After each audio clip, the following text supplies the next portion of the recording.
All right, we're recording. All right, Okay. this is a easy, lazy video for while I'm sick. Uh, Luke, Zach, and Trinity are here with me. Hello. Hello. Hello. Um, so what we're gonna be doing is we're just gonna be talking about. I made a thing for my top 100 matchups that I want to see on Death Battle, and this is gonna be talking about those and seeing what people think. Okay. This is not that what you see on screen.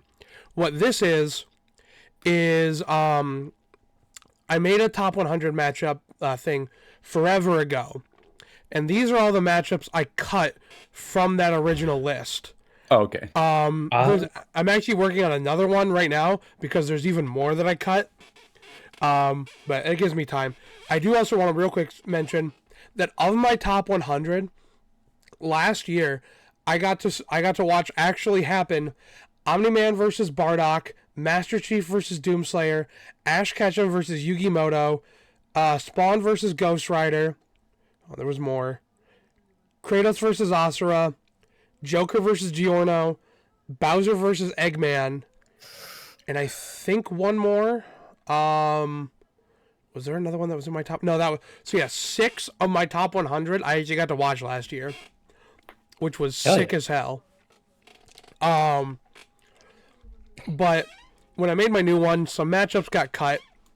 So the first one there is Vault Boy versus Helpy, which is super dumb. It's Both like mascots. pretty much that was kind of the gist of it. Not very good. I'm gonna quickly look through these and see why I think they're matchups. Okay. Okay. So I'm gonna top left to top right, then I'll go middle left to middle right. You know what I mean? Yeah. Okay. So both mascots, Yep. both got weird faces, Nope. both colorful, Nope. Psychic. both duos. Yes. All right. That next line. They both wear hats. Nope. They're both buff. Nope. Both like money. Nope. Well, actually, Both yes. wear Marbles. robes. Yeah, sorry, actually. No. They both wear black. No. They both have fire. That's a good part of it, not all of it. Black versus white. No. Cats. Kind of, yeah. Both red and blue. No. Kind of, but no. And both secondary characters. No. So you got a couple of them right. Kind It of. didn't sound That like one that. I was the most confused by. This one. So that's the one that confuses most people. So, all right, so I'm going to go in the same order Luke did. Okay. So we went over slightly Vault Boy versus Helpy. So Mewtwo versus Tetsuo. He's from the anime Akira, which if you haven't seen Akira, please do. It's pretty good.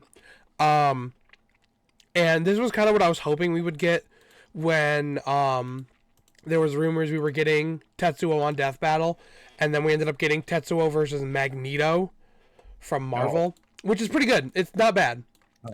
But I think Mewtwo matches up a bit more. Because they're both psychic science experiments that became the pinnacle of like I don't want to say race because Pokemon is different than people, but Species. species, yeah. They became the pinnacle of their species. The main difference is the main thing that kind of holds us back and made me cut it is simply just that it's not super fun to talk about. Mewtwo just kind of dog walks Akira. It's not even close. And outside of the initial connections, there's honestly not a whole lot that's super fun. There's not any cool interactions we can get or anything like that. So that one got cut. Okay. Cars versus Garlic Jr. Garlic. His name is Garlic Jr. He's from Dragon Ball, where everyone's named after food. So the whole thing here is they're both immortal. Cars' whole thing is that he can basically evolve and adapt to anything. And Garlic Jr. used the Dragon Balls to wish to be immortal, so he cannot die. And it was one I came up with on my own, and I thought it was really fun. And then I thought about it for more than 2 seconds and realized that, once again, there's nothing fun here to talk about. Garlic Jr. just kind of shit stomps cars and all the stats, but then neither of them can really kill each other. So, Garlic Jr. can just throw him in the dead zone, which is basically hell. He's not dead, but he's suffering for all eternity, which would count as a win. True. So it's like there's nothing fun here to talk about. And also, it was pointed out to me, I didn't even think about it at the time. Cars' like whole thing is that he can adapt to anything or whatever. Excuse me. Except in JoJo's, he couldn't adapt to space. Oh. So, yeah, he's yeah, that one's a no-go. No go for JoJo.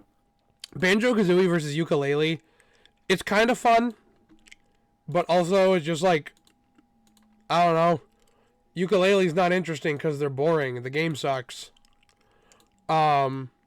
There's one ukulele fan that's really fucking mad right now. Right? They actually, okay, they just released, it's like Yuka Replay or something, Yuka Replayly, which is a complete remake of the game, and it's actually good. Oh. Oh, nice. So good on them, but little too late for me. But it's whatever. Why is that? What? My fucking background just started playing. Anyway.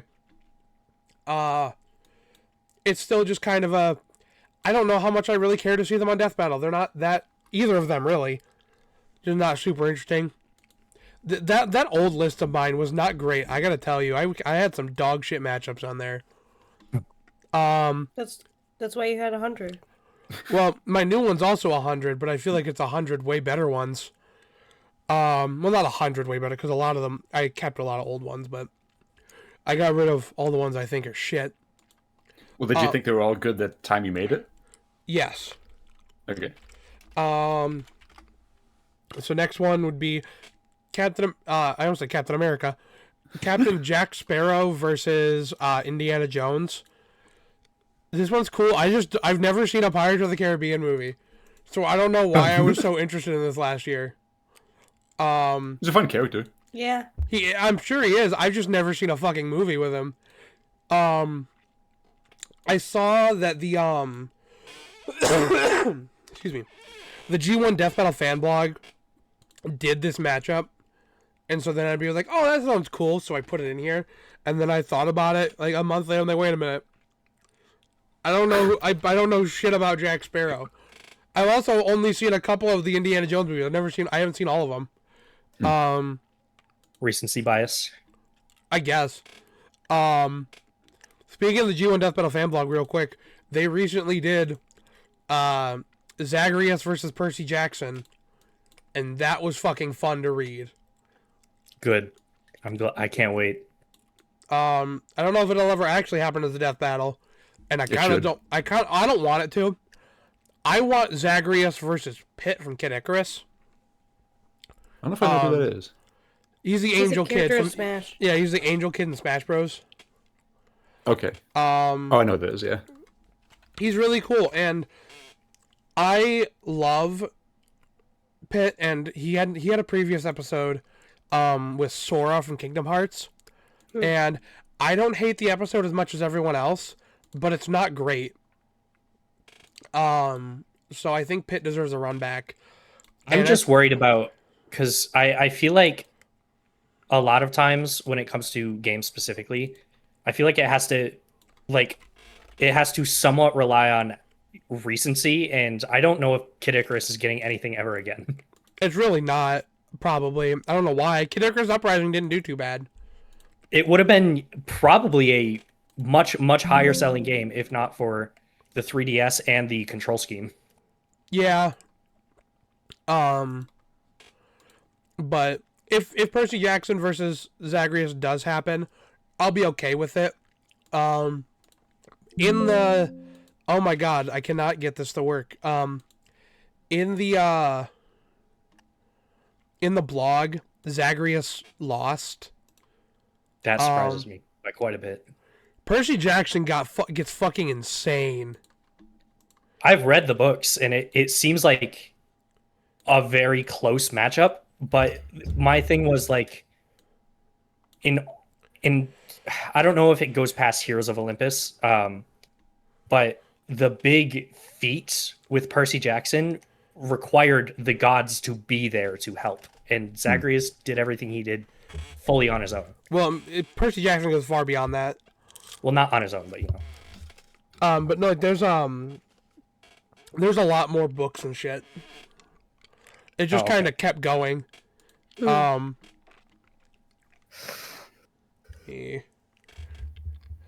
It's good to know, because Heroes of Olympus felt like a good end, but there's probably like 2 more book series with him at this point.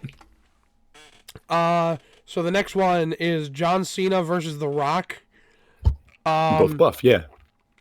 It was a real world rivalry that kind of had the idea because they did Kool-Aid Man versus Macho Man. And when they were covering Macho Man, they wanted to try and make sure they stayed as far away from trying to making it Randy Poffo, the man behind Macho Man. They wanted it to be the character. So one of the things they did was that they included feats from characters he's played. So like the wrestler in Spider-Man, or he voiced a superhero on Dexter's Lab. So I had the idea of John Cena versus The Rock, but you include all the roles they've played. But as cool as that idea kind of sounded at the time, I realized that it will kind of come down to the fact that they've fought before in like wrestling, and none of that will matter when you can just point to that and say, well, last time they fought, John Cena won, therefore he wins here.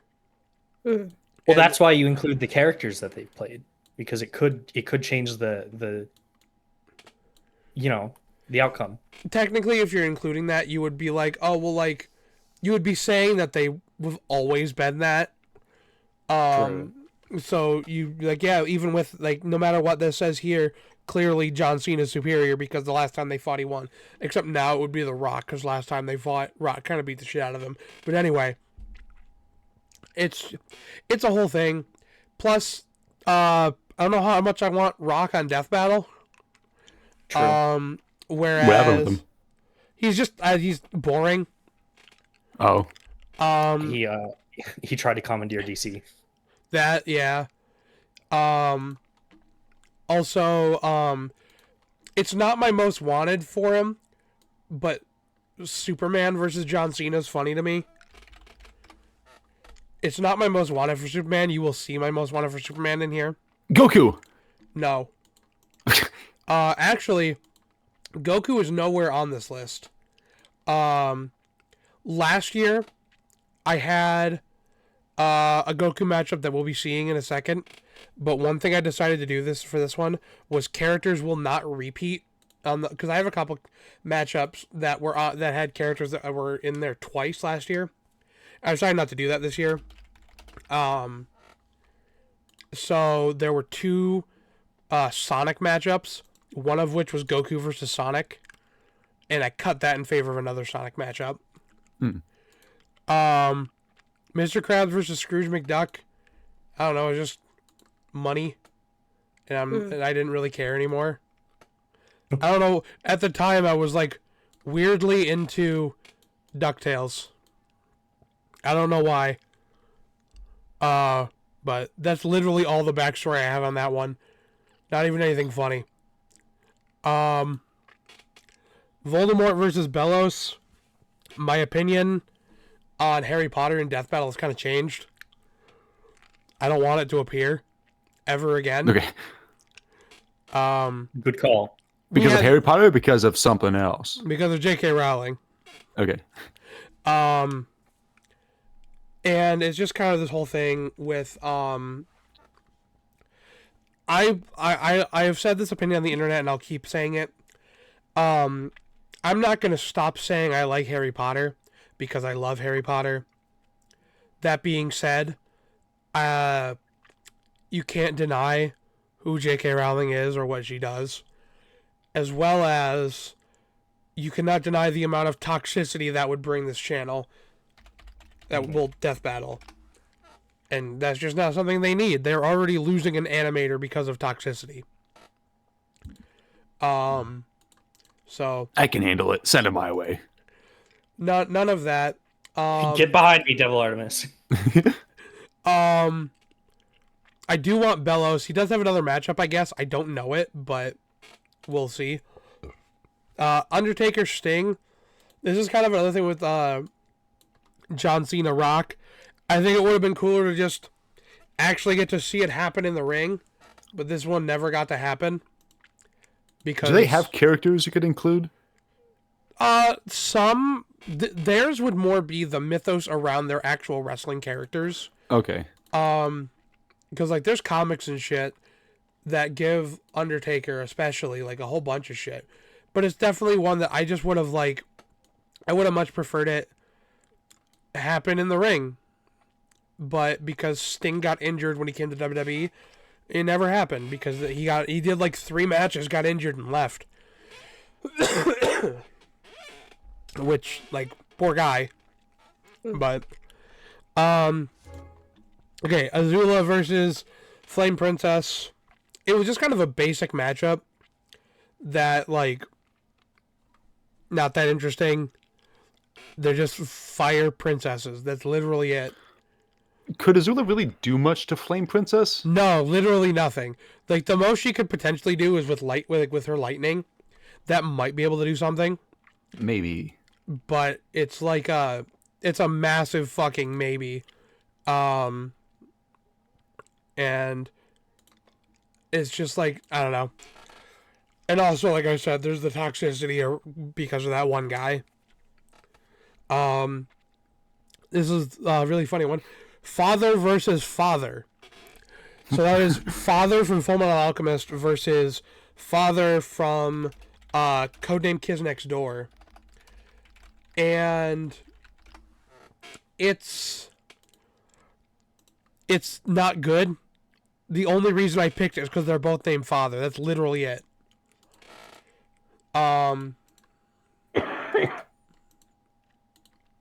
Like I'm trying to think of something else. Trinity's making me cough. What the hell? Sorry. Transferring it. How dare. Contagious. Shere Khan versus Scar. Again, it's fucking Disney cats. That's fucking it. They both got the They're same both smile. villains. They are both villains. But, like, what the fuck was I on? Not much, because it's a pretty basic matchup. Spider-Man versus Ladybug. Actually, one I'm still a pretty big fan of. However, there was a Spider-Man matchup that I found that I like a bit more. So I went and I also found another Ladybug matchup that I like more. So you're going to see both of them again later. Because I do still really like them. And then... Hold on. Okay. Squidward versus Bakugo. So, I need to go into streamer mode so I'm not hearing that. So Squidward versus Bakugo... It sure is a matchup. How do I describe this? So, it is a matchup that is made because they're both angry and explosive. That's it. But it became popular because Squidward beats the fuck out of Bakugo. Really? What? How much does Squidward have? A lot. What does he do? What's he about? He ran to the sun and back in like 4 seconds.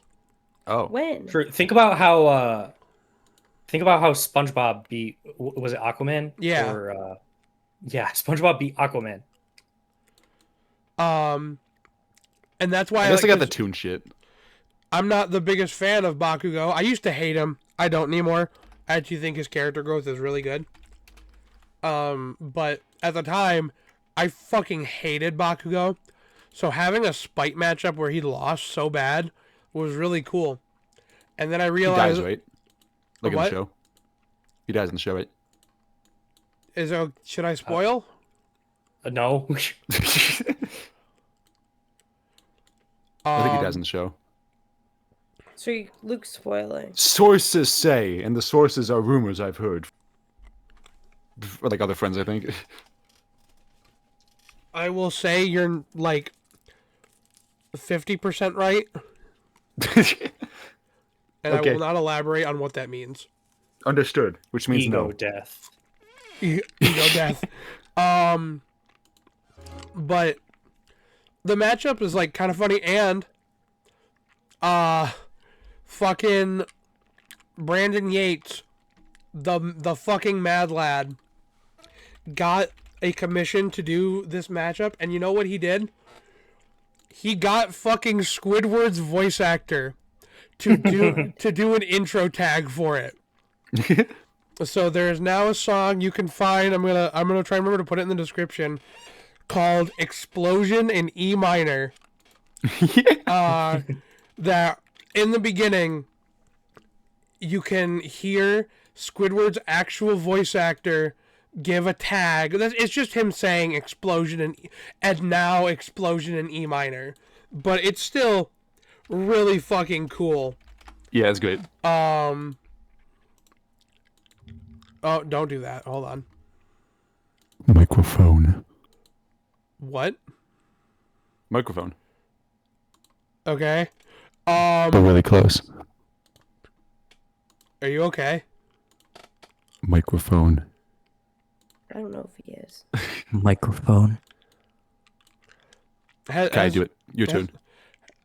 Microphone. There we go.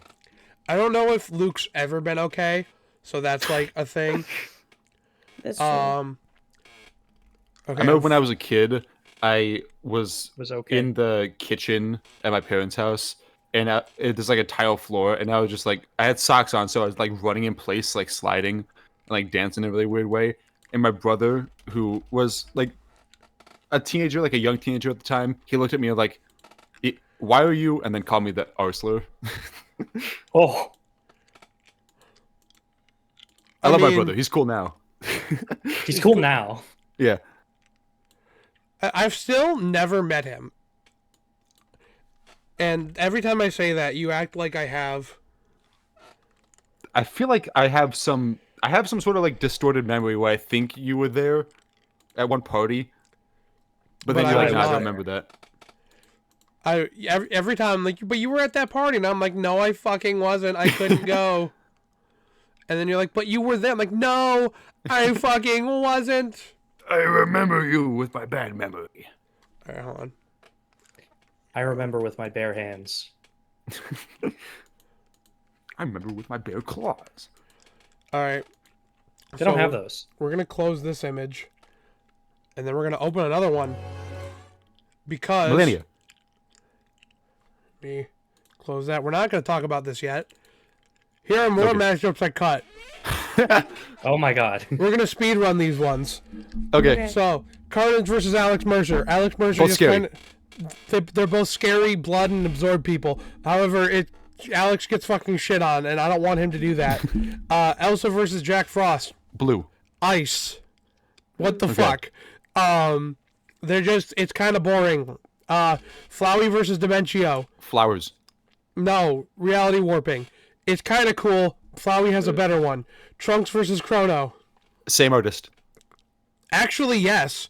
Akira Toriyama Yeah. did the art for Chrono Trigger. But they're both time-traveling swordsmen. After Death Battle did Trunks versus Silver, I don't want them touching Trunks again. Captain America versus Deathstroke. Military guys. Actually, kind of. Both military that were experimented on with the super soldier serum. I actually still think this is their best matchup. However, because I am such a hard pusher of Slade versus Shredder now, I cannot have two Deathstroke matchups, even if they are kind of two different characters. Stitch versus Venom. Aliens. Yeah. Aliens that came to Earth, sent to destroy it, eventually became popular. Not popular, eventually became good Venom only because he was popular as a character and became good. It's May really, yeah. I pitch instead Stitch versus Invader Zim? Invader Zim has a matchup on this later. Ah, damn it. It's a funny matchup, and it's one that me and my friend Cass will always joke about being the best ever because it's one I came up with in middle school, and we still talk about it. That being said, no, I don't want this. I don't think Stitch wins, and I don't want to watch him die. Genji versus Zero. Both numbers. What? They are both cybernetic ninjas. Zero just kind of dog walks Genji. I feel bad for Genji. Every matchup he has, he fucking loses hard.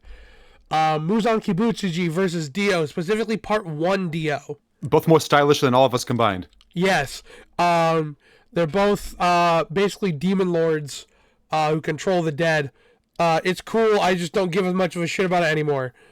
Especially after the ending of Demon Slayer. I don't know if anyone here knows what I'm talking about. No. I won't say shit. Okay. Yeah, I'm still watching it. Well, I read the manga. I see. Nicol Bolas versus Alduin. Both would make bad pets. Yeah, giant reality warping dragons. I just like a different Nicol Bolas matchup better. Lone Wanderer from Fallout versus Jack from Bioshock. Both less stylish than all of us combined. Yeah, kind of. It's just kind of boring now. Like, what the fuck was I on? Undyne versus Pearl. I didn't think of anything. Both loyal to a female. I was gonna say they're both True. spear wielding lesbians, which is true. Kind of right. It's very right. That being said, I don't know. I just kind of lost interest in it. Kim Possible versus Number One. Hair versus no hair. Funny. Both spies. Yep.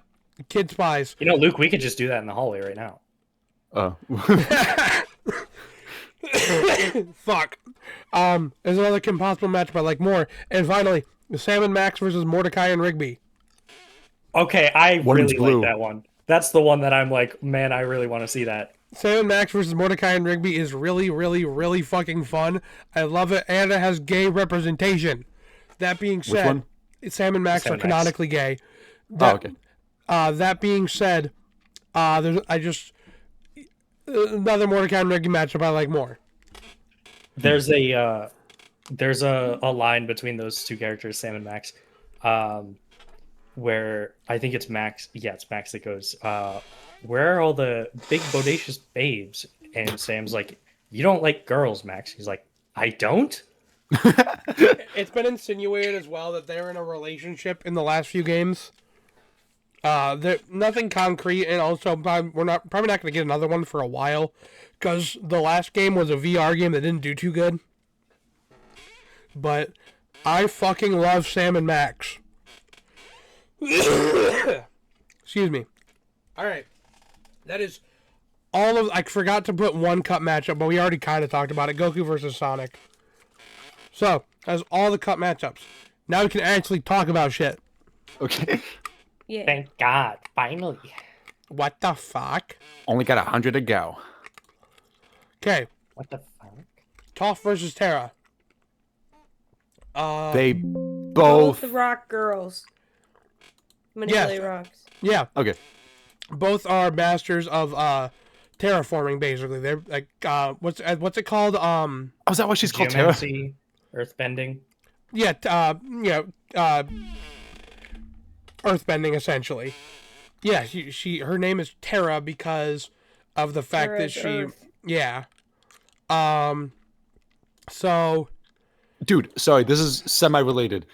I just realized that Mediterranean means from Middle Earth. Meta-terrain? You just realized that. Yes. Okay. That's my favorite. That's my Okay. favorite fantasy setting. I just think like this is really cool, but also it's one that I'm becoming slightly more skeptical on, because I don't know if Toph can win, and I don't know if I want to watch her die. You feel me? Well, there's a lot of characters you don't want to watch die. Well, like, Watching her If she die can is better literally than her metal not bend showing. well, I technically don't know. she already showed up, and she had one of the worst episodes ever. That was back in season 2 though. But I don't know. Do you guys like have any thoughts on this one, or is this kind of? It's like the bottom few are going to be a lot of. Yeah, this is kind of cool. I mean, I definitely see the matchup, obviously, but Right. I don't know if I know enough about Terra to like make the comparison. Like, what's she got? What'd she do other than Her whole thing is like, unlike because like Toph needs to be like touching the ground and shit. Yeah. Oh yeah. So Terra's whole thing is that she I keep forgetting the name of it. She can basically just throw rocks with her mind. And she also has control over magma. Telekinesis. No, it's specifically Like- rocks. Or specific telekinesis. Yeah. And she has control over magma. Which is Can she control the general like earth as well, like the dirt and soil, whatever? yes. Okay. But the big thing is that she kind of just like outstats Toph in every way. Shut up. I don't know. It's still really cool. I'm just a little worried about it happening, and then we just have to watch Toph get the shit kicked out of her. But it's still cool. Is Terra more powerful just because like it's more of a superpower than Toph has? it's DC. Yeah. So she gets stupid stuff. Like the fastest thing an Avatar character can scale to is like for like when it comes to speed is lightning dodging. Whereas the amount of faster than light feats in Avatar is in Teen Titans is ridiculous. So Toph couldn't even touch Terra. So that's kind of where the problem kind of arises there. But there's a reason it's at number 100, not one I have like a fuck ton invested in. So we can move on from this one. We're gonna hope this works. Here we go. Tenna from Deltarune versus Sweetheart from Amori. Is this the one that you said you kind of a little bit walked back on? No, Oh, okay. Because There's- I really like this matchup. there's one way later that we're gonna see that I have to walk back on a bit. Okay. No, this is still fucking fire.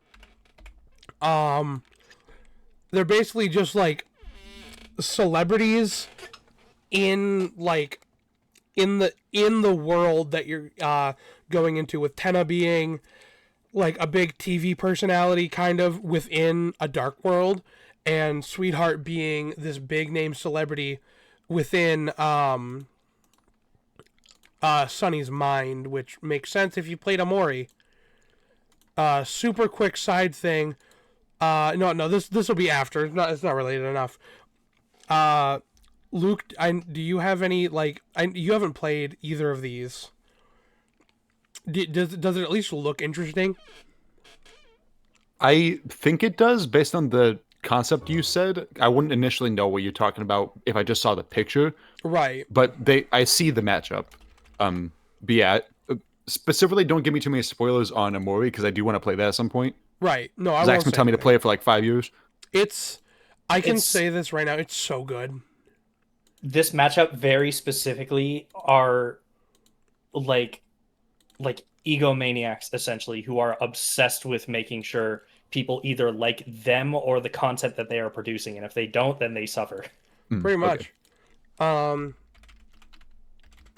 It's a fun matchup though, and I think one of the things that I really like would be the different personalities at play, because again, we won't go too much into Amori stuff, but Sweetheart's an egomaniac.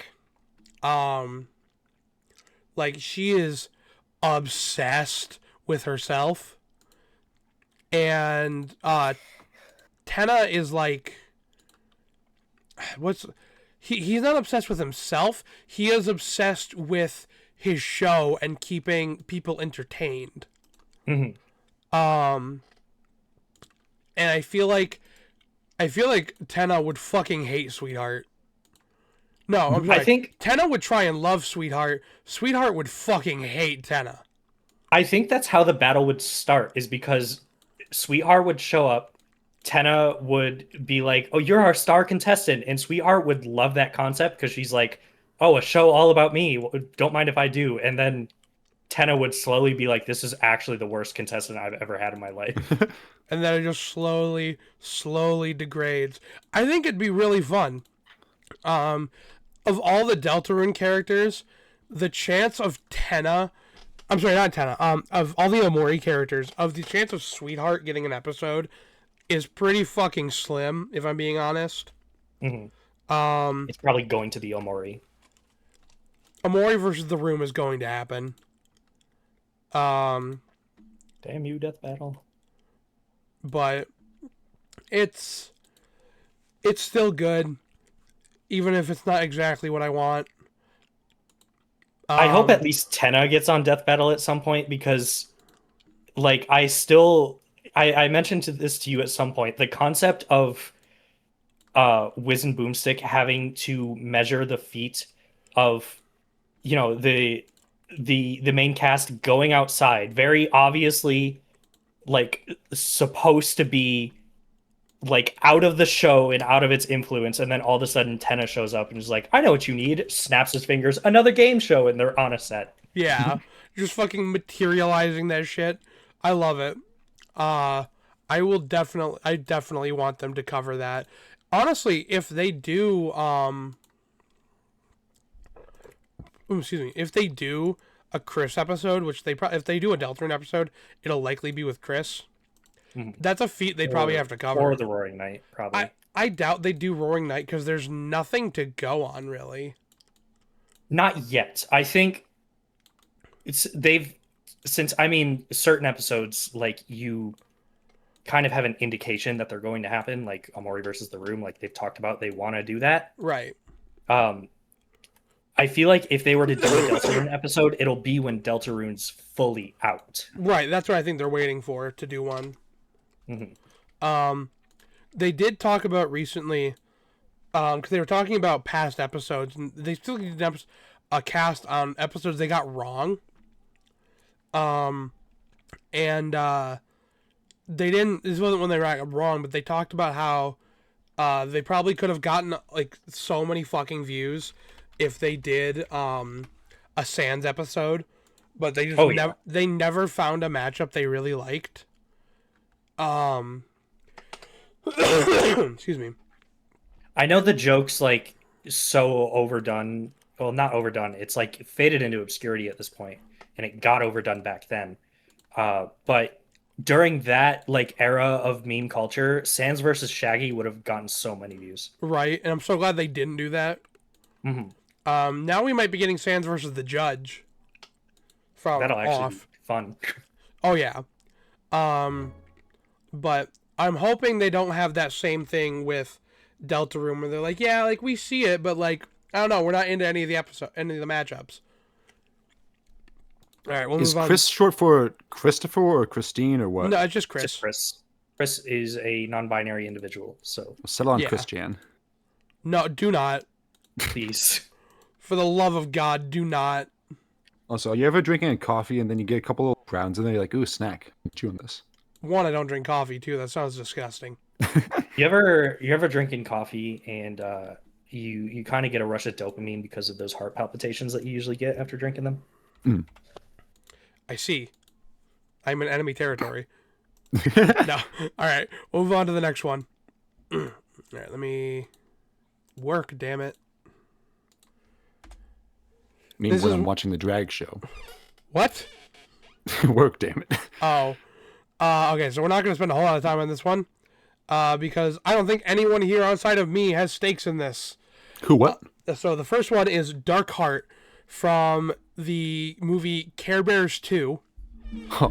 And then the other guy is Magnifico from the terrible Disney movie Wish. Huh. You have told me about this matchup, and you have talked about how Magnifico is like, or maybe either you talked about this or I saw somewhere. He's a villain that actually kind of has some potential, and he's stuck in the movie that he's stuck in.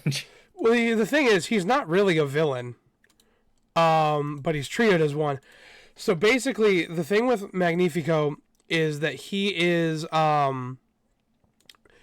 the power to grant wishes, and he basically lets people just come up to his tower and ask him to grant them a wish. But he denies some wishes. Things like, can you bring my grandma back from the dead? Because if he brought everyone back from the dead that people wanted, no one would ever die, and that just creates a huge population thing. And everyone in the kingdom lives for free. No one wants for anything. Everyone is happy. But because some people got denied their wish that was unreasonable, he is labeled a villain and gets trapped in a mirror for all eternity. What was the unreasonable wish of the main character, by chance? Bring back my grandma. Wait, that's what made him the villain? Yeah. Yeah, they portray him as a villain in the movie. Yes. Oh, Very much so. that sucks. Yeah, no. Like, if you get into the, like if you're not worrying about population and you don't get into like the spirituality of death, then yeah, there's not a whole lot wrong with bringing someone back from the dead. But then again, if you bring everyone back from the dead, like the world fucking think about like every world leader we've ever had who's like destroyed parts of the planet. Yeah. Like we would not have a planet anymore.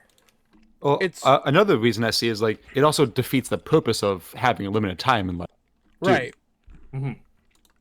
No, That's it's a what whole a lot fair, of what like if no one religion and wishes you back? spirituality talks about. it's a whole thing, and like he's a little bit of a dick sometimes. I won't deny that. But also, like, he's under stress. He rules a fucking country and is constantly having people ask him to wish shit for them. Mm-hmm. Like, he's allowed to be a little bit of a dick sometimes. As long as it's not like war crime dick. Right, no, he's It's just just like, I'm not gonna do it. he's just a little rude sometimes. That's fucking it. And I guess I could talk a little bit about Magnifico. I'm not me. Darkheart. He's basically a guy whose entire goal in life is just getting rid of the happiness in the world, and he kind of sucks ass at it. I see he's got a smile on his face, so he's not doing too good. Well, specifically, he wants to get rid of the Care Bears. Okay.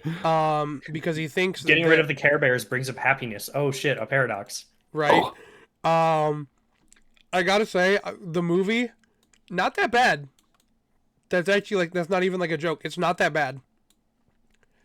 But I just think it's funny. It's something I'm working on with a friend for a blog. I might have to bleep that. I don't know if I'm allowed to say that. But I don't know, just something kind of stupid and fun. I don't remember if the next one is one that we have stakes in. All right. So again, Luke, you might care a little bit. So this is Johnny Cage from Mortal Kombat versus The Miz from WWE. Have I watched an event with The Miz? Probably, but like, he was probably like in a Royal Rumble, and then he was like gone super fast. He like didn't do any, cause like he's kind of like he's an older wrestler. So we haven't really just seen a whole lot of him lately. But he's Johnny Cage is basically Mortal Kombat Miz. Like, they're like exactly the fucking same. I'm not even joking. Can confirm. Does The Miz have green magic? I don't think so. No. He does have movie magic. Okay. And Like things kind of work out for him. I just want to see more matchups like this where it's a fictional character and a real like superstar. right? It's really cool. And like, I think through scaling stuff with WWE, because WWE gets weird. I think the the Miz Bulldozer one. I think the Miz actually wins. And I just think that's really fun, and I think it's really cool the fact that like I'm trying to like describe it. They are the exact same fucking person. What has the Miz done? Like, what's been some events that have shown off that could exemplify his powers, his abilities? So he doesn't really have ability because it's wrestling. Sure. And he's not one of like the supernatural ones like Undertaker, but through scaling stuff, he's beaten John Cena and and he hasn't beaten the Undertaker, but he's beaten John Cena, he's beaten The Rock, and because scaling, he can scale to some of the high tiers of WWE, like the Undertaker, who have the power to destroy the universe, or this is my favorite one.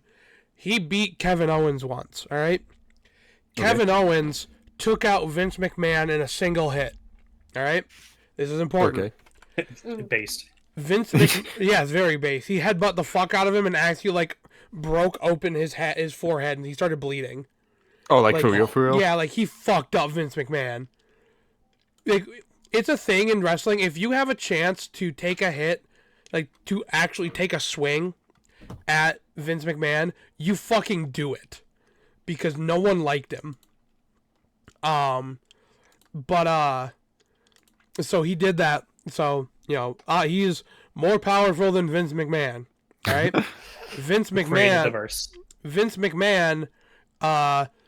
in a wrestling match, canonically, I guess, beat God. Okay. This is like Buckshot Roulette lore. It's so fucking stupid. I don't know. Vince McMahon is a fucking ego. I can tell. Yeah, no, in WWE lore, he beat God in a wrestling match. I don't know what the circumstances were. Why was God wrestling? I don't know. But either way, I just think this could be fun. That's all this one really is. Nothing super special about this one. It's just like, why the fuck not? This is one that could catch me some flack. So Why? This is Gwenpool from Marvel versus Superboy Prime.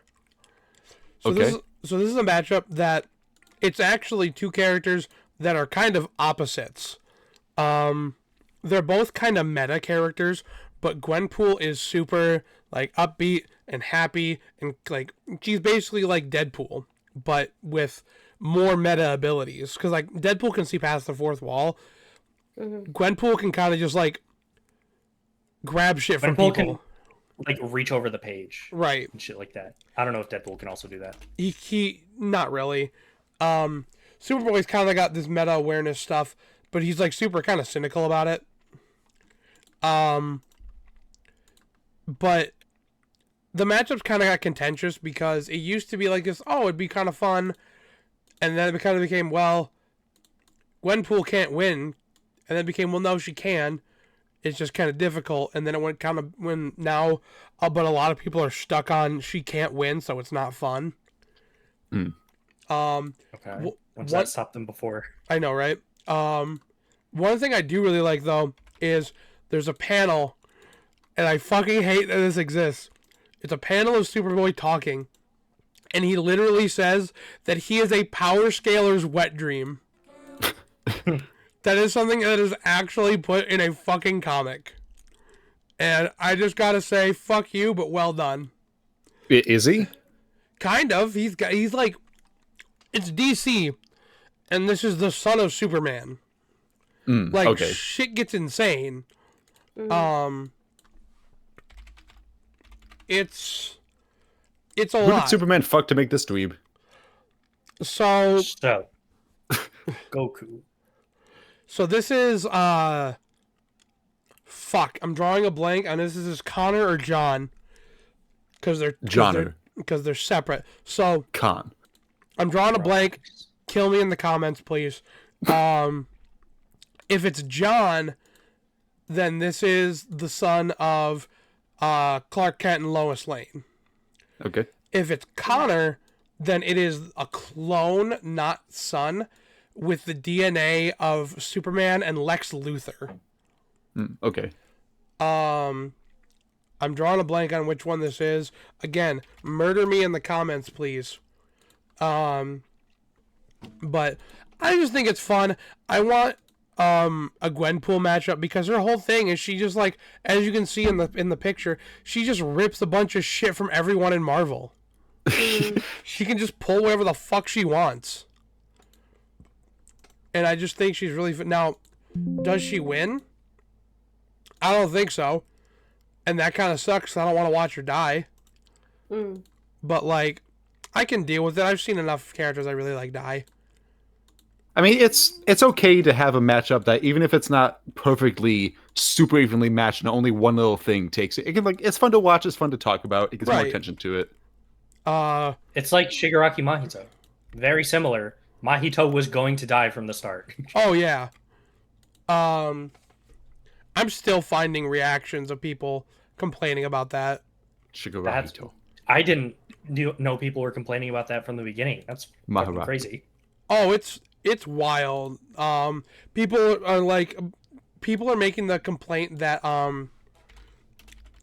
Shigaraki shouldn't be able to destroy a soul, even though we see that he can, but it's whatever. People They are dumb. prove why. And even again, I'm gonna say this now. Even if he can't destroy a soul, which he can, but even if he can't, Mahito can't kill Shigaraki, so Shigaraki can just wear him down until he's out of cursed energy, and then he just dies. Mm-hmm. Boom.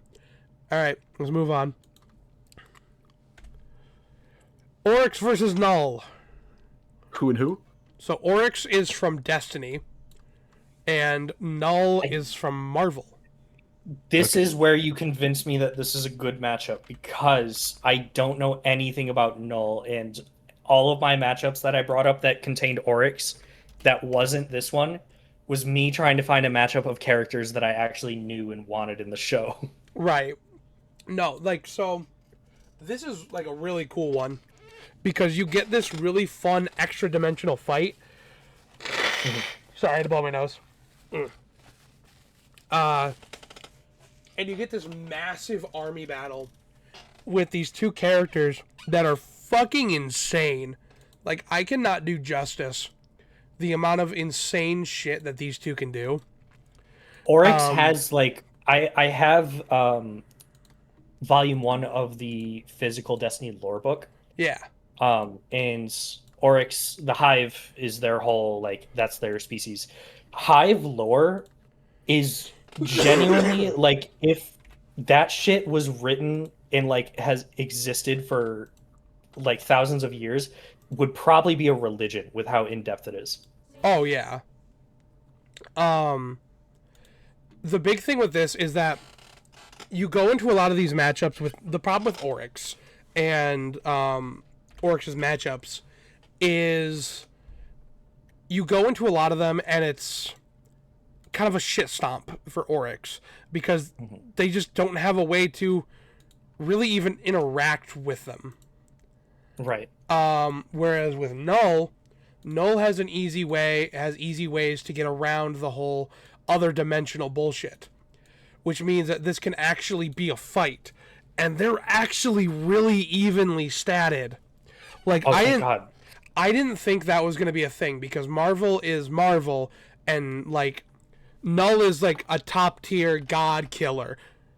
But it's actually really fucking close. Oryx, like, he basically, him alone is the reason why we don't, in Destiny at least, we have the few, let me think. Oryx is an alien species, the Hive, the Fallen are an alien species. The Vex are a little bit of a different story.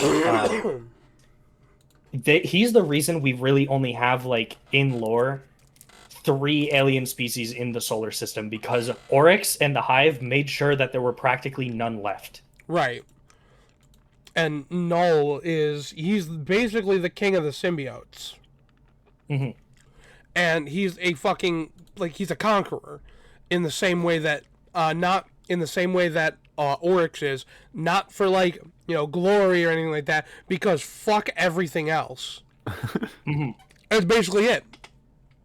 Oryx's whole thing too isn't even glory. It's because some ancient deity told him only the strong are allowed to live, and your life's duty is to make sure that people see that Right. and to prove that logic. And that's basically Noel's whole thing, is that the strong live, and the strong is just the symbiotes. Hmm. So I know this is one that me and you were kind of going back and forth on for a while, but I hope that with it being close, it can be like enjoyed a little bit more. I think so. Yeah. Though I just hit the point like today as we've been talking about this that like even if he gets shit stomped, I just want to see Oryx versus Noel. That'd be awesome. It's actually pretty popular too. My one concern is how they would animate it, because that sounds like it would be like it would have like a multi-million-dollar budget with how much shit they would have to do. It would probably be another Ash versus Yugi where they have 3 fucking ads in it because of how expensive it is. Hmm. But I wouldn't mind because it would probably be fucking badass. Luke, this has kind of been a me and Zach discussion. Do you or Trinity have anything on this one? It seems really cool. I don't know much about either. But it makes sense why they're a mashup from what you guys are saying Yeah. about how they believe that the strongest are only ones that deserve to survive for one reason or another. On the topic of only the strong should live, I'm currently sitting on and I just found a cobweb on my dumbbells, so take of that what you will. I see. Okay. Fuck. You fucking got me with that one. Alright. Well, I'm glad. Stop it. Only one of us can be sick at a time.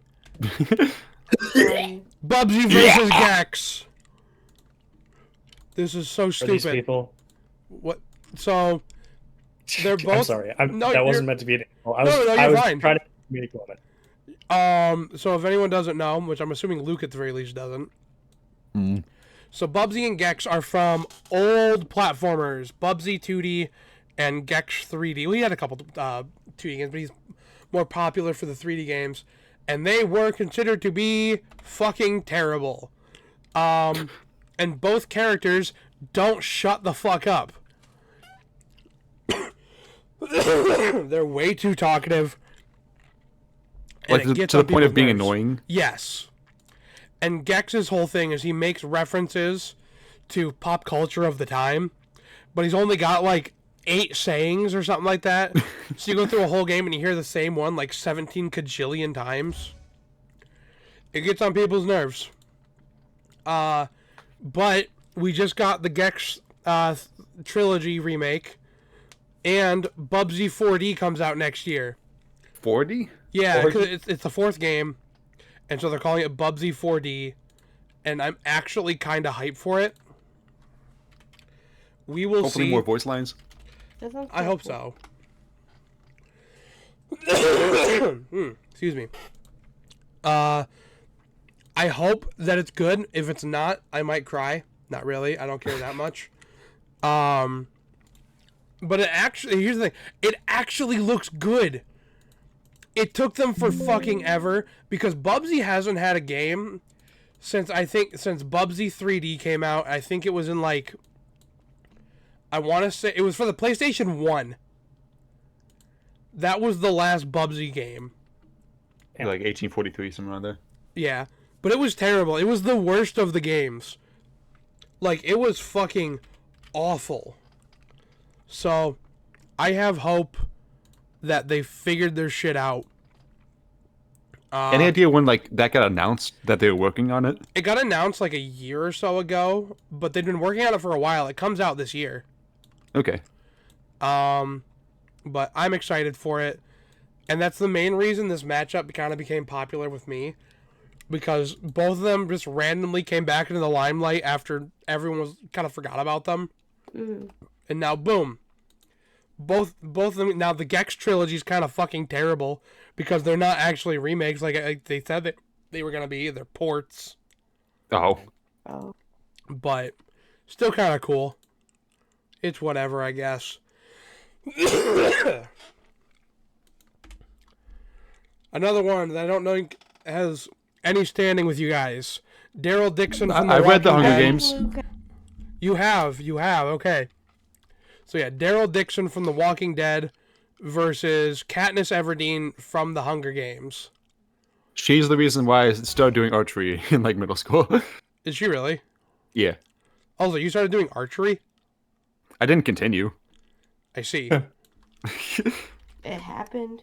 I would like to get a bow again and do some more of it. I just haven't had the money to get a bow. No, I feel that. I don't know, just future apocalypse shit. They're very different apocalypses, but still. They both, one uses a crossbow, one uses a bow. They're both cynical as fuck. Which, like, to be fair, they have the right to be. But they're kind of assholes. I don't know. This one isn't one that's super complicated. I just think it's fun. So I know Katniss. I know like she's great with the bow. I know she's very very resourceful. Said his name was Daryl. Daryl Dixon. What is his deal other than crossbow? Like, what's his skills? What's his skill set? He is like one of the ultimate survivors in The Walking Dead, because Okay. he is one of the only characters that survives from the beginning of the show to is currently alive. What does his arsenal look like? Is it just the crossbow? Does he have some Crossbow, other knife. weapons? Sometimes he has like a pistol or like a assault rifle type thing. I don't remember which one he has specifically. Katniss gets some more shit in like the later stuff, but I don't fully remember because it's been a while. I just want this because it's funny. Not funny. It's just kind of cool. Yeah. There's nothing super special about this one. Something I realized putting this together was there are some matchups I like, and I don't have justification for. I don't need justification. I can just say I like a matchup. I don't have to have a Yeah. 17-page thesis. But there's some I'm realizing that If I was you really don't- gonna put. What? If you don't have a 17-page thesis, you're getting a death threat. I'm used to Have those by fun. now. I post on Reddit. I get death threats a lot. True. But it's just like sometimes, yeah, I have like a long list of connections and all this shit that's like, oh, this is why I like it. It's really cool. And sometimes I'm just like, yeah, I don't like. They both have bows, and they're in and they're fucking they're in the apocalypse. Cool. That's a fun matchup now. Does Who needs the more? Hunger Games get to apocalypse level? Like, as I always just thought of it as like dystopian. That's kind of what I meant Future. more dystopian. Okay. I feel like the Walking Dead guy might have something on Canada. Yeah, I from what I have heard from you, Kai, I feel like that's a tougher I mean, Candace obviously has like a lot of immediate threats when she's like in the games and like, fighting the adversaries that she faces. But I feel like he's at constant threat and he's had to Right. deal with it for longer. I will say this not ironically, weirdly enough, is a similar comparison. This is like a game theory fucking like transition. This is a similar comparison to Blake versus Mikasa. I see. Is a similar situation where Mikasa, like at a glance, it seems like she had way more going for her. But the fact, and she also at constant threat pretty much from the Titans. But the fact of the matter is, Daryl is constantly fighting zombies.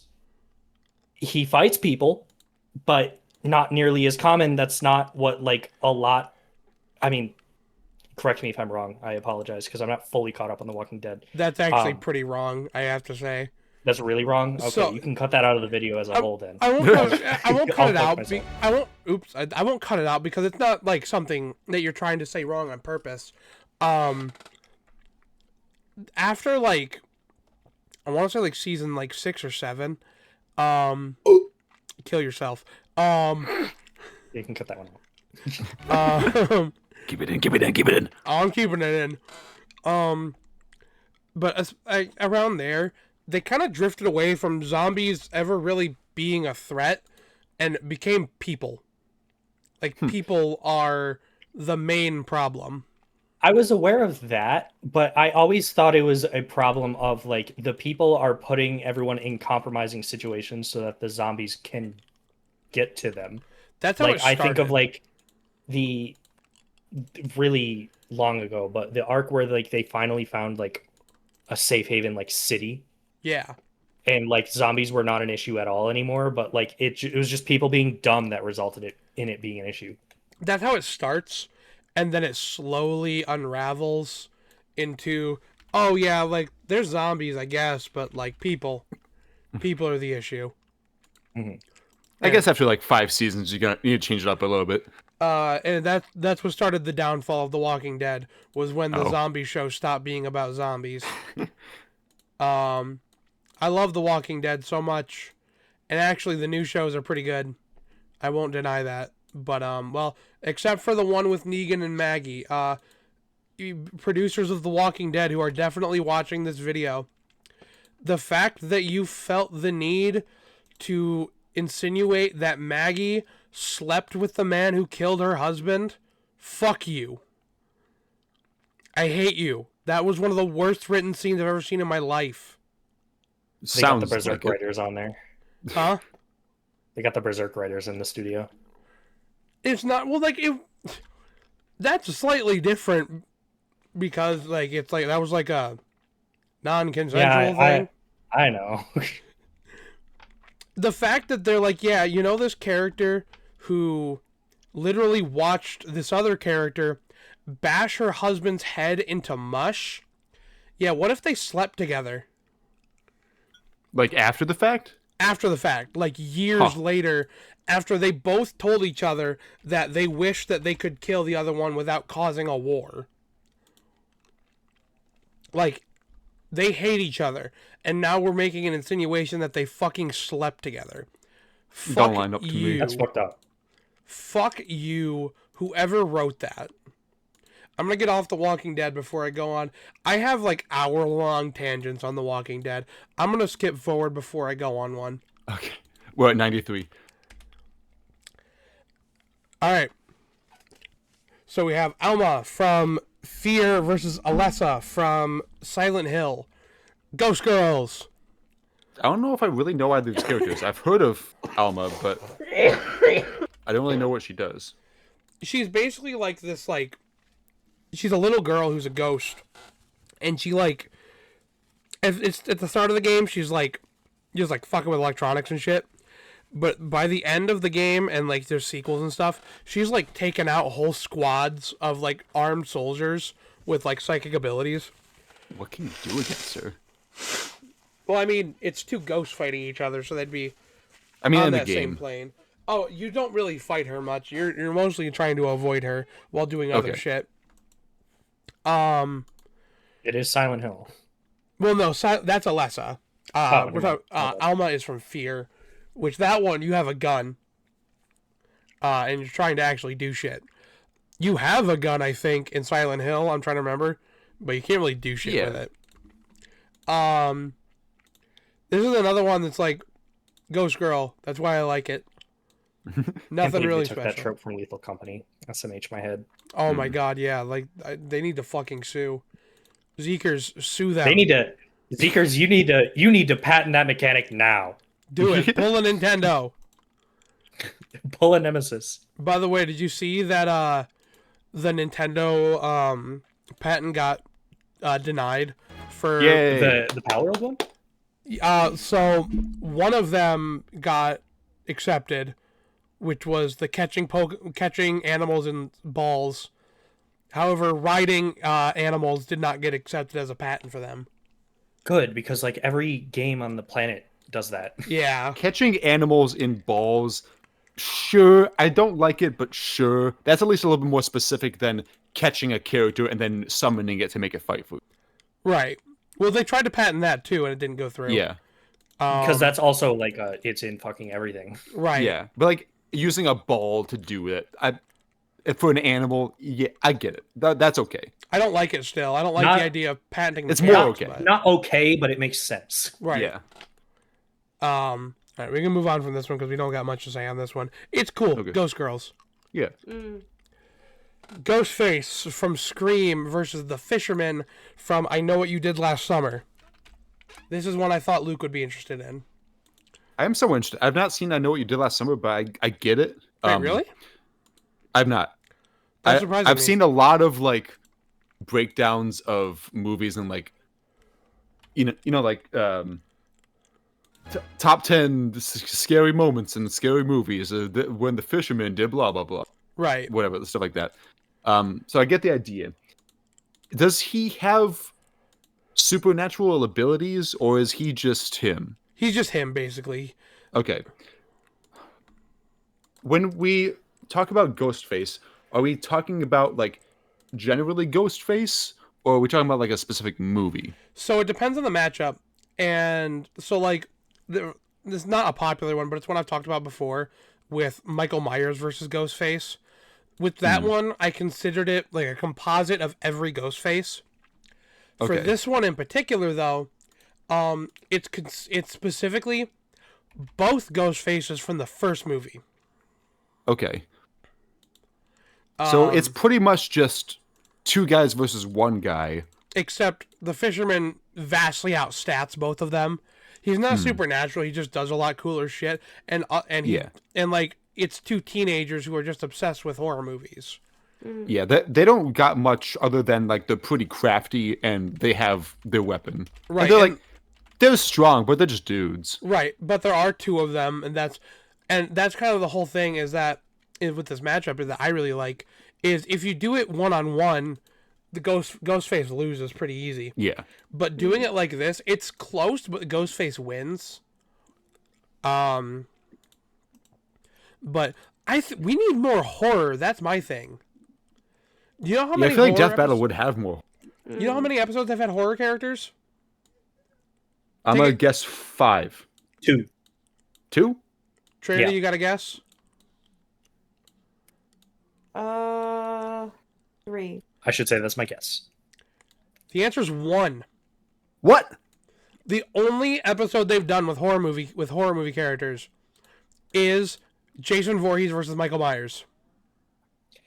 I just know someone in the comments is going to say Blade versus Buffy is horror. It's not. It's No, not. it's not. That doesn't count. Blade versus Buffy is not horror. Dracula versus Ganondorf is not horror. Dio versus Alucard is not horror. There's They been are- nothing with like Alien or Predator. Predator's not horror. That's action. I guess so. But I- Alien? Never Alien? nothing. That surprises me. Yeah, no, they don't touch horror all that often. There are horror adjacent properties like Predator, or like Buffy, I guess. But they just haven't touched it. That's why I've been pushing so hard for Freddy Krueger versus Pennywise. Because the fact that we haven't had that is atrocious. Now, actually, So what'd you say the one matchup was that they actually did that was horror? Jason versus Michael. Jason versus Michael. They haven't had anything with Freddy Krueger? Nope. Wow. Like I said, actually, I have it on my bingo cards that I sent. I think Freddy versus Pennywise might be happening next year because we just got the new It show, Welcome to Derry, and that's doing fucking numbers. But I really hope they do it. We need more horror. God damn it! Like the fact that we don't have more is it's upsetting. Okay, this isn't a horror matchup, but one of these characters is from a horror movie. They did Terminator versus RoboCop, and Terminator is horror. The first Terminator is horror. I guess. I don't really see But it. but I wouldn't count that as a horror matchup because it's not horror versus horror. It's also barely a horror character though, because of after the first movie they abandoned that, Yeah. and they especially focus on Terminator 2. Okay. So like technically kind of, but Because yeah, in an actual like horror IP, like, sorry, if it's a situation like that where they have some horror and some not horror, they're probably going to focus more on the not horror ones because, and this is just me saying things. I don't have my sources, but in my experiences, usually what makes horror as good as it is the mystery behind the thing in question's abilities. Right. Mhm.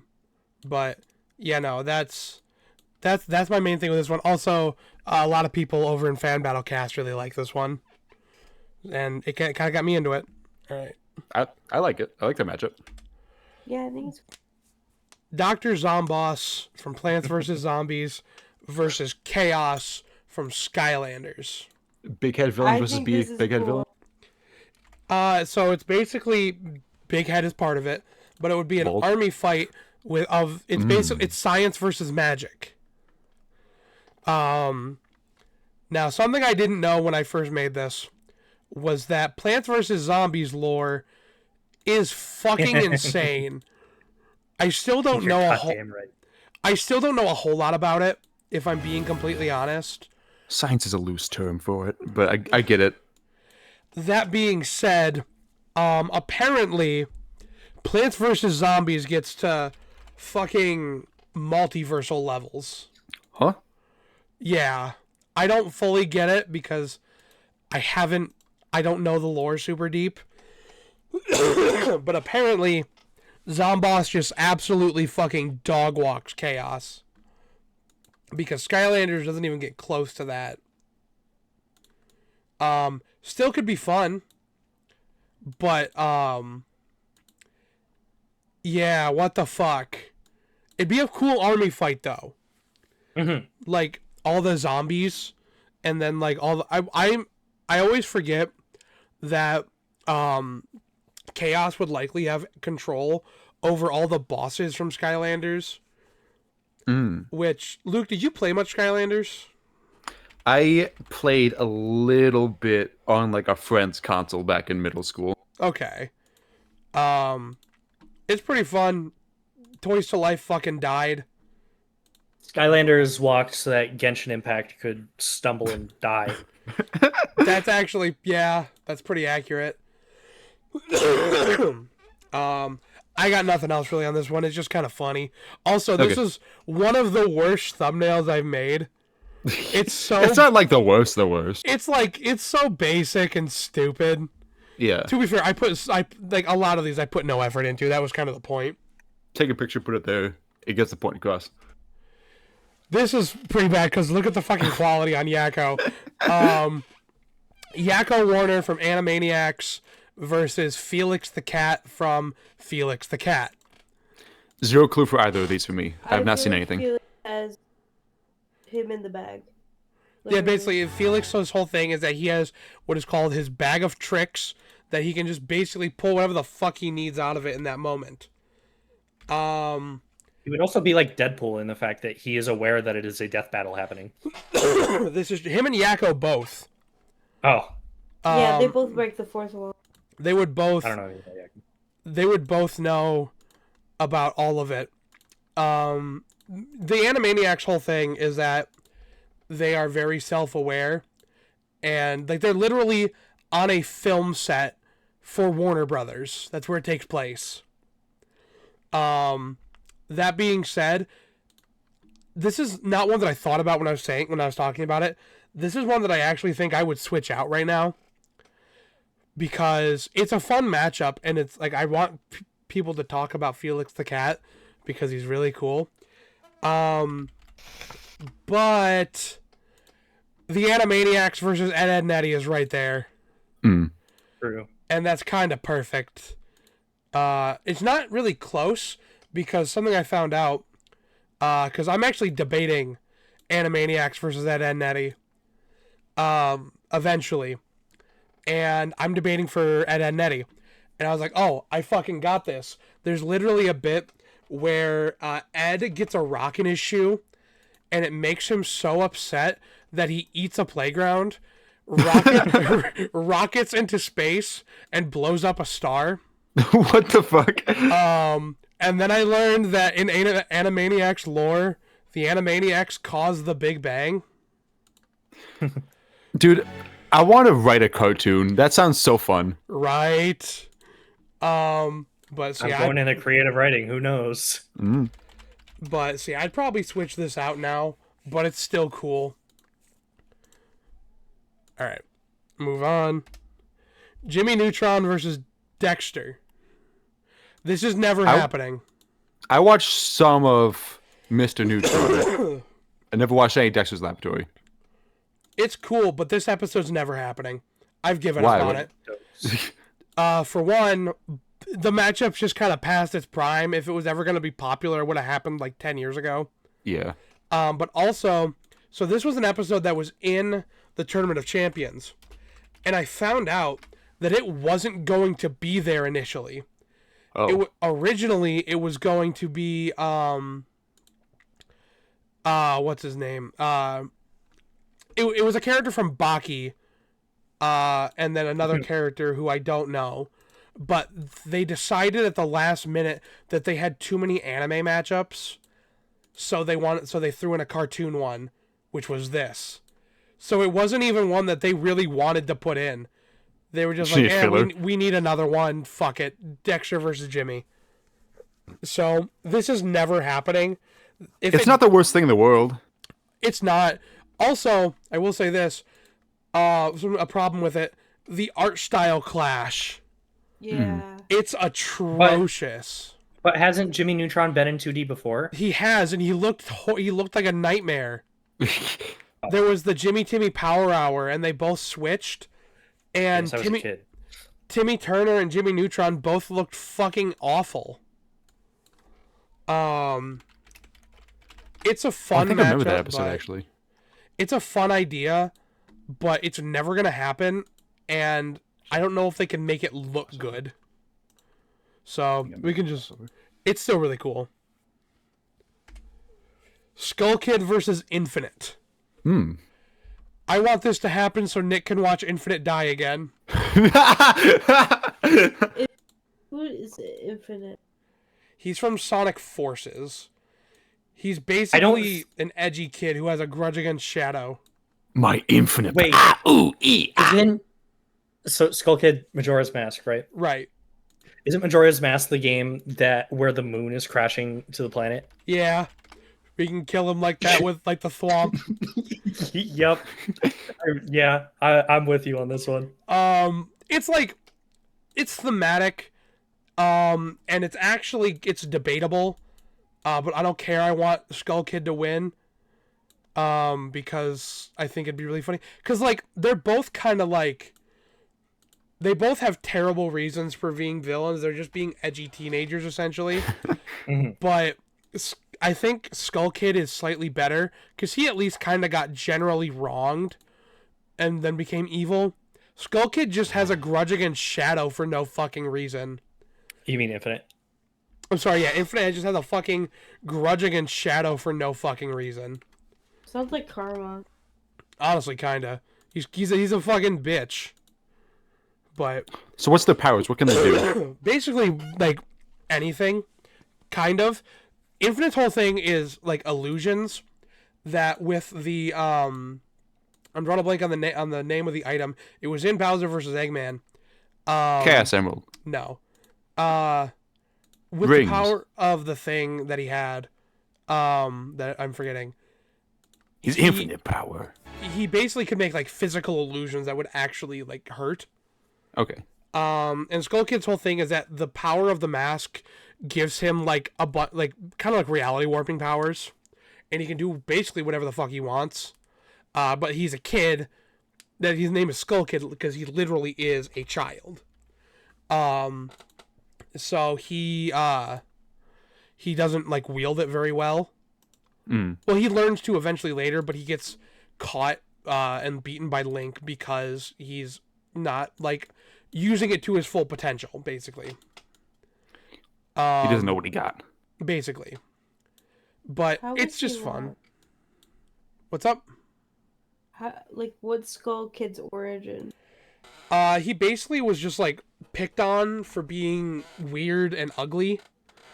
And then he ended up in the woods and then got found by two fairies.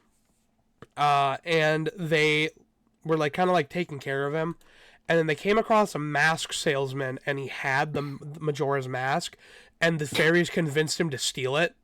Great fucking influence they were. Jesus. Well, that they kind of sucked. One of them less than the other, but Were they like the little fairies? yeah. Okay. But I don't know. It's just kind of a cool one where I get to hopefully see Infinite get thwomped again. That would be so fucking funny. Okay. Next. This is one of my favorite thumbnails I've made. Master Oogway versus Uncle Iroh. Uguay's got another face on his face. You see it? Yep. Just old. Zuko, do not worry about the actions of yesterday, for they are merely history. Yet tomorrow is a mystery. It's just like it's just fun. Old masters who are like full of wisdom, but they're like ancient warriors.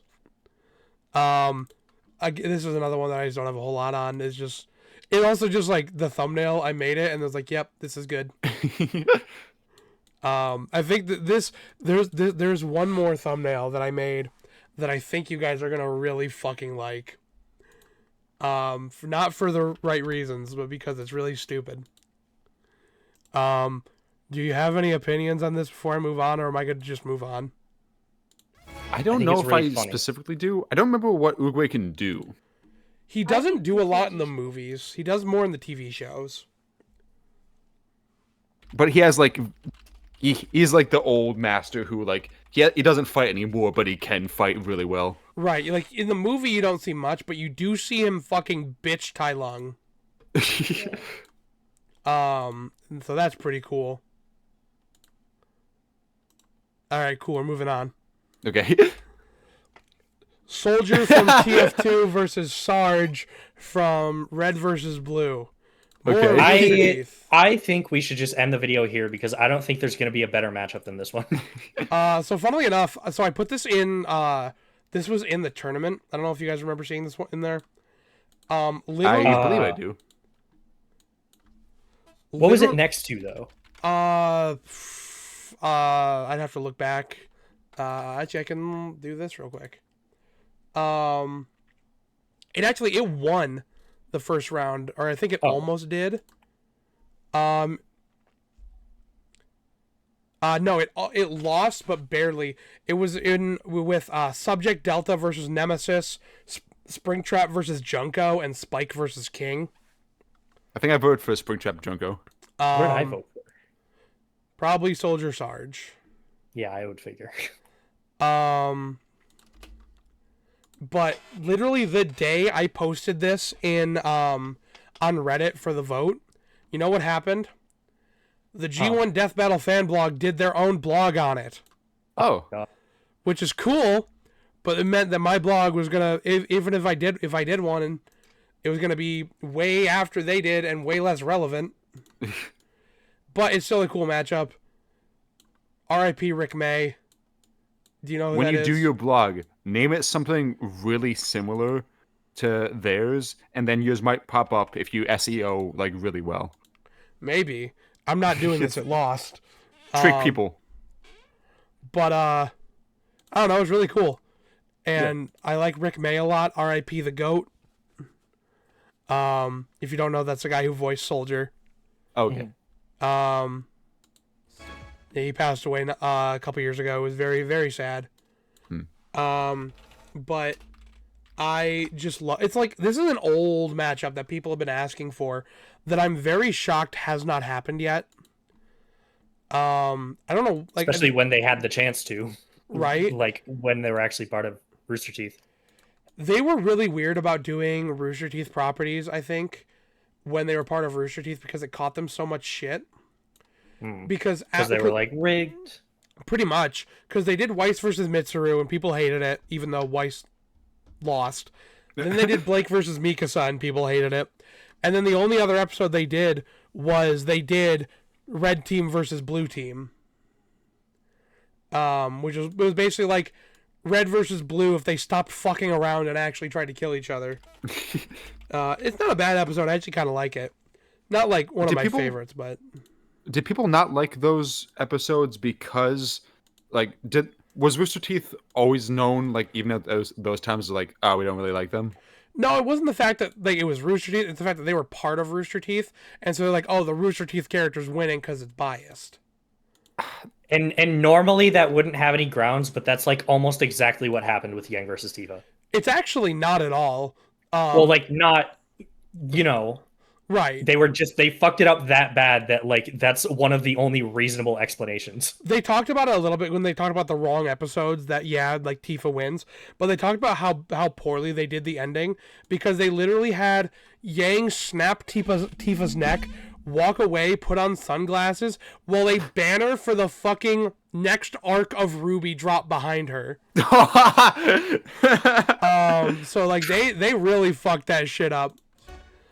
Not subtle at all, guys. Not subtle at all. It wasn't, like I said, it wasn't biased.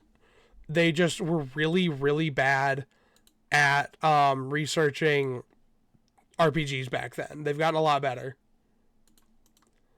I mean, I also, like, it's not such a bad thing to include characters that are related to your, like, brand. Right, Mm-hmm. I think they just didn't want to deal with the bullshit. Because they catch enough of that with every episode. And it didn't help that they then released Ruby versus Maka after splitting from Rooster Teeth, and everyone liked it. Oh, yeah. It's even though not causation, the correlation is there. So this is one that I came up with on my own. Green. That green soul magic, basically. Shang Tsung from Mortal Kombat versus Kai from Kung Fu Panda. It's just kind of cool. I don't really got much on this one. It's just green soul magic. What does soul magic mean for these characters? Like they control and can manipulate souls. Okay. And like absorb souls. Kai doesn't really absorb them into himself. He more like makes a little jade emblem things that he keeps on his waist that give him power, and he can create the jade zombies from them. This is only tangentially related, but I remember the first couple times I played through like a decent amount of Skyrim, and I was doing the Dawnguard DLC. And like that's when you go to like this what's it called, the Soul Cairn? Yeah, I know what you're Something talking like that. about. Like the place where the souls that get trapped and used go. Yeah. And I was like, oh, this is where they go? This sucks. I'm not doing any more crystals. Oh, really? I was like, oh man, I feel bad. I'm role playing this character right now. I don't want to send a bunch of like animals to this place. Since when do you feel bad for video game characters? Well, that was when I was younger. Now I just do it. Got it. Okay. I've seen how you play Dark Souls. I know what you are. That's the now times. Old times I was nice. Any thoughts on this one before we move on? Not from me, but I can see the matchup. Seems interesting. I would watch it. Yeah, that's Same here. All right, cool. Sully versus Glamrock Freddy. Yeah. I love how they're both doing about the same face. Right. So this is a matchup that I came up with on my own and then realized that I wasn't alone. Everyone else came up with it too. I'm not special. Oh. But it's really fun. Basically he's like protector of kids that are like big monsters, basically. I think it's really fun. I think they should halfway through the episode team up and go on an adventure to uncover the rest of the Epstein files. I'm on board with that.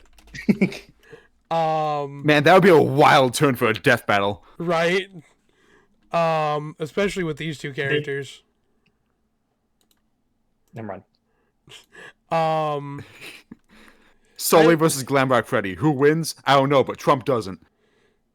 I also think it's just really funny the idea of them analyzing fucking Monsters Inc. Something about that's just really funny to me. Um, So what power does Sully actually have any powers other than just being a big monster who's scary? not really. In the game, he can like roar, and it will like stun people. Well, that makes sense. He his IQ is pretty high. He at least made it to university. Well, he did that on like Scream scholarships. Oh yeah, that's right. Like forgot. he showed up and he was just kind of a dunce. He has experience in the mailroom. That chick Male is like hectic. MAIL or male Yes. like MALE? Like Both. when him and Mike first got to the scare, the I forget what it's called, the place where they did the scaring, they started sorting mail because they had to drop out of college. Not drop out, they were forced to leave because they fucked Dishonorably everything up, discharged. basically. But yeah, I don't know. This is funny to me, and the Yeah. faces are funny, and I like the idea. I really hope that they could find a way to get Glamrock Freddy's voice actor or someone who's really close, because his voice is one of the most fun voices to hear. Mhm. It's so And fucking Glamrock Freddy does not hesitate to like do fan stuff. No, In- no, he's really cool about that shit. I think halfway through, Sully should push Glamrock Freddy into a scare door, and then you'd see a Gregory reaching out through the doorway, and then Glamrock Freddy is like, "You made him cry." I think that'd be fire writing. Oh, fucking what? Oop, don't do that. Don't do that. Shit. Music. I think Death Battle should bring me on as a writer. I think I'd do numbers. You would do numbers. Put them right in the fucking negative. I don't know, they're doing that themselves with that fucking writing. It's just kind of fun. And we can move on. Oh my god, I'm fucking shit up on the sides. I'm gonna kill everyone. Okay, anyway. Rexy versus Bruce. So this is Rexy from Jurassic Park versus Bruce from Jaws. I love that picture of Jaws. I like sharks. That's basically, this is like just like Damn them. this is literally just two of my autistic hyperfixations from when I was little. Okay, what's the setting though? I don't know. That's what It I've should been be like trying to a- figure out. It should be like Augur's Night Rain Arena. Because that's technically the ocean, but like it defies the laws of physics, you know? I guess. That'd be cool. I'm not against it. I don't know how the fuck this fight works, but I don't care. I love it. Well, actually, dinosaurs are like serviceable in water, right? Yeah, but the fucking giant shark is better. Yeah. I mean, it's better than them both being on land, though. Well, yeah. I just don't know how you do this and make it fair.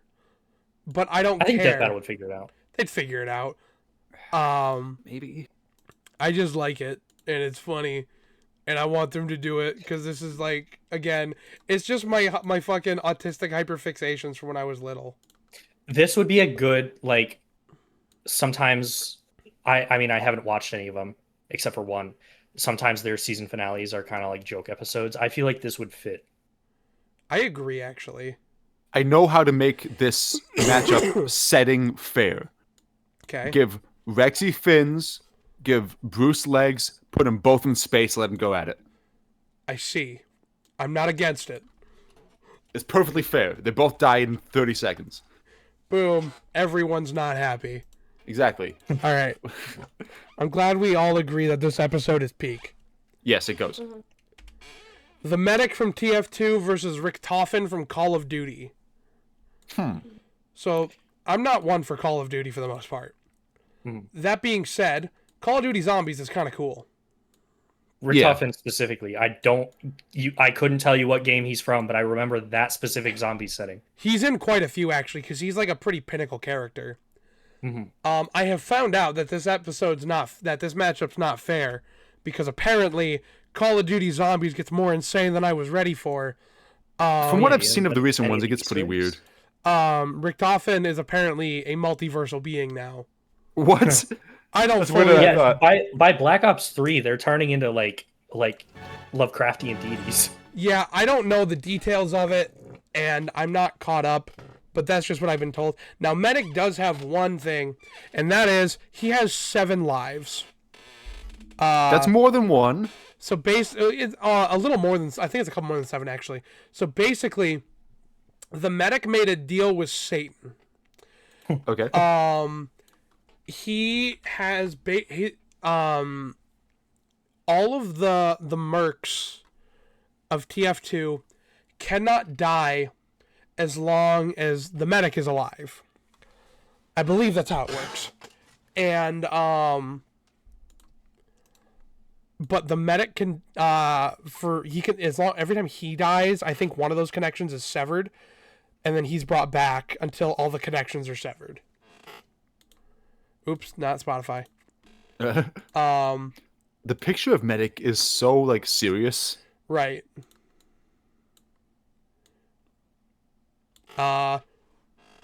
Any other thoughts? Nope. I like the matchup. Yeah. All right. Cool. They're both healers essentially. Yeah. They're both combat medics. They're both in the genre of I'm a healer, but Yeah.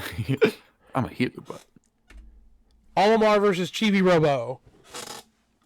who? What? Pikmin? Olimar is One of Pikmin.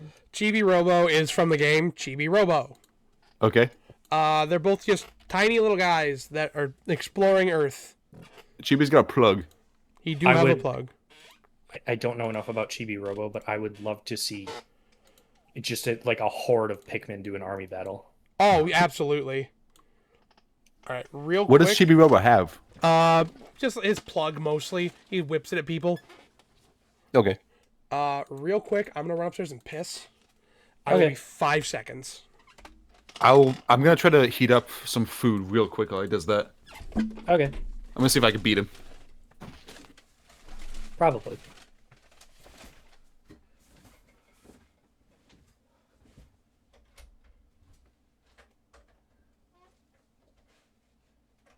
I got a plate.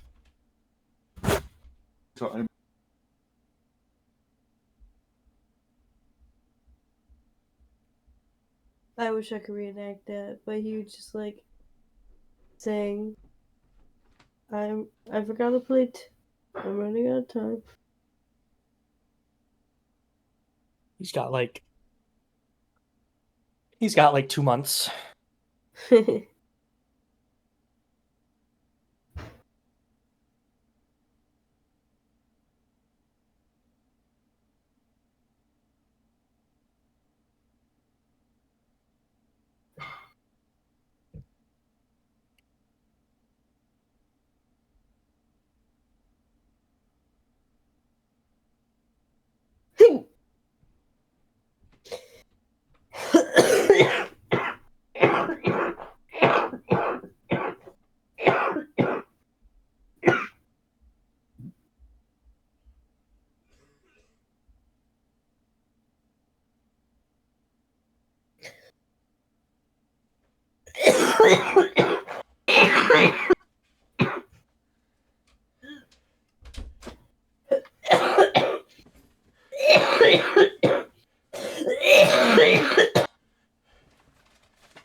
Trinity, didn't I tell you to stop being sick? Uh-huh. I started hiccuping, and then I started coughing. Hi, why'd you start coughing like that? My bad. While Luke's And gone, now I feel like I have an air bubble in my chest. I can just talk about this. Not that cat. There is an Olimar G1 Death Battle fan blog versus the Knight from Hollow Knight. Oh shit, that would actually work. It's a pretty decent. It's not their best for either, but it's pretty damn good. And Did I beat him? It's a pretty, No. All right. it's a pretty big Olimar W if it happens. Can I have a laser I want a flounder? knight. I'm back. I do think he wins his most popular, actually. The knight versus Ori? Yeah. I've changed my Oh, mind shit. on that. Good. But alright, we can move on to the next one. Before we move on to the next one, complete tangent. Luke, I've been watching all the TikTok clips of your most recent Lethal Company video, Okay. and I commented at one point, I so much more like being a character in videos than I do recording the videos. Yeah. And I've pinpointed exactly why, because as soon as I open OBS, I'm not like my primary thought is I can't wait to get all the funny things that happen on camera. But if I'm not recording and it's just like we're just like playing a session, or better yet, if I know someone around me is recording, my mindset is I can't wait to be the thing where people are like, wow, I'm so glad I caught that on camera. Yeah. And sometimes it's not even intentional. Like, one of the funniest clips I think you've ever posted was when we were playing the VR chat Among Us map, and I was stuck in the garbage chute and I just got like sucked out, and you could only hear me for like 0.5 seconds. Okay, that's all. Alright. Boop. This is another one that I take out because Harry Potter, but Yeah. Dobby versus Gollum's funny. Both little freaky gremlins. Basically. That's basically the whole thing, is that it's just funny little gremlin guys. Does a ring count as clothes? Yes, but one, Dobby's already a free elf. And two, Gollum would never give up the ring. What if love wins? Hear me out on that one. I think it could work. I'm not against it. Does Gollum have? He's like kind of strong, right? He's got some stuff to him. He's got a little bit of stuff. Dobby's got magic, and Gollum's a little strong. This is a very boring matchup that nothing would happen in, but it's funny. They can defend themselves. Kind of. It's like Courage versus Scooby, except that one was good. This one probably wouldn't be, but I don't care. Little gremlin guys, they're gonna fight now. Fuck you. Moving on. Condiment King from DC Comics versus the Toilinator from Codename Kids Next Door. Condiment King. Yep. He stores and uses condiments as weapons. Yes. Is he successful in this mission? He is successful in making the heroes of Gotham smell like mustard. Understood. Is he a king? Is he considered a villain? Yes, he is a villain. Does he do anything more villainous than this? Not typically. That's he just kind of shoots ketchup and mustard at people. I feel like I would meet him somewhere and talk to him for a little bit, because it was an interesting conversation and interesting to just see what this person is like, and then I would never want to meet him again. Pretty much. I think he'd spray me with ketchup and I would beat his ass. Or I would try to. You probably could. Depends on the version and like what time it is. Not like but like what time in DC it is. But you'd probably beat the fuck out of them. Absolute Condiment King. Oh fuck! I cannot wait to see that. This is one of those ones that's like really goofy, and there is a Brandon Yates custom track that it's got fucking vocals, and it is called Catch Up Flush Down, and that is the dumbest shit ever, and I love it. Okay, so because I don't know and I haven't asked yet, what does Toilinator do? Throw toilet paper at people, basically. That actually seems less powerful than Condiment King. He kind of is. They're both fucking pathetic. Toilinator has better showings of like physical stats. But like Condiment King just has better equipment, which is weird as shit to say when I'm saying that we're talking about him having condiments. Equipment is an interesting term. It is. He does actually have some weapons, I'm pretty sure. Couldn't tell you what off the top of my head. But this is one of those that I saw as the as like a custom track that someone paid money for. And I'd like to point this out too. They paid money for a longer track because it's like 4 minutes. They paid extra for vocals, and they paid extra for a guest singer. How long is a track usually? You get 2 minutes on the bass, and then you can extend it from there. Okay. So yeah, someone paid a lot of fucking money for this. And it's like played out as like this super epic battle theme. It's so stupid, and I love it. The song's probably pretty good then, right? Oh, it's pretty damn good. Brandon Yates don't miss. That's a lie. He's missed a few times. Like My Little Pony and Devil May Cry. Wait, what? Oh my god, yeah. Virgil versus Nightmare Moon was really... My Little Pony, that was brought up at a really funny time, because this is the My Little Pony matchup. Why does their shirt say oob? It's Boo. It's just... it's inverted. That was good. He misses sometimes, but everyone does. So this matchup... I'm dying, apparently. Sunset Shimmer from My Little Pony versus Amity Blight from the Owl House. So, is this just this picture of her, or is she like not pony form right now? So, Sunset Shimmer is from Pony World. However, Okay. she was a student of Celestia, and she decided that she wanted more power than Celestia was willing to teach her. So she used, there's like this magical mirror that transports to another dimension, which ends up being the human world. And she goes there in search of knowledge of power. Realizes she can't fucking get it there because there's not magic there. And then waits until the portal opens back up because it only opens every 30 moons. Goes back through and steals an element of harmony. So And then- she's bad? She becomes good. Okay. But As do a lot of characters in My Little Pony. this is true.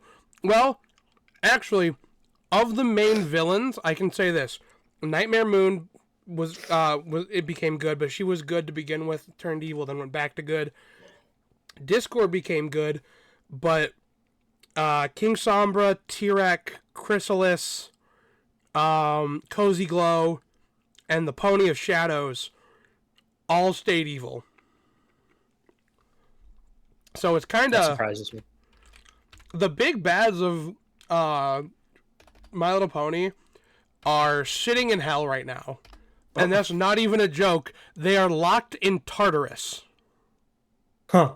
That's hell. But yeah. And they're being guarded by Cerberus. Is Kronos down there with them? Honestly, maybe. So what does the Owl House person do? So in the Owl House, everyone has magic. Well, everyone in the Boiling Isles has magic, but because of Belos, the main bad guy, everyone is limited to one type of magic, and it goes across. I think it was like 8 different covens. Amity's whole family is a part of a coven that does magic with like this purple slime stuff. I don't remember the name of it. But she is basically an antagonist for the beginning of the show. She is like a rival to Luz, and she's kind of a bitch. But it ends up being because her family sucks, and she ends up being Luz's girlfriend. Yay, gay representation. But that's kind of the point of this is we're both misguided, not truly evil, but they ended up using their powers for bad simply because of that being misguided, and then they ended up being main characters that excuse me, that stuck around the main cast, and it's confirmed that Amity's gay, and it is hinted that Sunset might be gay as well. But My Little Pony, at the time, was not committing to that kind of stuff. They have since. But actually funny, they wouldn't commit to it, and now there's like 6 confirmed gay couples in the show. But Sunset's not one of them because she wasn't brought back ever after the movie stopped. R.I.P. Sunset Shimmer. Is she dead? No. The movie It was stopped. never- Yeah, they don't bring it back. There was supposed to be a 5th Equestria Girls movie, but because Gen 4 had already finished, they just canned it. And I'm mad about that because I want that fucking movie. Anyway, Between these two, who do you think wins? Sunset Shimmer. My Little Pony magic is way more potent than and versatile than Owl House magic. Oh. Also, I think she's got a couple years on her. So I think she's like more experienced. Because I think Amity is like 14 or 15, maybe 16. Whereas by the end of My Little Pony, Sunset Shimmer is like, excuse me, 17 or 18. But she's been training in magic her entire life, like Amity. So she at least has a couple years of experience on her. So as a horse, she's about to die. She's like elderly. No, not by My Little Pony standards. Okay. All right, moving to the next one. Lucina from Fire Emblem versus Grovyle from Pokemon Mystery Dungeons. Specifically Pokemon Mystery Dungeons? Yes, because this is a matchup of time-traveling swordsmen that travel from a dystopian future to the past to try and save the future. Okay. Calling Grovyle a swordsman is a bit wild. But I think it's still Honorary. works. Honorary swordsman. I think it's just really cool. I want Pokemon Mystery Dungeons to be talked about, especially Explorers of Time and Sky. Also, Fire Emblem has 1 episode, and it's really good. Give me more Fire Emblem, please. I've never played. Who's the Fire Emblem character that they have already? They did Dimitri. Okay. I was going to say something along the lines of, I want Fire Emblem, but they're probably not going to do the ones that I want them to do because they're going to do 3 houses instead. And Dimitri is 3 houses, correct? I'm pretty sure, yeah.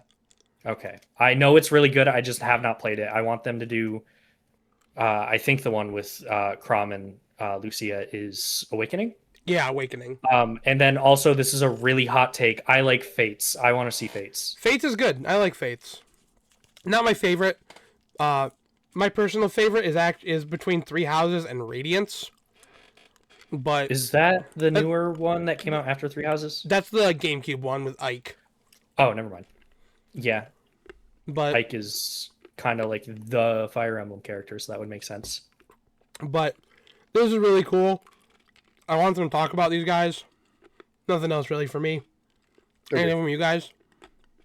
No, No. I like it's Lucia or Lucina. Lucina. It's hard to remember because I've played maybe 3 or 4 things that have variations between those 2 names. That's valid. The next one is one of my favorite thumbnails. Homer Simpson versus Peter Griffin. Don't make me look at his pores. This is a matchup I'm surprised they haven't done yet. And I don't think it's gonna happen if I'm being honest, because we're kind of past its prime. It's too memey, right? Not too memey. But it's like neither shows are really big anymore. I like how it looks like the sky from Homer's side is shining, like edge lighting Peter. Oh yeah. Do you guys want to move on from this one? Or do you want to talk about it? I think this is similar to Tenna in that I really want to see them power scale Peter just because I want to see them power scale the concept of Peter going, it's like that one time, and then all of a sudden they're at a different scene. Yeah. That's an actual ability, which is fucking weird. Is Homer seems pretty much indestructible from what I remember of The Simpsons. Basically, Does he have a way to lose? They both are basically unkillable, but have also died. It's really Yeah. weird. It basically comes down to one of the funniest things ever is a cutaway gag from Peter versus an entire episode from The Simpsons. There's an episode of The Simpsons where Homer becomes Death because Death comes for Marge, and then he knocks Death unconscious and has to like take his job. So he has the powers of that if you're doing like full composite stuff. And then Peter, in a cutaway gag, has shadow demon friends that just drag you to hell. And so it's kind of you got to figure out what has the power there to win. I don't remember specifics, but I feel like I recall an instance where like Homer gets out of hell. And I bet they both have the ability to do that. I don't fully remember. It's fucking weird. Yeah. Please, Death Battle, do this eventually. When they're both over in 70 years. Don't use this model of Peter, though. Please do not. Huntrix from K-pop Demon Hunters versus the Dazzlings from My Little Pony Equestria Girls. The Dazzlings? Yeah, they are sirens from the pony world that were banished to the human world because there's not magic there. And then during the process of the movie, this is the second movie, they discover that the portal has reopened and equestrian magic has been seeping into the world. And so they basically are trying to regain their power. And then K-pop Demon Hunters it's another group of 3. Have you seen the movie? I have, yeah. Okay, so you know what they're about. Yeah. And they're fucking awesome. And they lose this matchup, but I don't care. It would be such a cool fucking matchup. And yes, they lose. Okay, what's the power that the Dazzlings get? Between the 3 of them, they overpowered the main 6 using like the element magic stuff, which a single element of harmony, when it was destabilized, nearly destroyed the entire barrier between the pony and human world, meaning it literally nearly destroyed a dimensional plane. Okay. Yeah, it's quite a bit. All I have to add to this is the fact that I haven't watched K-pop Demon Hunters, and I think that a Death Battle should do it because it would make them a lot of money because people like K-pop Demon Hunters. Yeah. All I have to add is that I am currently quitting out of my mission in Warframe to open Photoshop because it gave me an idea to make like a Death Battle thumbnail for something that would be really funny. I'm afraid now, but I'm excited. I don't think you're going to get the joke, but despite me not having talked to her at all, I know because she's on my Steam friends list that Cass plays Warframe, and Cass is really gonna like it. All right, I will. All right, this is one I like. Sherm, if you're watching this is one of his most wanted. I think it's much higher on his list than it is mine, but it's cool. And now, more My Little Pony. Spike from My Little Pony versus King from the Owl House. They're just little guys. It looks like it. They're just little guys that help out the main character. Do they have much power of themselves? Not at first. Spike at first is just like a baby dragon who can kind of breathe fire. But by the end of the show, he can fly, and he's got like more powerful flames. And King, after a lot of bullshit, I shouldn't say bullshit. It was actually a really cool character development. Gets this Titan power because he is a baby Titan. That basically lets him repel magic. So it'd be pretty cool. Also, when he's pissed off, he has like a really big monster form. I don't know if that would apply here, but I was gonna say I don't know why, but I feel like one of these would be the type of character that like gets some sort of crazy power at some point. Technically, both of them have had really big forms, but Spike's was specifically, he was going through something in dragons that all dragons go through, because it was kind of playing on the dragons hoard things because they're greedy thing. When he reached a certain age, he started to like grow and start hoarding treasures and like became like a danger to everybody. And then they fixed it because friendship is magic. But it's just kind of cute little guys. That's basically the entire point of the matchup. Okay. And you want to see one of them die? Yeah. I get it. Yeah. Marceline from Adventure Time versus Ember McLean from Danny Phantom. Basically, What is this 3D model? that is from Multiverses. Oh, okay. Basically just undead musicians that one's evil, one's good, one's lesbian. That's Which not one? That's the name. Marceline. Are we sure only one of them is? We don't know Ember. I think it's confirmed that she kind of has a thing for Danny. So technically Marcy's bi because she had a boyfriend and then she ends up back with PB. But I don't know. What? So Ember is bad? Yeah, she's evil. I don't remember her much from the show. It's been a while since I watched it. She's one of the more minor villains. That's one of the problems with this matchup is don't got a whole lot to go on for Ember. Oh. She shows up like enough that you could probably get an episode, but not enough that she has a lot going for her. I feel like Marceline does have a lot going for her. Oh, she fucks up Ember.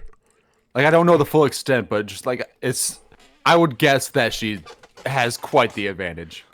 Technically, I'm rubbing against my mic. Fuck. So I don't believe in the scaling. However, if you wanted to, Adventure Time has a very easy feat that you can scale most of their characters to dimensional scaling for. In an early episode of Adventure Time, when Finn gets the smart glasses, he makes a sword that's 4-dimensional Okay, yeah. and then lifts it up, meaning he lifted an entire extra dimensional plane. And then it created a black hole, and Jake was able to hold on and pull against the pull of the black hole. Okay. I don't believe in that kind of scaling. I think it was very clearly a joke. But Yep. Scaling in general is something I'm like, I need it to be backed up. You yeah, know, like I don't like that. Like, oh, this happened once, and this character clashed with this character once, so that means they can do the exact same thing and more. Like, Yeah. I don't know. Like, I need a little bit more. But in general, I still think Marceline is she dog walks gonna Ember. do some, gonna do some damage. And now we have a matchup that I don't think anyone except me here cares about. Okay. Yay! Sakura from Street Fighter versus Videl from Dragon Ball. Who? Exactly. They're You did basically... cut out a little bit. Huh? You did cut out a little bit when you said the second one. Oh, my bad. So yeah, Sakura from Street Fighter and Videl from Dragon Ball. Videl, okay. I feel like I remember her vaguely from something you showed me. I might have shown you Boo Bits, and she shows up in that. Okay. They're both just young fighter females. Yeah, that's all I got. Okay. There's not much to this one. I just like them both a lot more than most people, if I'm being honest. Excuse Do me. they have much? Well, I mean, Sakura's in Street Fighter, so like, there's that. But like, Yeah. does Videl have much screen time? Yeah. Okay. She's in Dragon Ball Super. She stopped being a fighter. She's Gohan's wife. Okay. And they have a kid, and she kind of stops being a fighter. But in Dragon Ball Z, she was she's the daughter of the world champion, Mr. Satan. I love that name still. And if you want to give her not canon stuff, in Luke, this is something you may remember her from. Mm-hmm. In Broly the Second Coming, she is one of the main characters alongside Trunks and Goten. And she like actually does damage to, the legendary Super Saiyan and takes some hits from him. And if you include that, she dog walks Sakura. But if you don't include that because you have a brain cell, then it's a pretty even kind of fun fight. Man-Bat versus the Lizard. The Lizard? Yeah, from Marvel Comics. The lizard. Okay. You know what I'm talking about, right? Man bat. Do you know Man Bat? Man. Batman. Nope. Man bat. Yes. A Batman. Yes, Luke. He's A basic. bat who is a man. He basically he's a man who Sure. got turned into this bat monster, kind of like kind of like how the lizard accidentally turned himself into that, but then they kind of went different ways. Man Bat went fucking batshit insane, I would hope so. whereas the lizard, he went insane, but in a way of he kept his intelligence, but began thinking that the whole world needed to be lizards because that was the next step in evolution. And this actually has a really fun dynamic that I think it could have during the fight, which is the man within, because lately in like comic stuff, we've seen that Dr.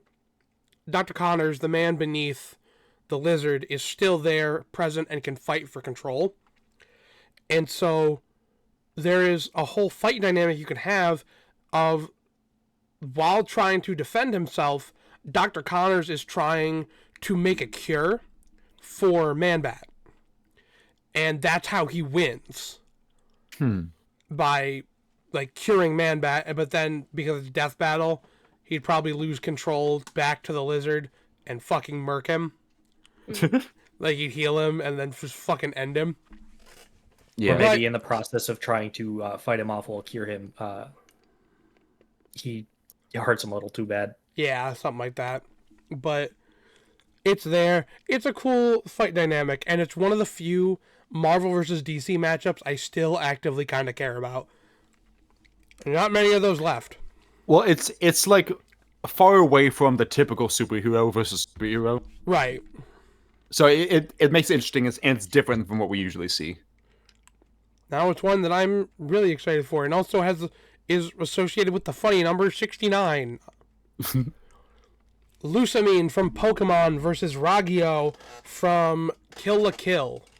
What's 69 about this? Nothing, it's number 69 Oh. on the list. Okay. They're both insane women who are terrible parents. That's I know nothing about Kill la Kill. My thoughts on Lusamine, I think it would be really compelling if they use Sun and Moon Lusamine and not Ultra Sun and Ultra Moon Lusamine, because she loses like any sort of interesting depth in those versions. Yeah, I don't know why they did that.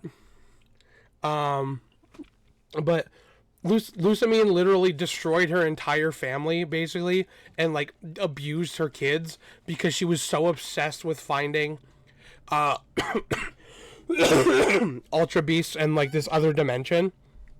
And Ragio was so obsessed with finding making a perfect host for, like, there's, like, in Kill la Kill, they have these aliens that are basically clothes that they wear. It's weird. But she was so obsessed. Yeah, she was so obsessed with making a perfect vessel for them that she tested both her daughters, and when they weren't perfect, she literally threw them away. Like into the trash, or Yes, like tossed them. Like down a trash chute, she sent her daughters. Oh, okay. She's a piece of shit. And that's why I like this episode.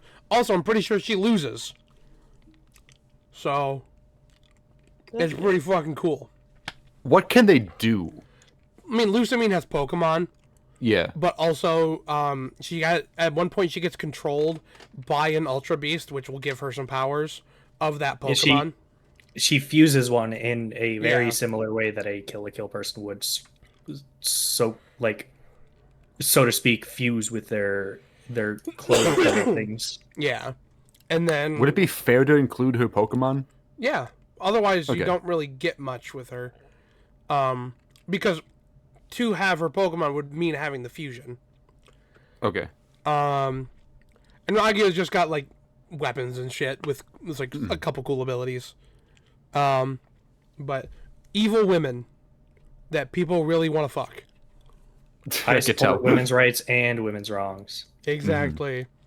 Alright, now it's time for one that's very sad.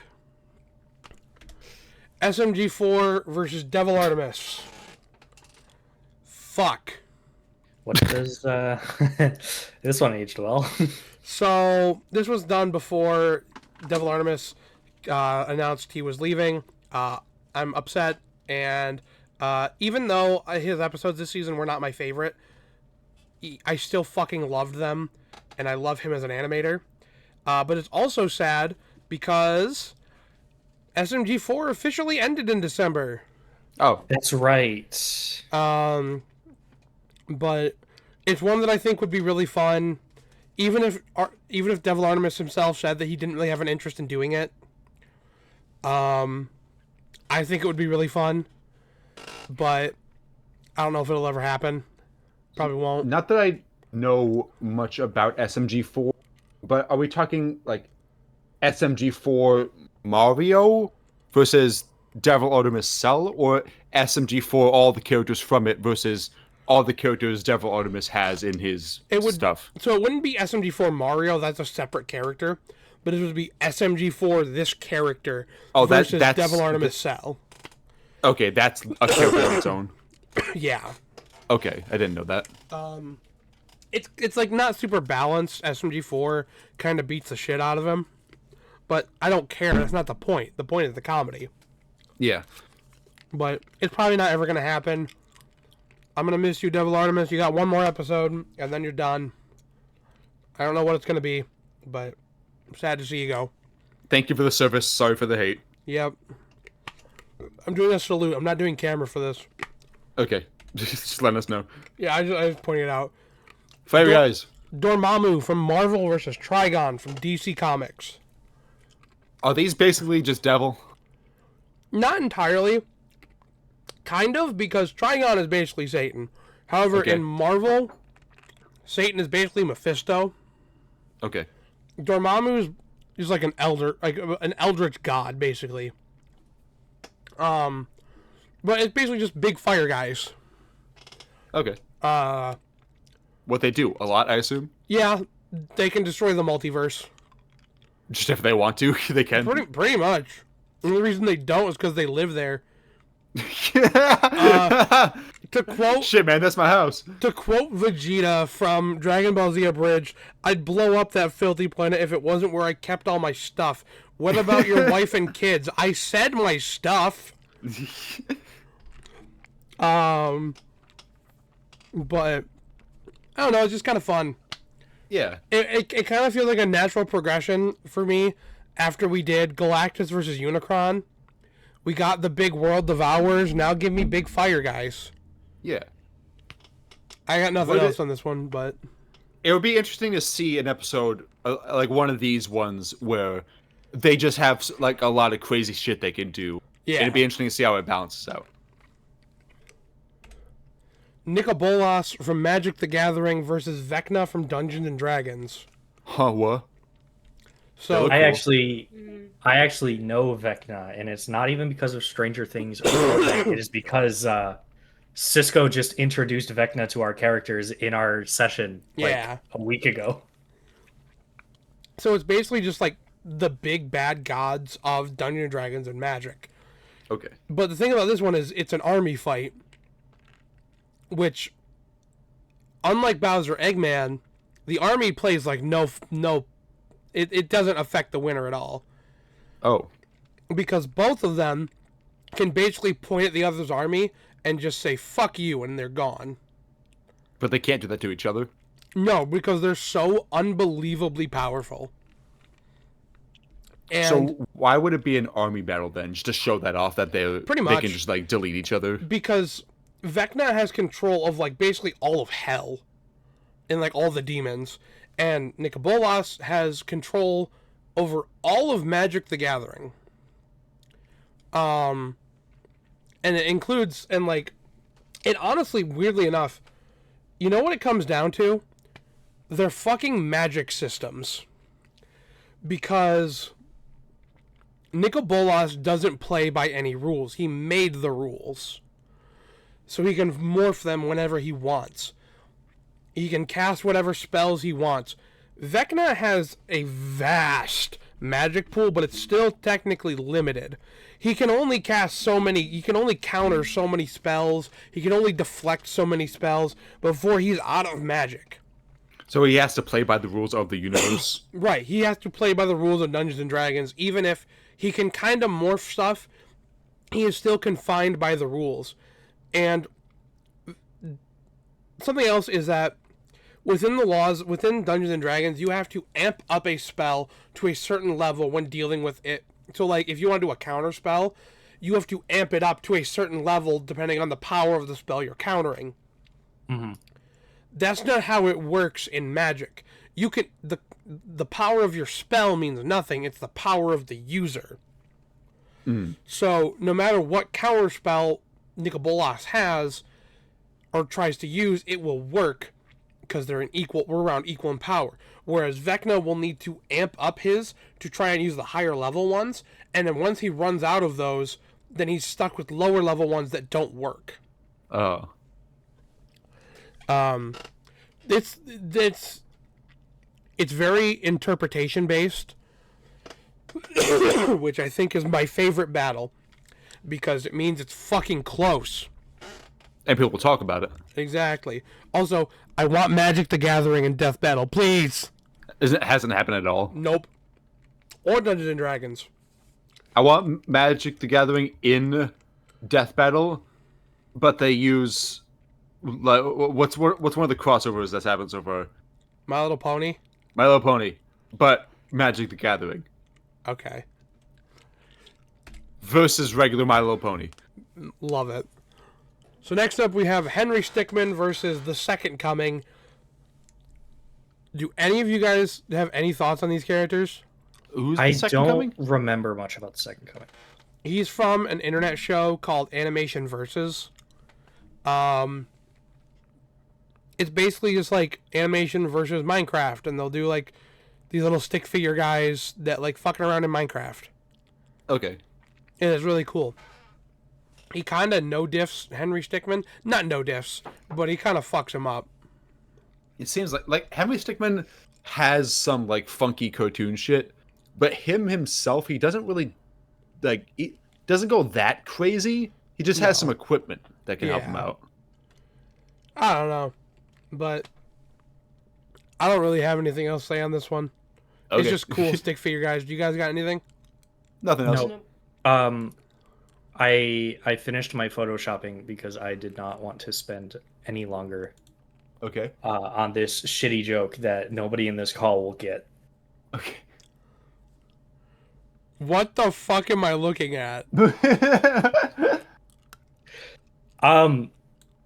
Part of the 1999 update, one of the bosses that is very prevalent throughout the whole story is do I have the source image? I was gonna use the actual image of these characters at first. I'm sending that to Cass, by the way. Go ahead. It's these people who got infested and are now like a fucking super boss. Oh. It's the same style of boy band. Okay. First is that SpongeBob boy band that showed up for one episode. Yeah. I see. I was gonna do K-pop Demon Hunters, but I'm like, that's not as much of a joke. That's just an actual matchup. All right. All right. All right. Emerald from Sonic versus Claptrap from Borderlands. I don't know much about the first one. I don't like the second one, which I'm not meant to. Yeah, you're really not meant to. But he's Shut the fuck up, Steve. He's a wizard. Oh yeah, he is. I remember you telling me about that. And one thing I really hope is that if this happens, they get Claptrap's original voice actor because he fucking hates 2K now. Oh. And so I think he'd be willing to do a fan project just kind of stick it to 2K. What? When did they switch voice actors for him? Borderlands 3. Okay. They tried to Because I said 1 and drastically- 2 sound the same to me. They tried to drastically underpay him, and so he basically told him to kick rocks. But cool robots that were built to destroy and then ended up not doing that and being heroes, even if one of them kind of sucks at it. One of them is kind of cool. One of them is a huge douchebag. Take that as you will. Okay. Now it's an actual cool matchup. The Spy from TF2 versus Agent 47 from Hitman. I see the matchup. They're both bald. Mm, We don't know Do if we know if the spy is bald? No, we They do both not. wear suits. they're They do both wear suits. But- That's the thing. But they're also, Hitmen. his mask would show a little bit of hair, kind of like True. how Miles Morales, Well, Well, not Spider-Man 2 Miles Morales, like Spider-Verse Miles Morales. yeah. No, I get you. Maybe. He might be bald. What But- can Spy do? He's got a gun. He's got a cloaking device that lets him like turn into other people. He's got a hacker that can literally like destroy electronics. He's really good with a butterfly knife. And in the like the shorts introducing characters, he took down the soldier and the heavy by himself in hand-to-hand combat. I think the episode should end with Agent 47 on the back foot, no weapon, hands up. And his line is, "I'm fucked, aren't I?" And the spies is, "No, that would be your mother," and then kills him. That it probably would be, honestly, and I wouldn't be against it.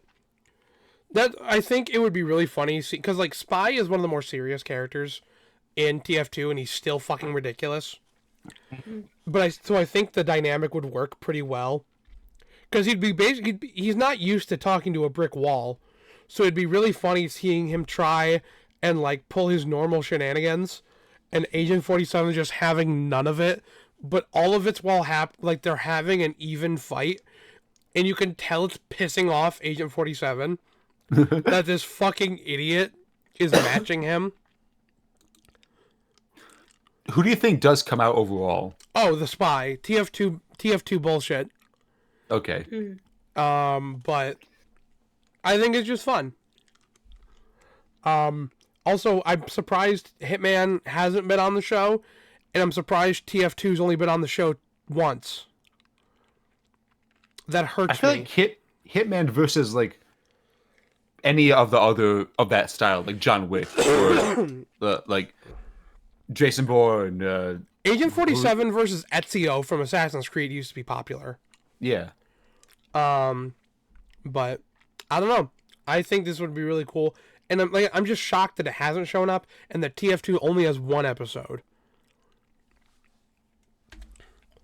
Bakugo from My Hero versus Blue from Pokemon. He has evolved from the Spite match against Squidward to another match that I think he loses, but it's closer, and it's not because I hate him. It's actually a good matchup. Both spiky hair with smirks.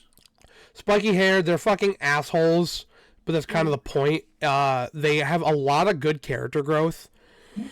Is Blue your rival Yeah, in one of the first games? he's in the first game, The first game, okay. but he goes from being this asshole who just thinks he's better than literally everyone to an actual respectable trainer and a gym leader and someone who respects the journey of Red and becoming the world's strongest trainer.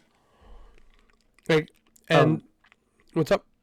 This might be the only matchup that I'm like, I don't really agree with this, simply because yeah, they have very similar character arcs and they are very similar characters, but in my experience of watching Death Battle, it's usually just from what I've seen, the like biggest deciding factor is similarity between abilities.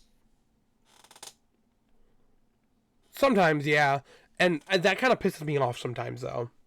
Because you end up with matchups that, with characters that aren't all that similar, if you're being honest, they just both have a similar power. Outside of that, they're so different. Is that because I was going to bring up, I know the discourse between this one got extremely toxic after like a week, but Bakugo versus Reze, because that is one that I kind of liked at first. So the problem with that one is it's not close. Bakugo just beats the ever living fuck out of Reze. But also that one kind of got ruined for me because it wasn't made to be a good matchup. It was made to shit on Bakugo. Oh, well, that isn't that. You've come a long way. I have, but I've also, since I made Squidward versus Bakugo, it was one of my favorites. I've actually finished my hero, and his character growth is fucking phenomenal. Reze versus Bakugo was not made in good faith. It was made for people to piss off My Hero fans. True. And From an outside perspective, I see it, and I'm like, I don't know much about Bakugo other than his abilities thematically are similar to Reze. they are. And then the jokes were funny at first, and then they turned into, good old versus battle fashion, death threats and doxing and stuff. Yeah. It's In a blind taste test of like a piece of shrimp versus a piece of crab versus a piece of lobster, I don't think I could tell you which one's. I think you just need to eat more of the three. Yeah, they're Yeah. pretty different. I guess we can move on from this one. I really like it. But I do understand. A lot of people aren't really big on the idea of like a Pokemon trainer fighting someone who isn't like another summoner. I think could be cool. I am not opposed to it. I just think they're like all they have going for them is their personalities are the same, and not personalities. Their personalities and stories are kind of the same. But honestly, some of my favorite matchups I've seen are characters who fight similarly, but like emotionally are such different people. I definitely think that has its place, but I also think that the idea of these two characters who are pretty similar but have very different abilities, so they get to play off each other in a very different way, could be very cool. I'm not like fully opposed to it. Yeah. In that, like, if this were an episode, I would thoroughly enjoy it. Yeah. But I've already Alright. said everything. Chucky from Child's Play versus Slappy from Goosebumps. I don't know much about Slappy. This is what I'm gonna get crucified for. Okay. So this was popular like 10 years ago, and then Chucky versus Springtrap got really big, and now anyone who likes Chucky versus Slappy is considered a fucking loser. We're not jumping on the Because they watch bandwagon of Goosebumps. Springtrap. Goosebumps is cool, and like I I like wasn't Chucky making fun of versus. it. I know, I like Chucky versus Springtrap is good. I like it, but like I like this one more. They're both fucking magic dolls. Come Yeah. on, it's perfect. Chucky Is it also close? has. Yeah, actually, it's pretty close. Like if they get close up, Chucky has like a major advantage, but Slappy has a pretty big advantage in magic and can summon all the monsters from Goosebumps. Oh, But Chucky also has the army of Chucky dolls. Yeah. So it becomes like a really big cool thing. I do Can think Chucky Slappy get that takes at it, any but- time? Yeah, he has access to it. Okay. I will say this. I'll take this or Chucky versus Springtrap before I ever tell you that Chucky versus fucking Megan is a good matchup. Yeah. I don't Fuck really you, know much about Blumhouse. Megan. I don't. For some reason, even though I don't really know much about that matchup, much about her, I agree with you. You know what I mean? I get you. Like I could see I- it. I don't know why. I watched Megan as part of my horror film studies class at college. And the unit was to show we were talking about the modern horror culture and just the things that the impact that the studio Blumhouse has had on it. Yeah. And ultimately the general consensus among the classroom was, wow, that was shit. See, I actually like the first Megan movie. The second one is fucking terrible because they turned it into an action movie. Mhm. But I like this a lot. Fucking fight me in the comments, I guess. It's never gonna happen. We're probably gonna get Springtrap versus Chucky, but And want I will this, take that just because I want Springtrap. pretty much. But this is probably the better matchup. Most people would not say that, but I will. Rayquaza from Pokemon versus Bahamut from Final Fantasy. Oh, this would be cool. Please. I want to watch. I want to watch Rayquaza Dragon Ascent. I think that's the move's called through Yeah. Bahamut's Zeta Flare. That would be such a cool shot. It would be so cool. Rayquaza is one of the only Pokemon that can just Mega Evolve on their own. I want it to happen, and we might actually be getting it this year. There's been a lot of hints that we might be getting it this year. So Which Bahamut is that? that one, I believe, in the picture, I want to say it said it was 14. Bahamut. I'm Would. going to be my credentials is I played the game for 5,000 hours. Right. No, it's not. I was taking a guess from it would be like a composite Bahamut. I couldn't remember which image this is from. Probably 15. I would Might if be I would 15. guess. Do you guys agree? Like Bahamut would Oh no, I said Rayquaza. Yes. not win. No, Oh. would. Bahamut. Yeah, Yeah, Is there another way to say it? but like would. I get you. Oh no. Not for you. That's all right. More for me. More for us. Yeah, we'll share. I just He want has Rayquaza. 16 different forms. Jesus. I just want Rayquaza in a death battle so bad. Because he's one of the coolest Pokemon. They took him. They took Rayquaza out of Smash, and therefore I need Rayquaza and something else as compensation. Yes. All right. We have another one that Zach might care about more than normal. Vilgax from Ben 10 versus Megatron from Transformers. See, Vilgax, Ben 10, my childhood. Mhm. But it's been so long since I've seen anything Ben 10. I hardly even remember his presence in the show. Valid. Actually, no, I do. I remember playing a Wii game now. Megatron, Transformers is to me Transformers is in the same light as Death Battle in that I really like it, but I got into it so late because one of my close friends told me to get into it, Yeah. and I'm just now starting to. But No, I get that. It's just I would really love- cool. sorry that I talk too much. No, I didn't mean to cut you off. Luke, do you have any thoughts? No. Really? Did you? I No. figured you'd have something. Nah. I mean, all right, this is cool. I was a little upset when Vilgax didn't even make it onto the Champions Island because he was part of the 32 that were Oh. being considered. But bro didn't even make it onto the fucking island. R.I.P.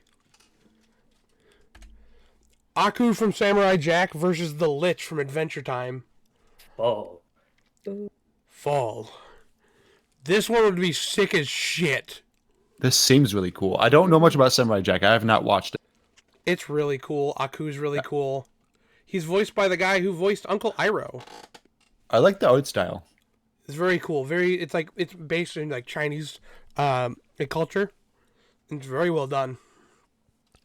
Also, it's a Lich win.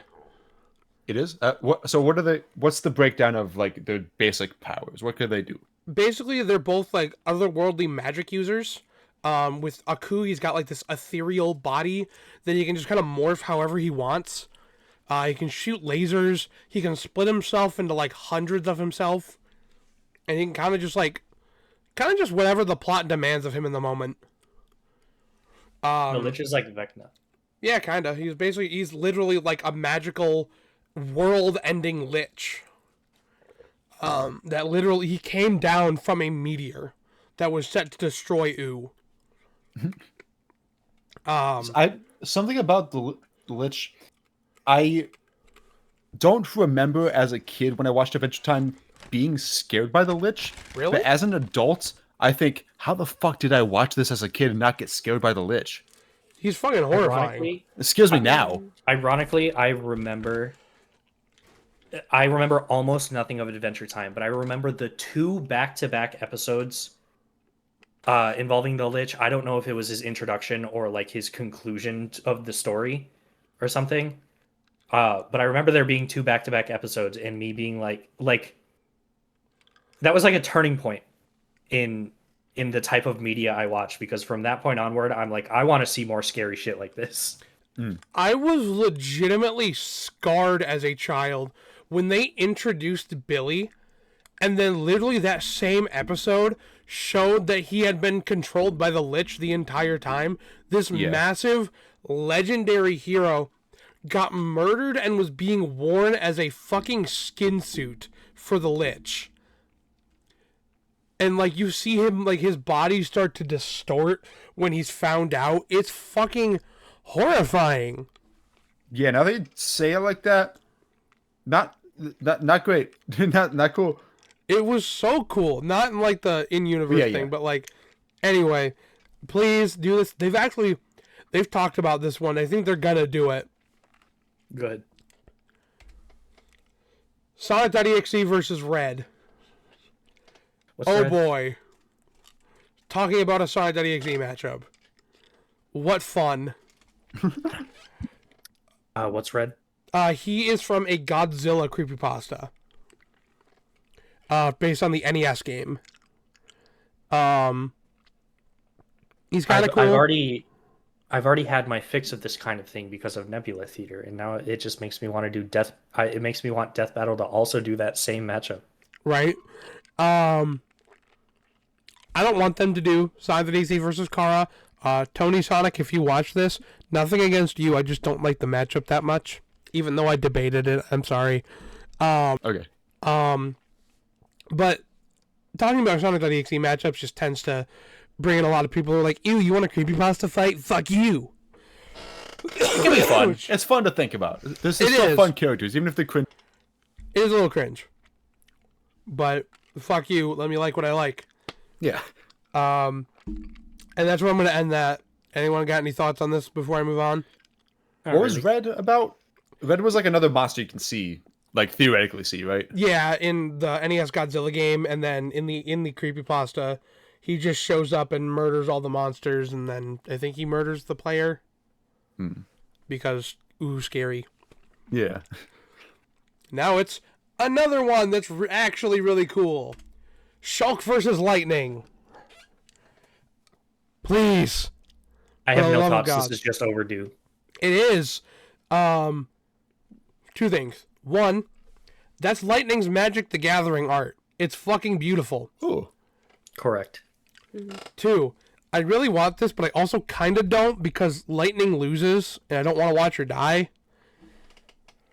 But also, she might not lose. It kind of depends on your interpretations of Xenoblade. But, please. I'm just scared of how this would go among the fandom simply because I already know how much hate Final Fantasy 13 gets. Yeah, but Lightning is considered one of the best parts of that game. True. People fucking love Lightning. They don't like Final Fantasy 13. Which, Final Fantasy 13 is my favorite. Why do people not like it? Is it trying to think. gameplay? Is it story?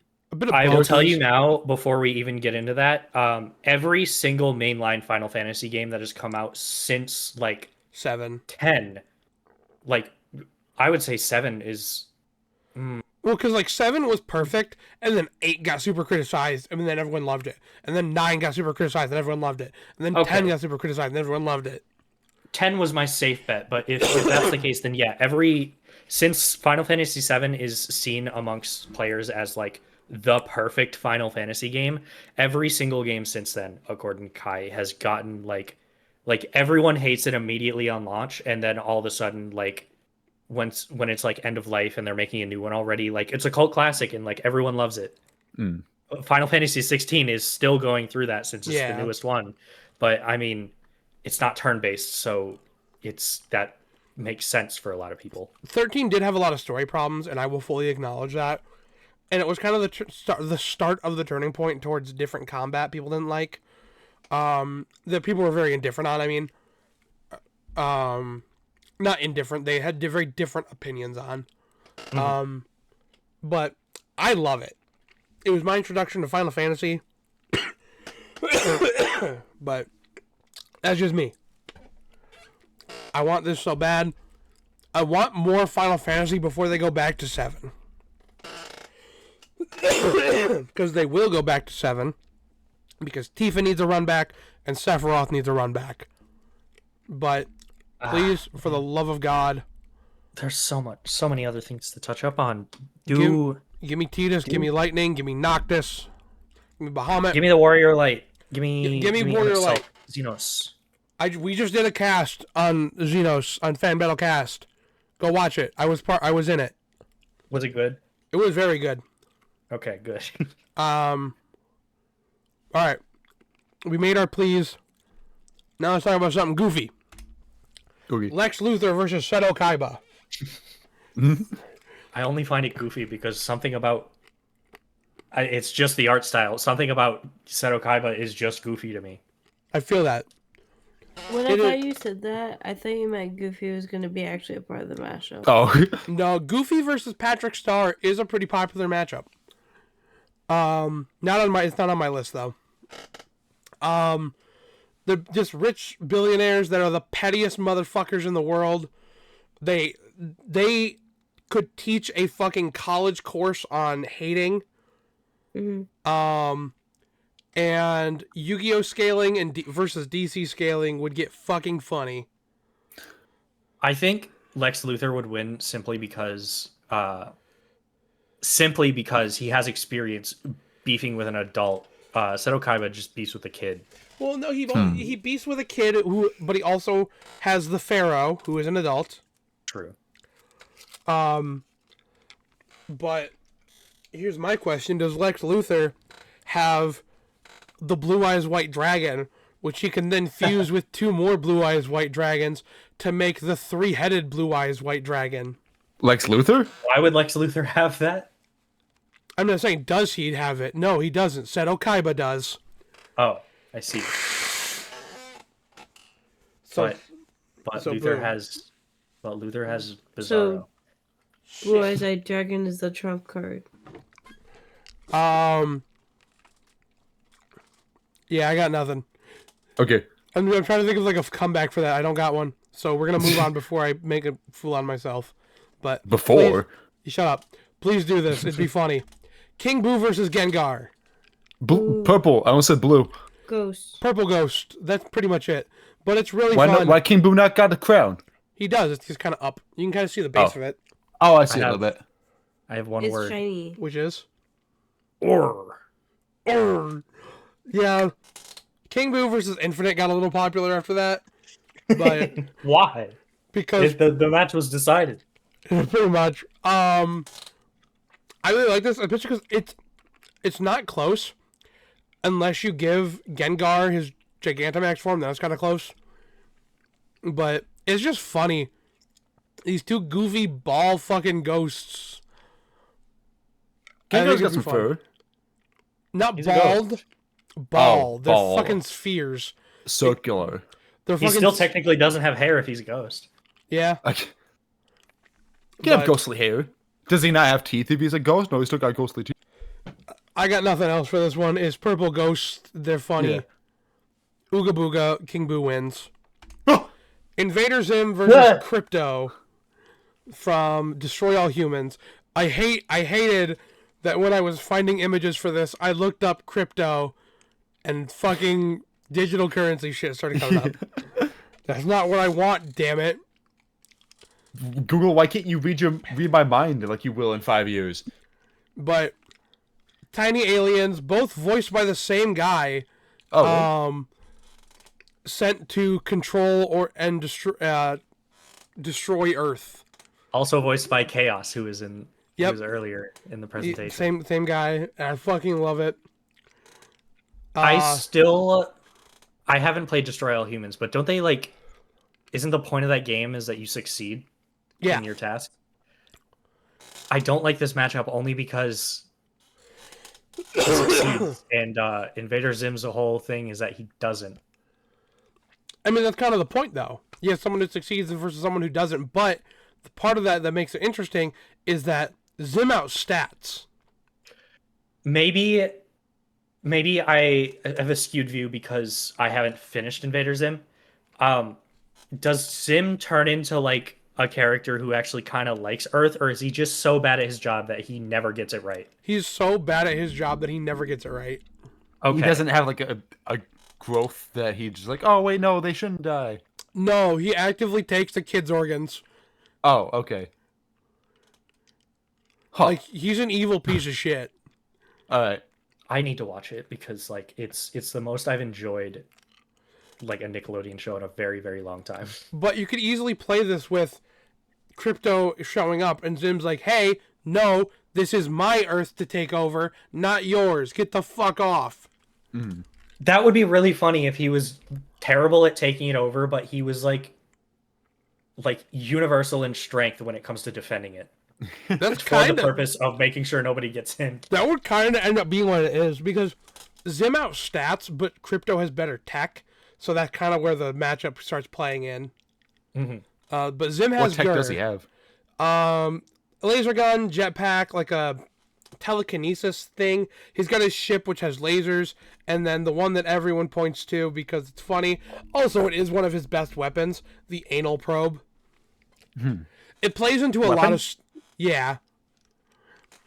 Destroy All Humans plays into a lot of old Alien tropes. Okay. So, like, with that, stealing cows, like, making crop circles and shit. It's fun. It's stupid fun. But I'm surprised this one hasn't happened yet either, but maybe it will someday. Now it's one for Luke. Flowey versus Monica. Who the fuck is she? I'm also going to get murdered for this one because Flowey versus the princess from Slay the Princess is popular. People kind of hate this one now. I don't care. Why do they hate this one? Because you're not allowed to like two things. Well, then Death Battle fans have a lot of hate between each other then because they like a lot of things. Yeah. Yeah. Isn't a death battle match liking two things? Pretty much. Death Battle fans, when someone comes out as bisexual, they're not allowed to like two things. But this is really fun, especially because it's a matchup that Flowey loses. Fuck Flowey. I like Flowey, but it's really fun watching him die. You said that as if you were making like a controversial political statement. I'm not, Like, but also I it's hate really everything funny. Flowey's been doing. I just can't stand by it. It's like, it's not a controversial statement, but it's funny to act like it is. But it's also really, I love this matchup because outside of the Death Battle community, its existence pisses people off because Monica isn't like a fighting character, really. Yeah. And so its existence pisses off dude bros. And that's like my favorite thing on the planet. People who don't like anime, who think it's People who don't cringe. like women. That too. Yeah. Yeah. I personally think Monica versus I think is, man, I'm a fake Metal Gear fan. I think it's Mantis. Oh, yeah. I think that would be funny. It's pretty good. But I really want this. It might happen. Who knows? Definitely not this year. I would also like it. Barry the Platypus versus Dudley Puppy. It's been a while since I've seen anything about Tough Puppy. He just looks like the persona of Johnny Bravo.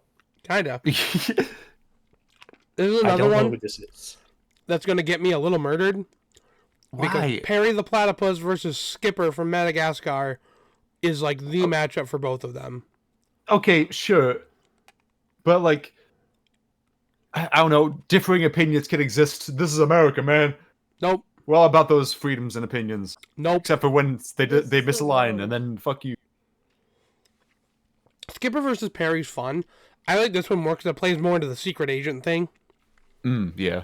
You also have the size difference, whereas with Perry versus Skipper, they're like the same size. But I mean, I guess Skipper is, like, not exactly secret agent, but it has those vibes of, like, Yeah. sneaking around. it's very different. I think Perry would play better off of Dudley because he plays off of Goofy better than Sirius. But that's just a me thing. I Phineas and Ferb I think is a little overdue. I think a lot of cartoons are a little overdue. They got nothing yet. Phineas and Ferb doesn't, and we're very lacking on cartoons. You got like Steven Universe, Star vs. the Forces of Evil, SpongeBob. Now we've got Looney Tunes and Tom and Jerry. We got Popeye. I guess We're about to get Avatar, but that's an anime. We've had a couple Avatar episodes, but when you look at the whole scheme of the show, cartoons have been very lacking. And now we have one that is very funny, and I love it. Papyrus versus Gonzo. Yes. I love how zoomed in that picture is. I And couldn't how find a good crispy picture. Gonzo is. Goddamn. I could not find a good image of Papyrus, so I just went with this fucking text box from that one image I sent you that said, I'm going to say a slur. And I just zoomed the fuck in. So It's I don't funny. know damn anything about Gonzo, and I don't really remember what Papyrus can do. They're basically just like goofballs who take themselves very seriously and are constantly using contraptions they either buy or build to try and like show off their skills. Papyrus' whole thing with trying to catch a human and Gonzo's with being the greatest showman. I just realized Is it a what thing I said, where like but they do that, but they're not successful? yes, very much so. But is it a thing where in a death battle they would actually have a substantial amount of power? Yes. Okay. Specifically Gonzo. Gonzo kind of dog walks Papyrus, which is All very Papyrus funny can to do me. is be like, "You're blue now." He's already blue. Exactly. So it wouldn't do anything. Exactly. He's fucked. Piccolo versus Knuckles. Opposite colors, that's why. Is green the opposite of red? Interesting. Yes. Luke, I thought you just said popsicle. That's why. I mean, they do look pretty tasty, both of them. I would both of them. Wait a minute. Green is the mix between blue and yellow, correct? Yeah. Yes. Then yes, they are opposites. I have no idea how the color wheel works, if I'm being honest. Red It's and on the blue other are not side. opposites because red, blue, and yellow are all primary colors. So therefore, those three are equally as opposites of each other. Yeah. So So- if you take red and then you take blue and yellow, which are equally opposite to red, and you mix them, that is as far opposite as you can possibly get. Green is everything, red is not. I see. Piccolo beats the fuck out of Knuckles. I would kind of guess so. Yeah. But wait a second. Wait one second, Roni. Knuckles punched the Chaos Emeralds straight out of Supersonic. He did do that. He He did. could punch the Dragon Balls out of Pokemon. He didn't absorb the Dragon Balls, damn it. But he's at his peak, theoretically. But he wouldn't. Knuckles doesn't have an answer for Orange Piccolo. That's an Why actual. did Piccolo turn orange? That's not even the opposite of green. It's actually okay. So actually, there is a lore reason, and I'm gonna lore dump now. Because thank you, Luke. Anyone who says that Piccolo's orange form in the superhero movie was an ass pull, fuck you. You don't understand what's going on. It is literally a symbol of his full acceptance of his Namekian heritage and finally coming full circle with his absorption of Kami, basically his brother. The reason he turns orange is because it's the color of the fucking Dragon Balls which Kami made. And he gets red accents because the Dragon Balls have fucking red stars. He Yeah. becomes, and the back of his gi transforms into, like, it gets the symbol of a fucking Namekian tree because it's him accepting his heritage. I'm sorry. Fuck you. I think we're probably going to say the same thing. I find it really I just found it really funny that the louder you got, the quieter you were for us. Yeah. You got loud enough that Discord was trying to cut you out, but didn't get fully there because you didn't get that loud. So we heard all of you, but you started Yeah, fading away. we as it heard got every more and more word. intense. But Piccolo versus Knuckles, please. Yes, I would Knuckles like to needs see a it. Knuckles needs a run back. Duck Kong versus Knuckles was funny, but he needs a better run back, and Piccolo needs an episode. The Last Ronin from Teenage Mutant Ninja Turtles versus Old Man Logan Why from does he have a Marvel. fork in his back? A lot of people stabbed him. Okay, People don't like him. why? He's so nice. It's basically just future dystopian versions of popular characters that they're older. Everything kind of sucks for them. Everyone they know and love is dead. Is Old Man Logan canon for like the typical, like what I would think of as the It's like kind the of X-Men universe? it's an alt universe thing, but it's kind of hinted at that it's kind of where everything's going. Okay. And then Last I would, Ronin. I would assume, like, if we were to take the now Marvel Cinematic Universe, because that's what they're doing, or I guess just the X-Men timeline in the movies as an example. My guess would be how it is. It's like that the events of Logan haven't happened yet, technically, and they're showing a universe where they have, but it's probably going to happen. Yeah. And then Last Ronin. Really fucking cool comics. I'm upset that the game got canceled. Oh, this is gonna be a game? There was gonna be inspired by God of War. That sounds sick. That would have been so cool. Yeah, well, it got canceled Why? because fuck you. I don't want to do that. It would have been really cool. I love Last Ronin. If you don't know who the Last Ronin is, how the fuck do you not know yet? But Like in general, or like which turtle which he is? turtle it is? It's Michelangelo, right? Yeah. Okay. But I want more Ninja Turtles. We haven't had Ninja Turtles in a while. It's funny, but it makes sense that it's him. You know what I mean? Right. I just realized the images I chose for this. Joel from the Pascal. Joel from The Last of Us versus Arthur Morgan from Red Dead Redemption 2. Specifically, the show No, Joel, or just general Joel? That's just the image I chose. It's composite Joel.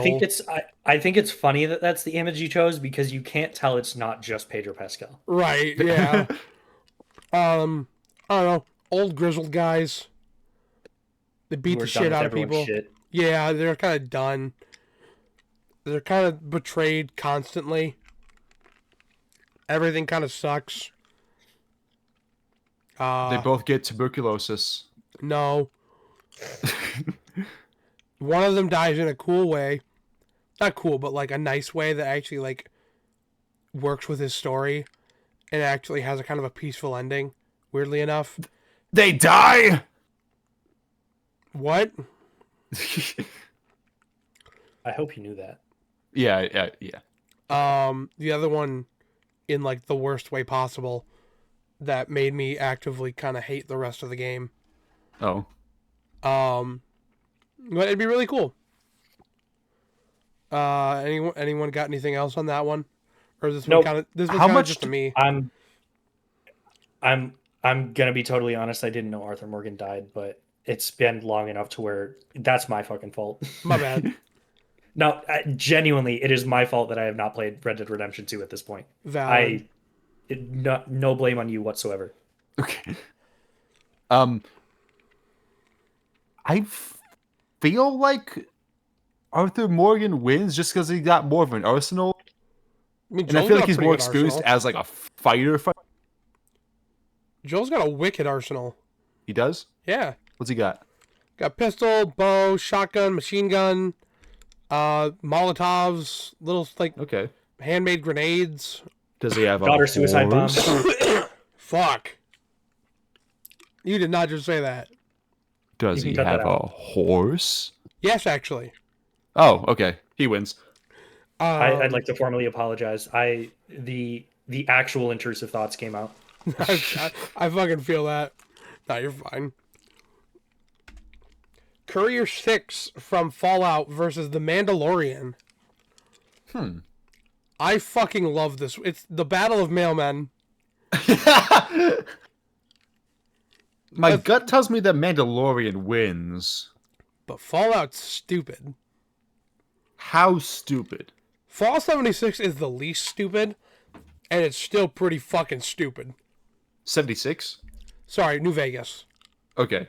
Is that weapon that I've seen that usually when I see it is heavily modded, where you just shoot an entire nuke out of a gun? Is that a real weapon? Yes. Oh, yeah. Yeah, that's a little stupid. But would that even kill Mandalorian? No, it would not. However, Beskar survives that. I need to fully look into New Vegas stuff. It is the least stupid of the Fallout games. Sorry, I just realized, Zach, this isn't like a criticism of you, but does that mean you haven't played any of the Fallout games?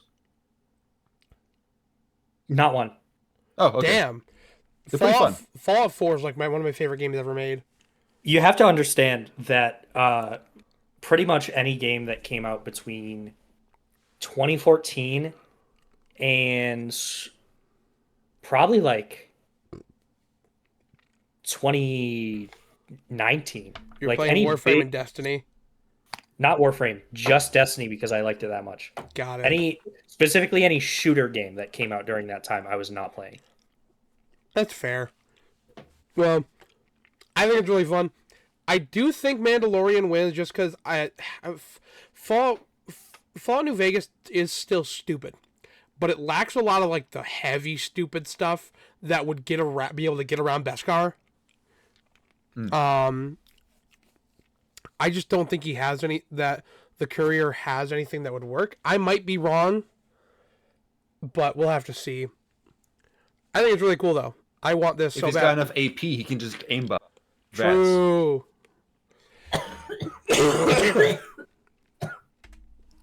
Slenderman versus Sadako. Versus Alma. Nope, this is Sadako. Versus Samara. I'm killing you. I was really upset when Slenderman lost the Champions Island. I'm gonna be so real.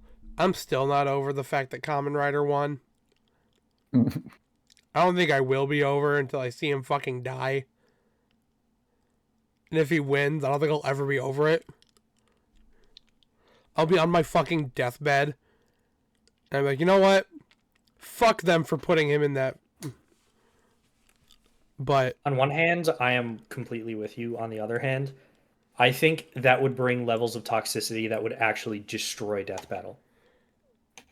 With how much people like Kamen Rider. yeah. I'm willing to stand on my I don't fucking like Kamen Rider thing.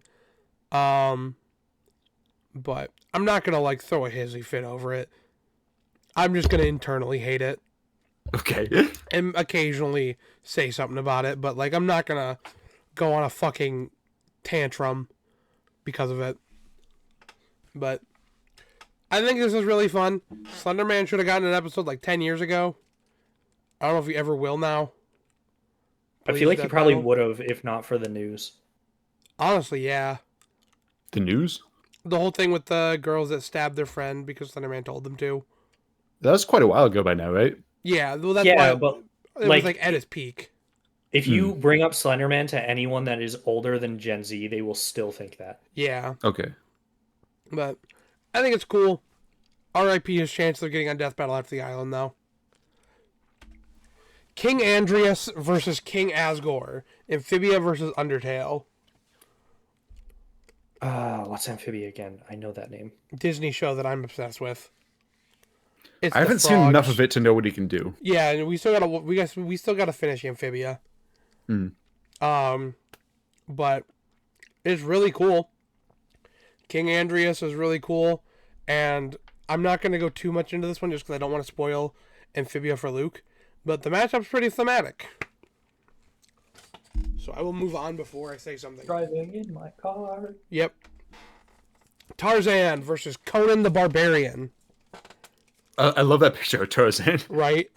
Why does it look like a zombie? I have no idea. So real quick fun fact. When I was originally making matchups forever ago, my first matchup for Tarzan was Caesar from Planet of the Apes. Okay. And can see it. And then I realized Caesar has a gun. Yeah. So Tarzan could figure out a gun. Tarzan versus Jake Sully. Who? Jake Sully, Avatar. Oh, sorry. Tarzan versus Sully from Monsters versus Aliens. Yeah. They're both blue. Yeah, exactly. But this is a matchup I really like. I was surprised it didn't do better in my tournament. Wait. Issue though. What's up? Conan's got a sword. That's pretty much like a gun. What? He could throw it like Okay, a gun, could shoot a but- bullet. Look in the art. Tarzan has fingernails and Conan doesn't. Fingernails are like a bullet each. That's Shit. right. Tarzan, He's got the strength to rip him off and throw him. Tarzan also has monkeys. Ooh. True. Does Conan have any No, sidekicks, any friends? not really. He's a loner. He is played by Arnold Schwarzenegger in the TV show. Yeah. So, So no friends? even fight. Arnold Schwarzenegger Wait, versus but- friends. But Arnold was mayor. So Ooh. or governor or something. Governor, Governor. yeah. He's got a state behind him. True, but he was Republican. Oh. He also cheated on his wife, right? Yeah, no, actually, he did not. He did not? He did not. What did there was something about him, right? He had allegations against him, and actually, we studied that in my nonverbal communication class. How all the signs were pointing toward when he actually addressed them publicly that he was lying. He might have been. I'm not sure. What I can tell you is that despite being a Republican governor, he kind of didn't run like a Republican. He kind of just ran like a. This is my bucket list. No more politics. Yeah, that's fair. I thought you were gonna say like I thought there was something out after this is my bucket list. Yeah, me So I was too. waiting for that. Sorry. Speaking of no more politics, here's a Nazi. Aaron Yeager versus Wander from Shadow of the Colossus. I'm sorry, that was such a bad joke, but also a really good one. This one was popular for maybe 10 minutes, and then everyone was like, yeah, no, that's kind of fucking stupid. I want Aaron Yeager versus Ken Koniki. And now that's the big one. I still want this bitch. Give Who me is this Wander. again? Wander from Shadow of the Colossus. WandaVision. Long fish. I want this. It's cool. I know 0% about either of these. Valid. Just somehow Aaron, not somehow. Aaron is a Nazi, even though his target is the Nazi regime. Ironically, right?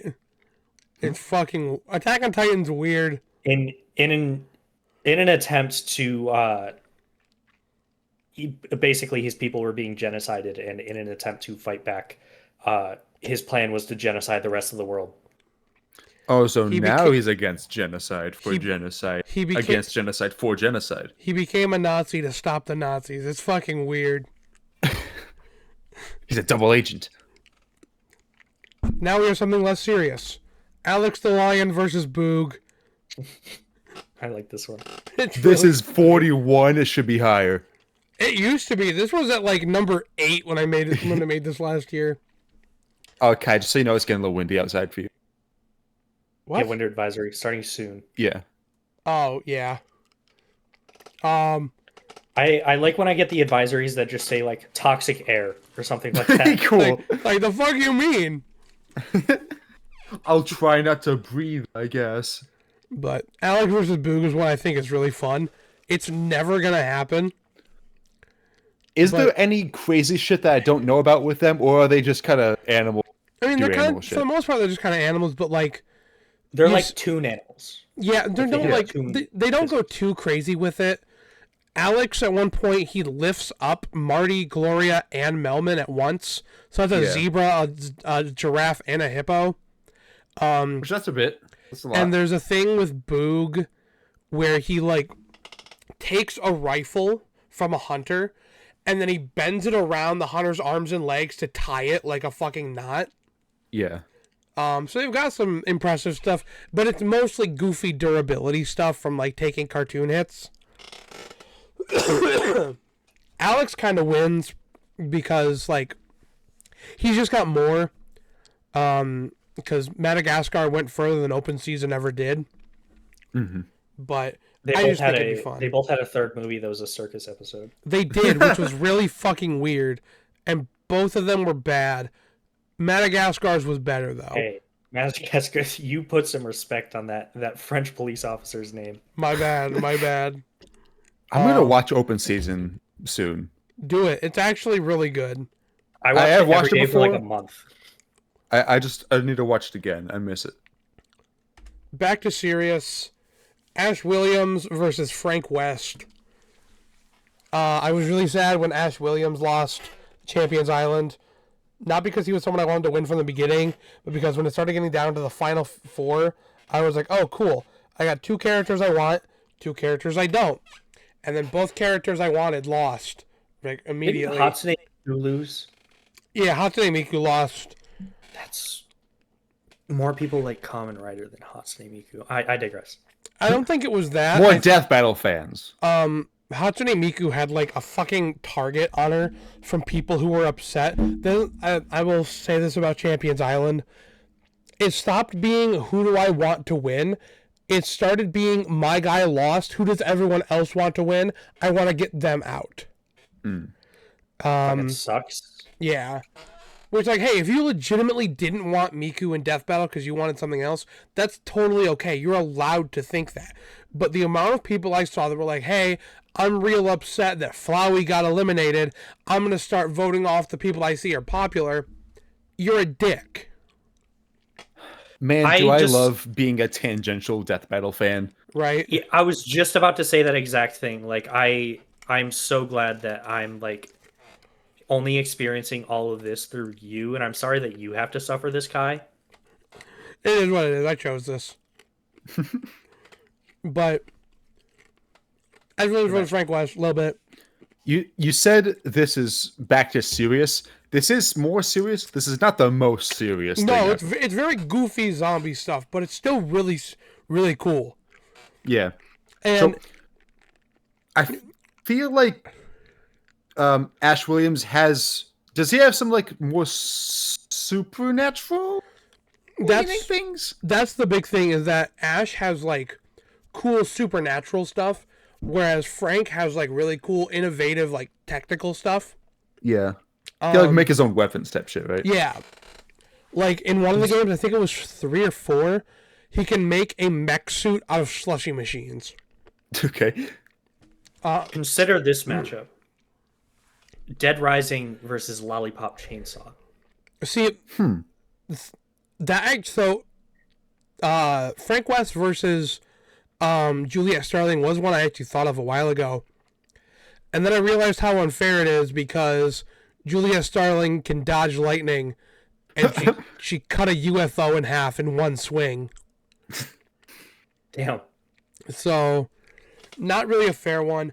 I will say, every time I look at this matchup, I get excited about the idea of it happening, but I also am very sad at the fact that we almost, after Freddy versus Jason, got Freddy versus Jason versus Ash, but it got shut down because the people behind Freddy Krueger didn't want him losing 2 movies in a row.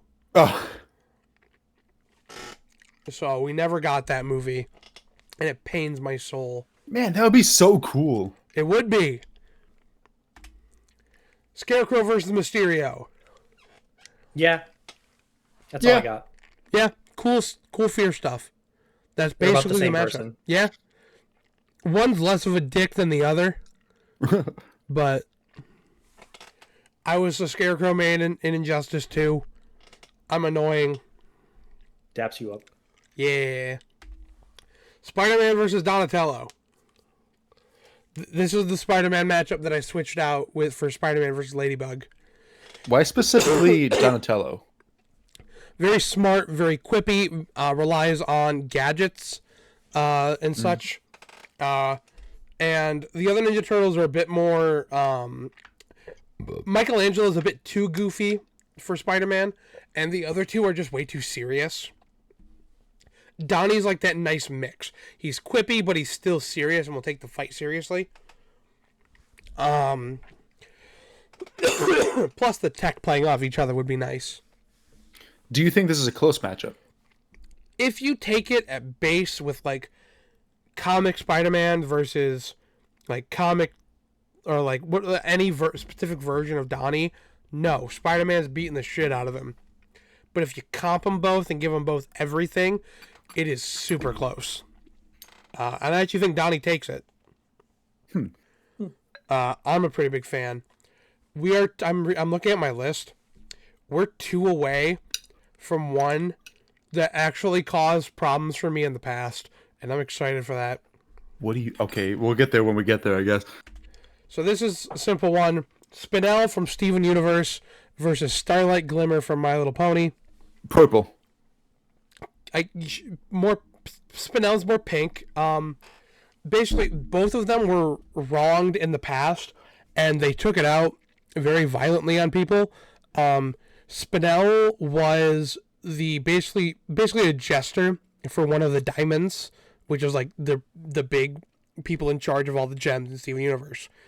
And she was given the order. She had to follow orders, and she was given the order by her diamond to stand in one spot and wait for her to come back. And then Pink Diamond never came back. And so she stood in one spot for a millennia. And she decides to take it out on Steven and all the crystal gems after like they've like solved everything by trying to poison the planet. Well, technically the first thing she does is reset all the gems' memories so that way they don't remember ever being like part of his family. And then tries to murder the planet. Starlight Glimmer. Okay. Oh, sorry, what's up? I was about to say, why would she take it out on them and like the planet? But then I realized she was standing there in one spot, just thinking for 1,000 years. I probably wouldn't be the most rational person after that either. Yeah. And then Starlight, her whole thing was that I think this is slightly less justified. When she was younger, her best friend figured out magic way before she did, and he kind of got a big head about it and like completely just abandoned her when he got his cutie mark. And so her whole philosophy became cutie marks are basically the devil. Everyone needs to be equal. So she started basically like a village where no one was allowed to have a cutie mark. She had a spell that would like change it to this equal sign you see on her back, on her leg. No one was special. Everyone was the same. She basically turned into a dictator. So That's a good word. Dictator. But they both were evil, did a lot of shit, and then they get redeemed. Okay.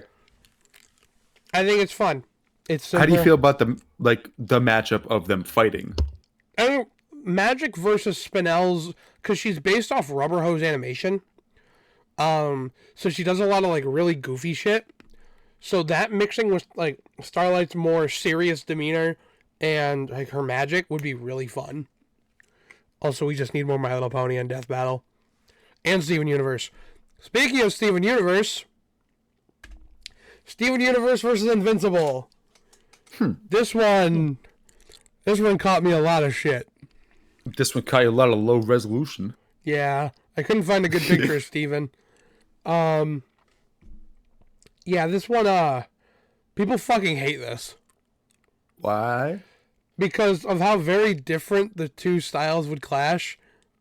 not like artistic wise, but like super friendly pacifist Steven, whose whole goal is like reuniting everyone. And then you have Invincible, who we've seen him beat people into bloody pastes. So when you combine them into an episode, you either have to take out the blood and make it more appealing to Steven Universe style, but kind of ruining the Invincible style, or you put Steven, who is from a children's show, into a very bloody fight. While I understand that is a difference, like a clash of themes that people might not like, I feel like taking a children's IP and bringing it to the bloody fight isn't something that Death Battle is unheard of in Death Battle. You know what I mean? They don't really do it anymore. They stopped doing it a while ago. But would it necessarily be bad? Do you think it would be not good for the show to do like nowadays? It's not super popular. In fact, a lot of episodes that are like really unpopular are matchups that they did with like more like children's characters that they were extremely gruesome with, and that's like a pretty big complaint. As well as there's episodes like the TMNT Battle Royale where you can't watch it on YouTube because of the insane violence against children's characters. You got taken down. So it's kind of a thing. I think the matchup's thematic and fun though, so I don't care. I feel like you could make it like a tough fight while like you don't necessarily have to make it super bloody and you don't necessarily have to make it super kiddie, like kid friendly. I feel like you could make it like a tough, not super like gory fight where it's respectable to both. Like find some sort of middle ground. I can see a middle ground. Yeah. I think Invincible, like it's very possible simply because the first like 8 episodes in season 1 of Invincible, the first 6 like aren't. Sorry, that's too many actually. The first 4 like aren't really that gory. Like it often ends in like him hitting the bad guy and they go to jail or get like knocked out or something. Yeah. Oh, Like so they don't start doing Yeah. like loss of limbs and a bunch of blood until like episode 6. I will say this though. I will take most Invincible matchups over Invincible versus Gohan. Please, for the love of God, do not do that. What's wrong with that one? Because Invincible at most is planetary. Gohan is multiversal. Oh, It's a Dragon Ball character. And it's not They like... already did Invincible versus Dragon Ball. But the thing is, this isn't Bardock where we can be like, oh, he's kind of weak because he's from like the early... No, Gohan is like equal to Goku right now. That's like... No. Please. God, no. Isaac Clarke versus Gordon Freeman. How has this not happened yet? Dead Space is cool. Half-Life is cool. If we do this, we'll finally get Half-Life 3. The Death Battle curse will take effect. We get Half-Life that's 3 wishful when thinking. Jeff Keighley says so. I legitimately have a theory. It's so stupid, and it's not true, that Gabe Newell finished Half-Life 3 10 years ago, and he's been waiting for Isaac versus Gordon to drop, and the moment it does, he's gonna boom, Half-Life 3 is coming out. That is a full opinion I have. I'm not joking. I think it's what real. can Morgan Freeman do? Hello, He- Gordon. He has a lot of guns. He's got the crowbar. He's got the gravity gun, so that like is like a huge thing. He's got the suit. He got the suit, which is pretty cool. He's got the glasses. No, but no. His main thing is the gravity gun. Is that the thing I see in Gmod? Yes. Yes. Okay. Because Gmod is built on Half-Life. Yeah. But it's just really cool. And I'm honestly surprised it hasn't happened yet. And I'm really shocked it didn't happen this last year with the Dead Space remake. To Yeah. be fair, I don't remember if it's Gabe and like the I don't know logistics of Steam games. I don't know if it's Gabe being an indie developer or if he has a team working on his games.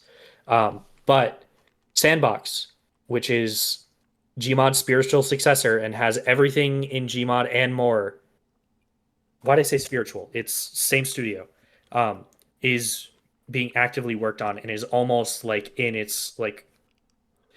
Man, I saw this information months and months and months ago, so I'm just No, I got you.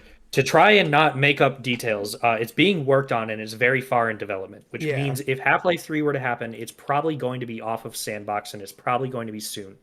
Probably, and I hope that's true. I like my theory that he's waiting on Death Battle though. True. Um, Maybe we can will it to happen. please, for the love of God, William Afton. That was good. Sackboy from Little Big Planet versus Maxwell from Scribblenauts. They're just fun little guys who can make whatever the fuck they want. And I think with what limitation? I think Sackboy is gonna lose because why did they give him a suicide button? With Fair. his tongue? I think Max is gonna get a hold of his suicide button and make him pop. You know what Maxwell can also do? Make Superman. That too. Or, Like- Actual Superman? yeah, Oh, okay. because there was a DC crossover and you can just draw him. Scribblenauts got fucking weird. Well, what's the I think the limit DC to what crossover you can, was a whole game. It was, yeah. What's the limit to what you can draw in Scribblenauts? I never played it, but I was always like, wait, The limit how is much stuff basically can you draw? the limit is what they coded in, but there legitimately isn't a limit to it. It's just they couldn't literally code in everything. Sure. They coded a lot though. I Well, remember they did. specifically, like 10-year-old me, of course I would do this. I wrote PewDiePie and it actually summoned him. Yeah. Like they put a lot. But I didn't think this is such a fun little fight. And I was so sad when it lost in the Tournament of Champions. R.I.P. Next up, Superman versus Optimus Prime. Can Superman draw in Maxwell from Scribblenauts? No. He loses, damn it. Optimus Prime got a gun. He does have a gun. Superman. Can Optimus Prime use the Matrix of Leadership to summon Ben 10? No. Damn it. I love this. This is like the only Superman matchup left that I want. Because, like, Goku vs. Superman has happened 3 times. I don't like any of his other matchups except this one. Please, for the love of God, give me Superman versus Optimus Prime. I bet I like seeing mech. I mean, I know Transformers not really mechs per se, but they're in that same vein of like big robotic guy. Yeah. I like seeing that type of enemy fight not other big robotic guys. Yeah. So I'm for this. I only know the movies. Transformers has got to have some crazy shit, right? It Oh, does. yeah. The comics are fucking wild. Even like the like first iteration of the animated show. Oh, yeah. Like once they go to space, it gets fucked. Honestly, even before they go to space, there's like a whole thing where Megatron gets like thrown into the moon from Earth, and it moves it blasts the moon back. Like shit gets insane. hmm But I just think this would be really cool. I also think Optimus Prime deserves a run back because his first episode was fucking fantastic. Kai, isn't that technically when they go to space because he gets thrown to the moon? When one of them goes to space. One of them went to space, not the show. Yeah. Did But the camera for the point of view leave the planet? Maybe, I don't remember. But if that was the stipulation, then that would be from episode 1 because it starts off in a shot of space. I'm pretty Yeah. sure. Magic School Bus versus Rocket. I hate this matchup with all my being. Do you really? Not as bad as I just said, but like I have sour thoughts towards specifically that's Little Einstein. That's fair. Magic School Bus, I respect, and therefore, I don't know. I never watched Little Einsteins. This is weird for a death battle. Oh, it's so weird. It's I so mean- weird. I mean, the bus went into a person's digestive system. That's a feat. Oh, the Magic School Bus fucking negs the rocket. Negs? Like, That's- negative diff is what that means. Okay. Okay. Like, it is the Not what I opposite- know about. Careful. It is the opposite of difficult. Like, it's so easy. Does negs mean something else? Negging is like insulting somebody and making them feel lesser in a way to try to make them want you romantically. I see. It's also very close to a word. Oh yeah, that's not what I meant. But it's a matchup that I thought of, and I continue to love, even though it's stupid. It's dropped considerably. I think last year it was at like number 7. Now it's at 32. So I'm growing. It was Next above year- Alex versus Boo. It was. It was above. This is above Superman versus Optimus Prime, my guy. I guess it still is above Alex versus Boog. Yeah. Should iterate. I probably wouldn't hate Little Einstein if it was something that I actually watched as a kid. It's just that goddamn song in 6th grade. Yeah, Made me that's go fair. mad. I didn't know the song until I met Kai. That's also valid. This is where Ladybug went. Ladybug versus Randy Cunningham from Randy Cunningham 9th Grade Ninja. It's a silly Disney Disney XD show, but I really like it. I like any excuse to talk about Miraculous because I don't know either of these things really. Neither do I. I've seen Miraculous Ladybug, but I don't know anything about her. she's really cool. The show is really cool. Please watch it, Okay. and we'll move on since you guys don't really know anything about this. Okay. Mr. Freeze versus Dr. Octopus. Dr. Puss. This is very different power wise, but like pretty cool like ideological differences. I see the theming of they both got like the scientific background at like that they put into their weaponry. Yeah, Goggle. They got opposite colored goggles. they do. They are opposite, as we've proven. Yes. Oh, If you look at the color wheel, I put up a graphic of a color wheel. I will The not. green on the opposite side of red. I will. I might. Who knows? I think this is my last Marvel versus DC matchup on here. We haven't seen a whole lot of them. No, I've only got a few because, like many people, I'm kind of sick of them. This isn't a bad one. It's not like a hero versus a. No, it's villain. Yeah. But like, Very easy to do Marvel versus DC because Yeah. They don't, with characters like this, they don't copy off each other. They just happen to have similarities. But there are times where you're like, all right, whoever wrote that. Aquaman and Namor. Like, The if thing you're- with Marvel and DC is they're also like very developed characters. yeah, So it's easy to like look into them and find a matchup for. yeah. Next up, Nappa from Dragon Ball versus Jasper from Steven Universe. I don't know if I really know that much. Nappa seems familiar to me. I love Zangief. Zangief wins. This is basically just like really big because Nappa I think is like 7 foot something. Jasper is almost 10 feet tall. Just like us.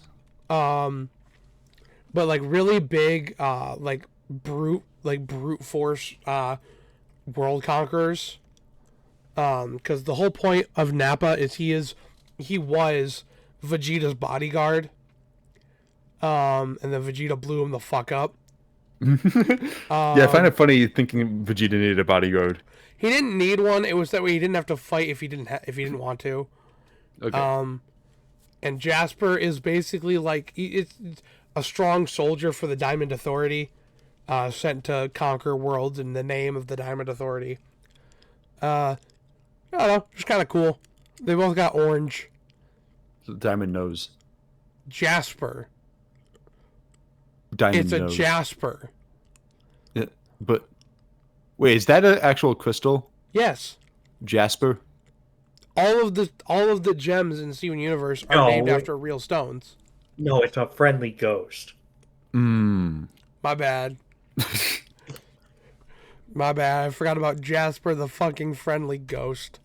Jasper's a thing? I always just thought it was a name. Kim Possible versus Carmen Sandiego. When I sent the tournament matchup with this in it first to Cass, Cass's first words were, "I choose that one because I support lesbians," and then I had to point out that I don't think either of them are lesbian. Honorary. I don't know where she got that from.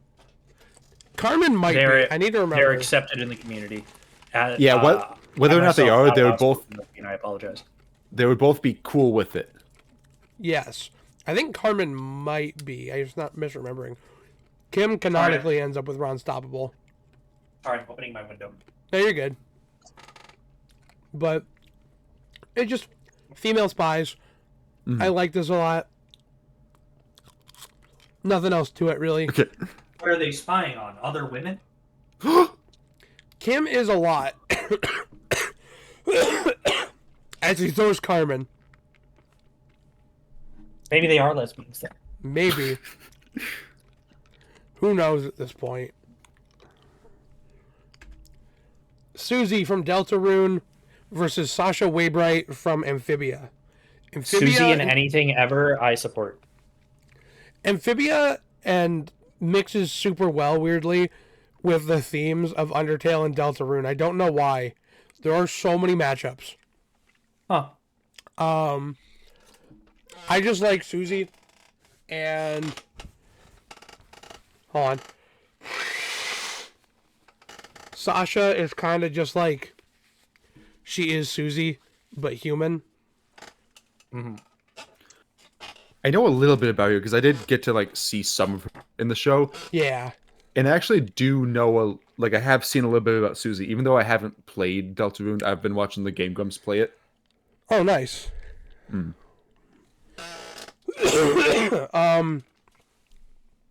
It's kind of one of the things of Sasha kind of, you either give them, you give them both everything, and Sasha kind of wins pretty easy, or you don't, and I think Susie kind of wins easy.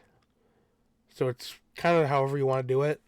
What exactly do you mean by give them everything or don't give them everything? Like, what's the So- everything? I can't say for Sasha because it spoils a major plot point of Amphibia. She gets something big, I assume. Yeah, There aren't Okay. really things for Susie. that's the Just 'cause- problem.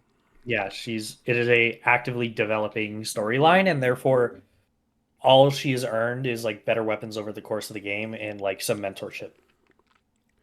So it's like you either give them everything and Sasha gets an advantage, or you kind of pull Sasha back to not have the stuff that I won't talk about because I don't want to spoil it, and it kind of becomes an easy Susie win.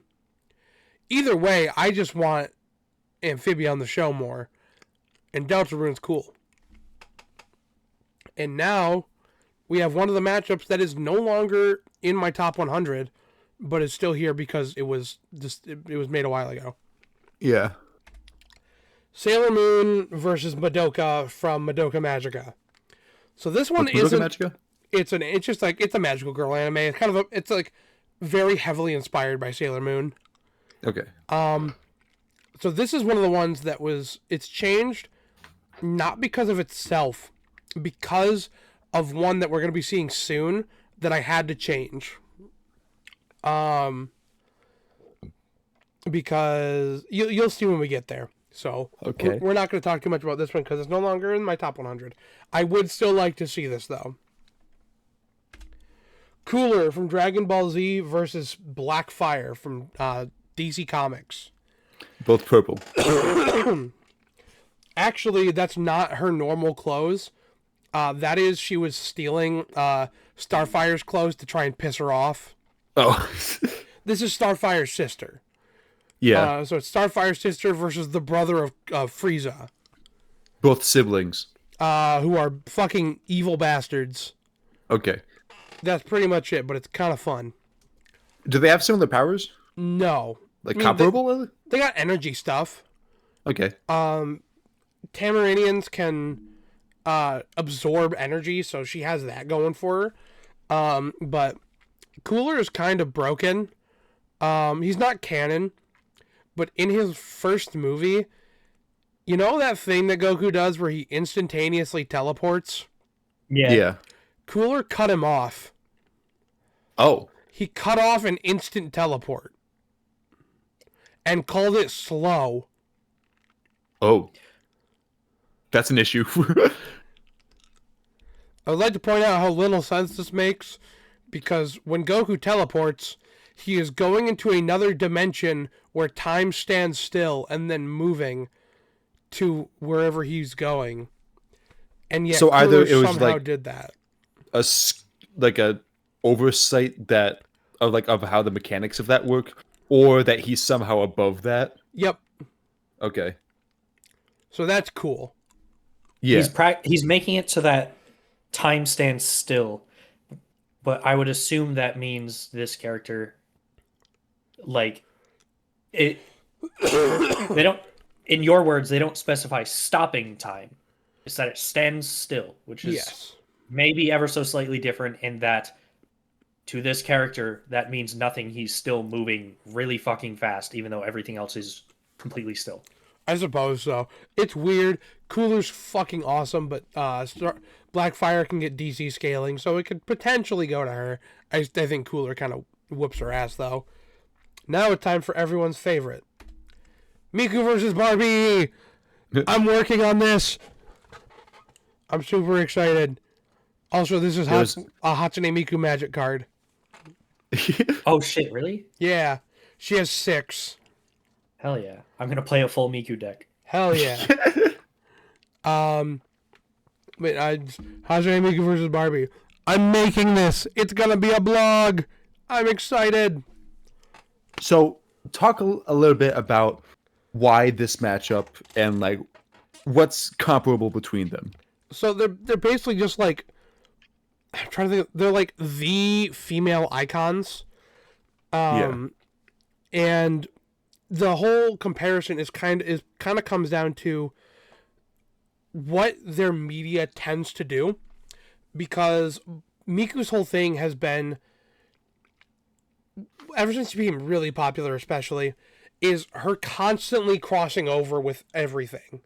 She does it so much. He is everywhere. Right. And then Barbie's whole thing was that she's everywhere in the world. She's done like every job. So it's meant to be these two women who are at the top of their game and have like basically mastered everything they touch, while also being like the most traveled people in the world. Miku through different media, Barbie through all sorts of different media, but also jobs and lifestyles. Yeah. Like commanding Godzilla. Yeah, Miku can do that. Does that mean you would have to give Godzilla their full scaling if they were to join the fight? It is specifically Monsterverse Godzilla. What does that mean? So it's specifically like King of the Monsters, Godzilla versus Kong. Like the American ones? Yeah. Okay. Damn, so no Ultima. -1. No Shin Godzilla. No, none of that. No -1. But they've both got some hefty shit. Don't worry. Like this isn't one-sided. This does mean I have to find translations for all of Miku's songs, because I gotta know what the fuck she's talking about. Because like some of her songs have English in them, and they actually like give info about Miku and stuff. Yeah. So I You will gotta cry. What? You will cry doing Probably. Probably. We'll see. I just love thinking like I just gotta find out what the translation is like. What the fuck does this Japanese say? I don't speak Japanese. What even is it? Jenny versus Robot Boy. Who's Robot Boy? He's from the show Robot Boy. What's Robot Boy? It was a Cartoon Network cartoon that kind of was playing off the popularity of My Life as a Teenage Robot. that. And Jenny is a Minecraft mod. No. Is that a thing? Actually, yes, it is. We're not going to talk about that. Okay. Zach, I think you would really like Jenny. If have you watched My Life as a Teenage Robot? Not at all. It is heavily headcanoned, and it's something that's like, I don't think it fully works with the show, but her Can I themes. stop you for a moment? Okay. She's a robot. Are you gonna say she's autistic? No. Okay. Her story is extremely it's something that is very well loved and often seen as like people sharing their experience with being trans, Oh shit. because it is a story about Jenny coming to terms with her robot body when all she wants to be is a human. Robot stories are either trans allegories or autism allegories. But it's a actually really good trans allegory. I don't like. I shouldn't say I don't like. I don't agree with the headcanon that she is actually trans because she is very comfortable in her femininity. And she like actively likes being a woman. She talks about that actually. But it is a very good allegory for a similar thing. Mhm. Also, she beats the fuck out of Robot Boy. Hell yeah. The Grinch versus Jack Skellington. This think- seems fun. Okay. I think the Grinch wins here simply because that and the fact that if we are taking into account the story of how the Grinch filming went, he knows advanced techniques for surviving torture. No, we don't count that. Damn it. If we do, you know what Jack Skellington gets? Kingdom Hearts scaling. Fuck. No. It's really fun. The Grinch kind of outstats a bit, but also killing Jack is really fucking hard. He's 'Cause dead. Exactly. As well as he So that means Grinch already wins. he generally has like some magical stuff, as well as just he's a little bit more faster. He's a little bit smarter too. Like not like they're like pretty even intelligence wise, but combat wise, Jack is a bit smarter. But I think it's pretty even and very fun to talk about. Also, Jack canonically he's cool with gay people. So Okay, like so Jack wins. yes, I think so. I don't know if we know Grinches or not. Technically, we don't see Jack be cool with it, but I'm about to push up my glasses like a fucking nerd because I read. Imagine fucking reading. Luke can't do that. Well, Damn. I read the Hunger Games. In the book about Sally, it begins with Jack and Sally going on their honeymoon to Valentine's Day Land, and it actively mentions that Jack is taking in like the town square they're in, and he points out a man and man couple and simply says, "Look at them! Look how amazing this place is." That's all. That's it. Jack Gonna is be like me whenever I leave the US. he's fucking dope. Korra versus Ray. I just want to say, not matchup related. Even though Nick is not here, I feel like he's been with us this whole time because this whole time he's been on my second monitor telling me to like pause or stop or something. Oh yeah. I don't know. He has no mouth and he must scream. So Korra already has a death battle, and I don't like it. It's called Who'd she go up against? Storm from Marvel. I see why. Yeah. In fact, in all honesty, I probably like that matchup a little better, but maybe when I watch the episode, I will not anymore. it's not great. It's not bad, but it's not great. And apparently, it was an episode that I've been wanting to do since like season 3, but it always kept getting pushed to the next season until season 8, when they finally were like, we have an empty spot, we have no other matchups, let's put it in. And I really like Korra versus Rey, and apparently one of the reasons they didn't do it was because people, when talking about the matchup, will sometimes say that one of the connections is their female characters that people hate. That's fucked up. It's it's true that is something that is like that they are female characters that people fucking despise. It's one, I think hating these characters is a little stupid, but Hate the writing, not the character. right. Like, I will fully say, fuck Last Jedi, fuck Rise of Skywalker, fuck the last few seasons of Legend of Korra. What the fuck were you people on?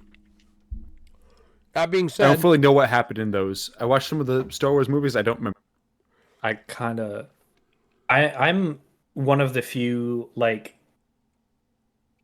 somewhat Last Jedi fans where I'm like, they did some things really good, but I understand why the bad things made people hate it. yeah,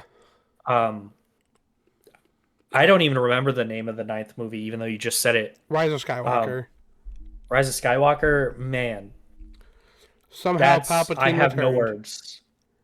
Somehow Palpatine returned. Which is the one where Luke Skywalker dies? Last Jedi. Okay. Um, Man, I've been dropping spoilers today. yeah. It's Star Wars. People have seen it. This is a cool fight. I think bending versus the Force would be really fucking sick. Mhm. And I really hope they do it one day, even though I don't think they ever will. We're in the top 20. Mordecai and Rigby versus Finn and Jake. How has this not happened? That is a little bit surprising. This is it fair? Very. It's so close. How much do you give each of them? Everything. So like everything that they've interacted with use themselves? Yes.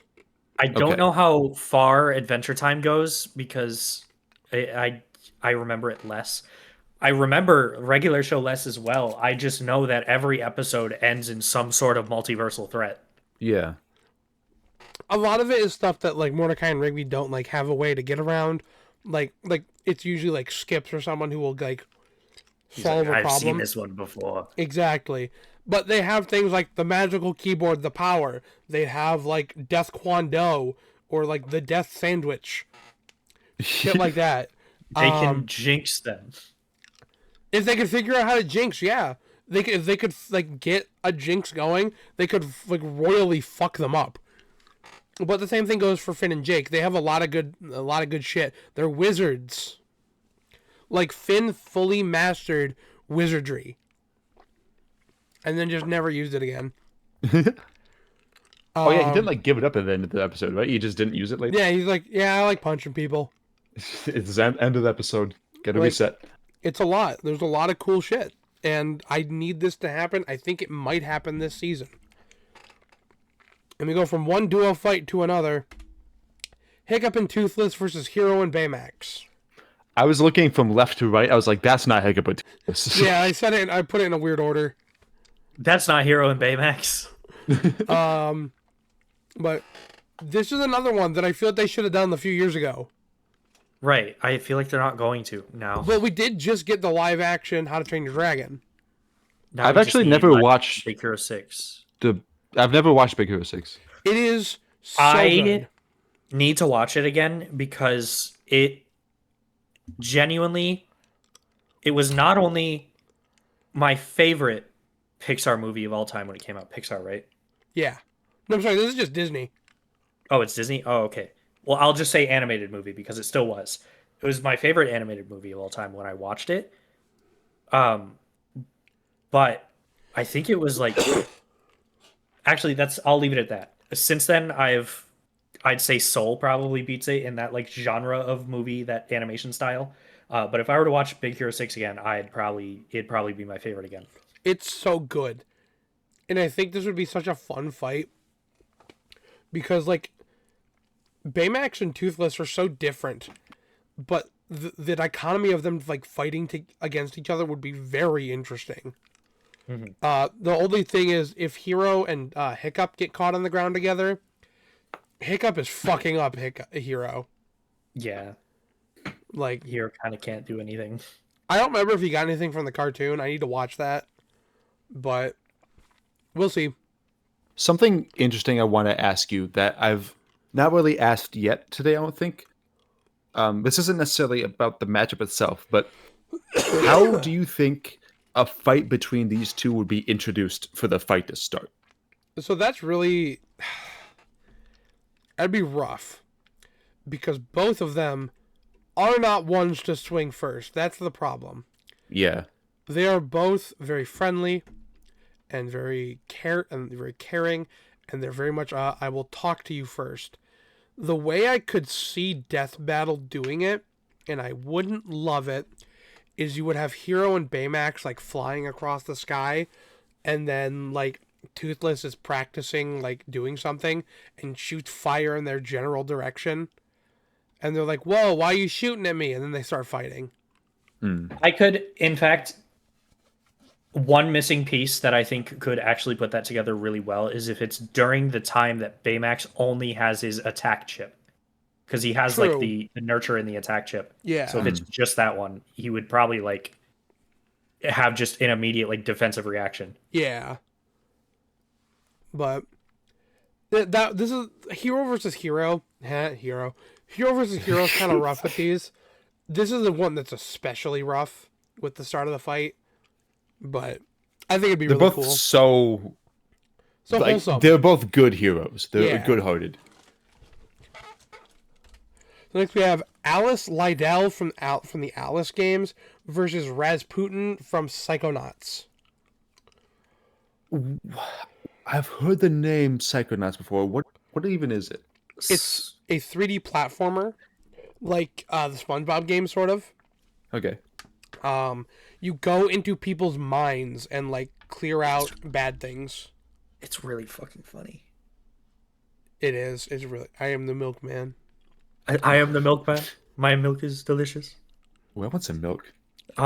There's also two scenes that I think of and like I don't reference like ever because how are you going to reference these?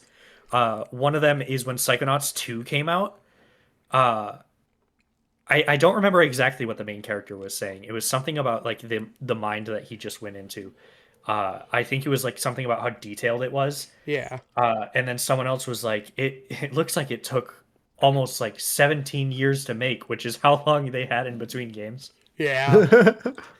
And then another scene which has way less context where like they finish doing the thing in their minds and the character next to them was like, wow. All right, well I'm going to go kill myself. Also, Raz is also voiced by the guy who voices Zim and Crypto. So, that's pretty This guy shows fucking up a cool. lot. Also, I like Alice. Those games are fucking sick. I know very, very little. Actually, I know nothing. They're so cool. But EA kind of fucked it. I hate you, EA. I hope you burn in hell. Eat apples. Yeah. Shikamaru versus Tokoyami. Who? Naruto and My Hero. What? Yeah, it's about what I thought. Basically, I haven't seen them.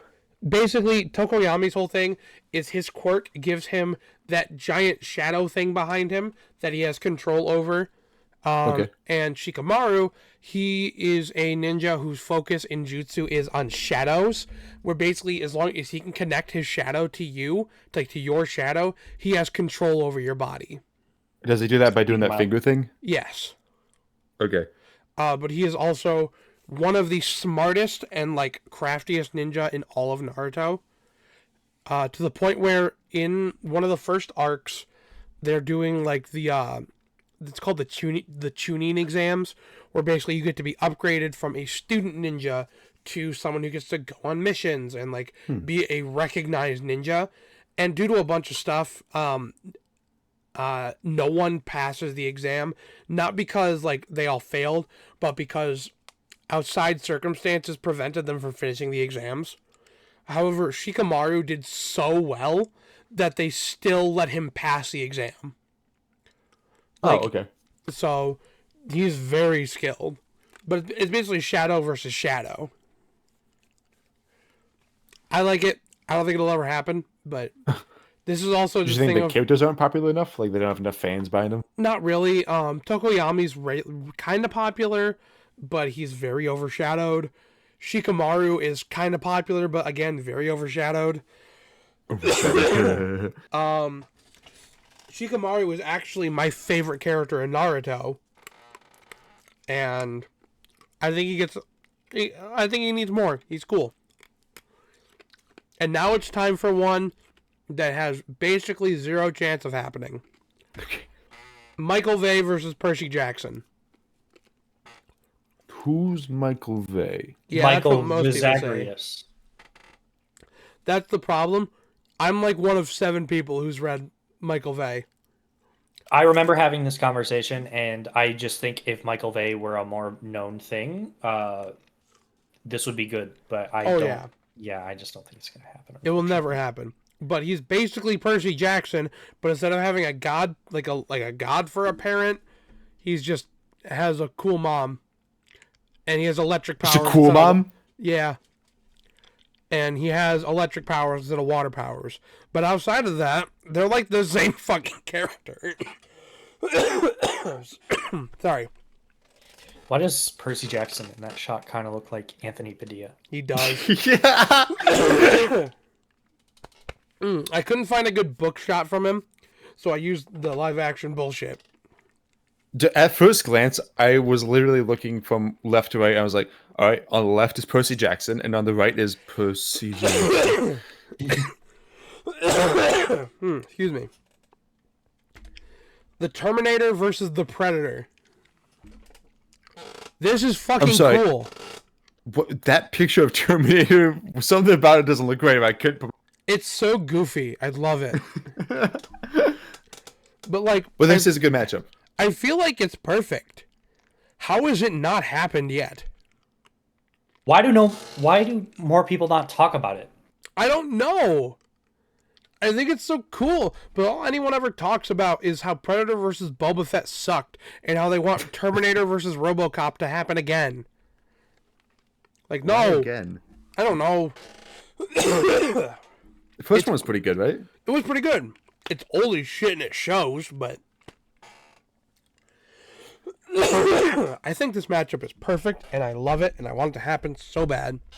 I feel like Predator wins. I think he does, but it's still pretty cool. Oh, what are we taking for Terminator? Are we taking like one of the first movies? How long as like what Terminator? Like the T-1000? It would probably be the T-800? T1. It would probably be the T1000. Okay. And you can scale him to like the T800 stuff, because he's a better version of the T800. Yeah. I definitely think you'd give him that plus like any of the equipment that he's used in the movies. Yeah. So that way he can, because the Predator's arsenal is fucking massive. But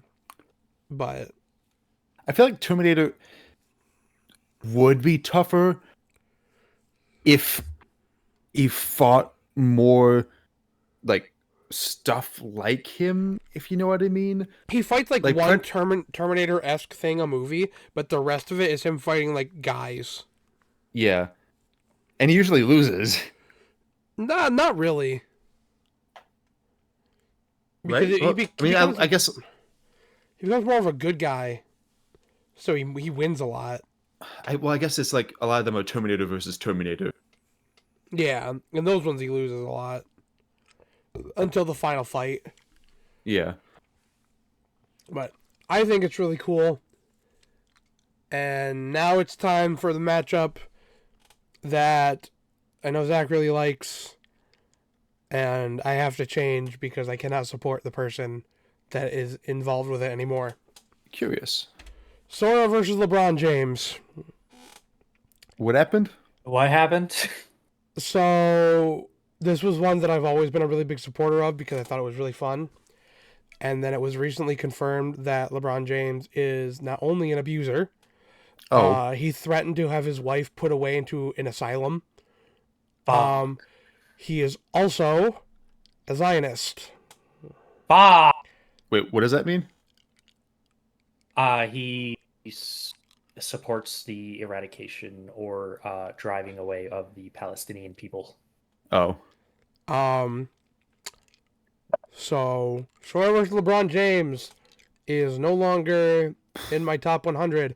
It is now replaced with Sora versus Sailor Moon, which is another matchup I really like. I just like this one a bit more. The reason I found out about that is because there was a fan battle cast we were getting ready to do of John Cena versus LeBron James.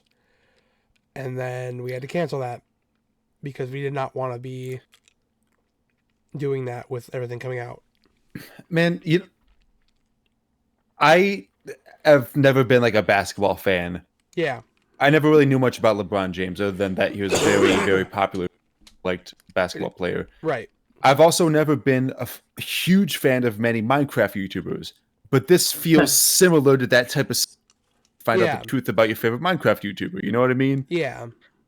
Like he was very This well is- respected. The reason I like this more is because of how, like, after Kai brought it up, how similar Space Jam and Kingdom Hearts are.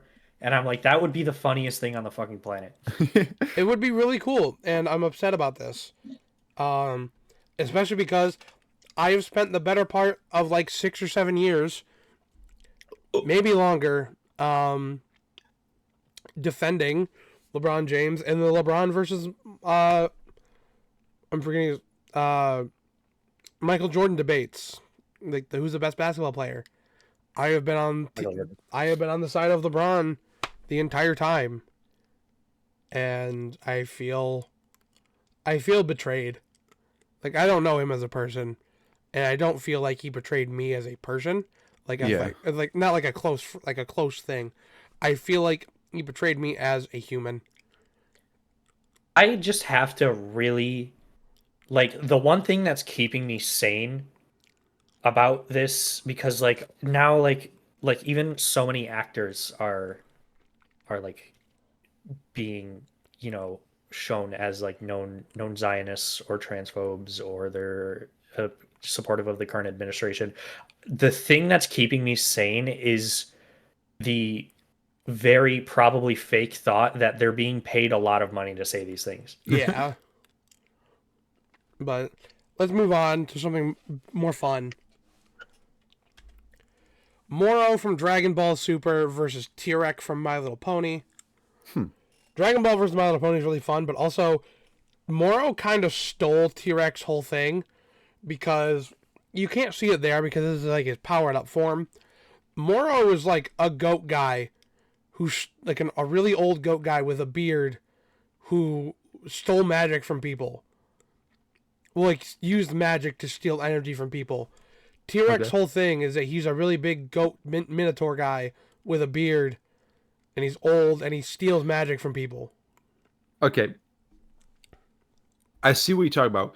How blatant is it a rip, or is it possible that it's coincidental and they just thought about the same thing? Hold on.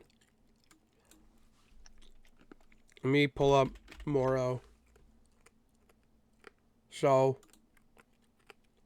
let me do this. This is Moro. Alright? That's what he looks Okay. like.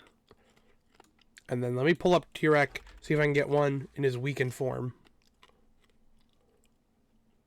This is old T-Rex. Huh.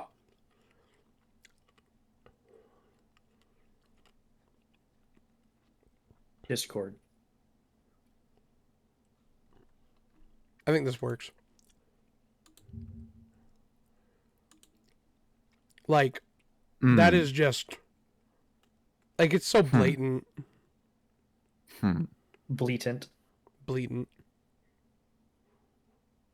Yeah, it's kind of obvious. I really like his design. Oh, it's really cool. But, yeah. I think it's really cool, and the comparison of My Little Pony and Dragon Ball is so funny. Especially because T-Rex is part of a fight in My Little Pony that is the most Dragon Ball thing I've ever seen in my life. Like even past Dragon Ball. It surpasses a lot of Dragon Ball fights. I don't know what the fuck they were smoking, but they made a good ass fight. Can you send like a clip of it later? Honestly, if you want to, after we're done with this, we can watch it real quick. Okay. It's very short. So this is another one that's actually changing for me. I have been wanting the fourth Overlord from Overlord 2 versus Nightmare from Soul Calibur for a minute. And then I realized that there's a much better fight, which is the fourth Overlord versus the hero of Brightwall from Fable 3. Because it's another action-adventure game from the 2000s where you play as a fated warrior who has the choice of either ruling the world with an iron fist or uniting it. It's literally the same fucking thing. Like in game, you can do that. Yeah, that's like the whole point. Is you make choices on what you want to do to become super. The difference is with the Overlord, you're either evil or you're super evil, whereas with the Hero Brightwall, you're either good or you're evil. But I think it's like a way more interesting thing. Whereas like Nightmare's cool, he's not as cool. Like the matchup's not as good, but this is still cool. Mm-hmm. More people need to play Overlord. Donkey Kong versus Crash Bandicoot. This is just like a given. Like, why isn't this a thing yet? Right? They both have episodes. And here's the thing. Donkey Kong versus Knuckles is okay. And Crash Bandicoot's first episode had to be versus Spyro. It just had to be. They're rivals. But now that that's out of the way, give me Donkey... Especially because we got Crash Bandicoot 4 a couple years ago. We just got Donkey Kong Bonanza. Give me this fucking fight. I want it so bad. What can Crash do? I haven't played any of his games. He can spin. Mm-hmm. You can go like, No, you can go like, whoa, whoa. No, wow. He can throw Wampa fruits, which is like these little peach things, but they can also like explode. He has like a bazooka. He's got a mech suit. He's got like a helicopter pack. He can control a bunch of monsters from his world. Like, he's cool. That seems pretty funky comparable to Donkey Kong. I have not played the fourth game yet, so I don't know what's in Crash Bandicoot 4, but I will see eventually. It's really cool. And we are now in the top 10. Controversial. Springtrap versus Junko. Is it well, yeah, you said it was controversial. Because I only think it's my guess of why it's controversial. Because Springtrap versus Chucky. No, it's well, that became like a big thing supporting it. Okay. The reason it's controversial is people just think it's a weird matchup, and I don't know why. I don't think it's weird at all. I think it's cool as shit.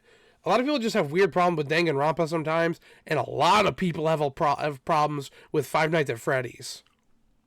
Sure, but there should be a lot more people that have great feelings about both of these. I've been seeing a lot of people like saying, like, for instance, like if a Danganronpa thing trailer comes up or something, they'll be like, "Oh God," and like I don't know if they're being like Danganronpa is horrible or if they've played Danganronpa and they're like, "I don't want to go through this again" or something. It's a little bit of both. Like, honestly. I haven't played it, so I don't know. A lot of people shit on Danganronpa. It's not like the best games in the world. No. But they're so fun and the characters are fun that it's worth knowing about. Yeah.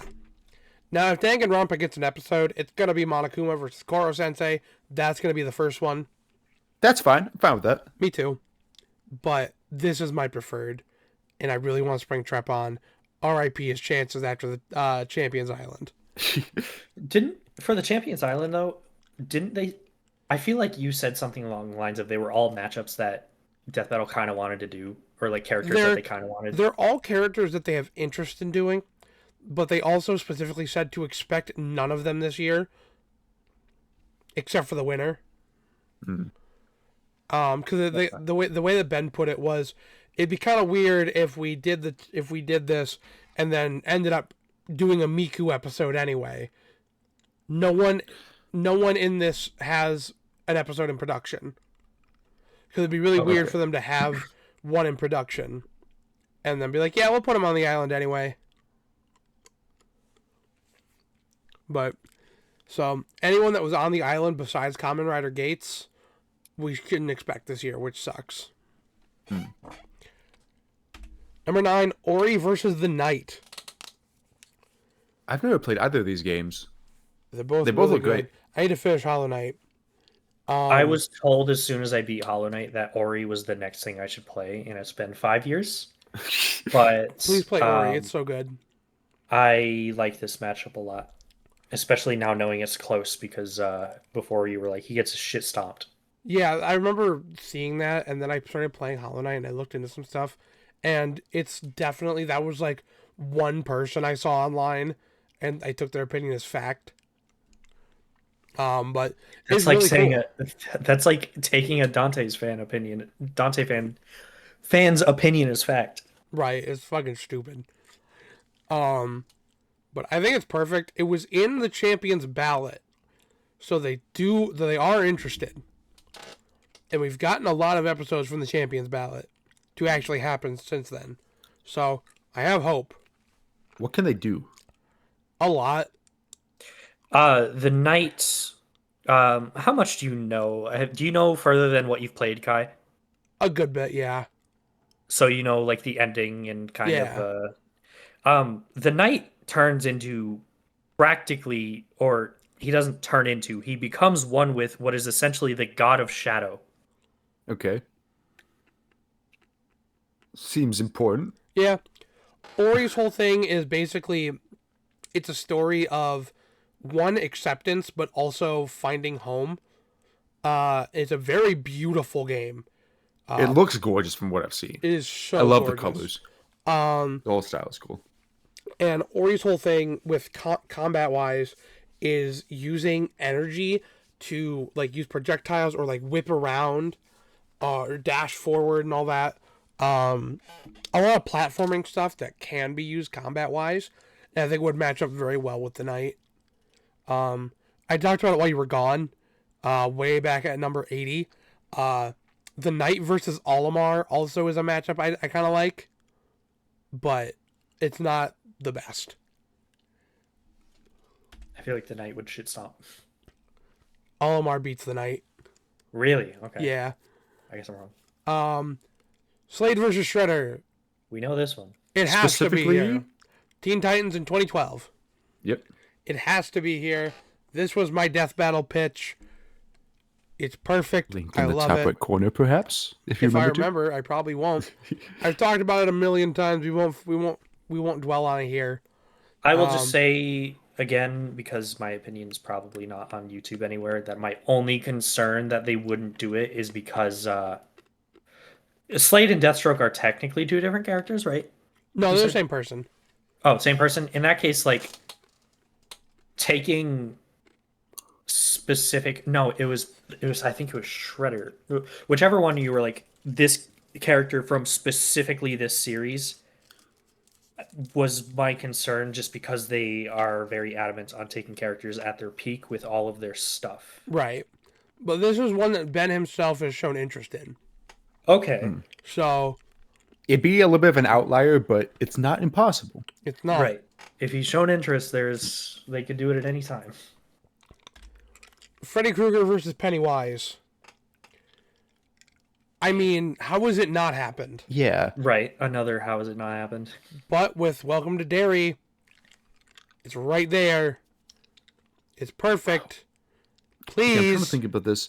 Would Freddy Krueger be able to? Well, the fear stuff. Because like Pennywise gets his power from fear, right? I guess they both do.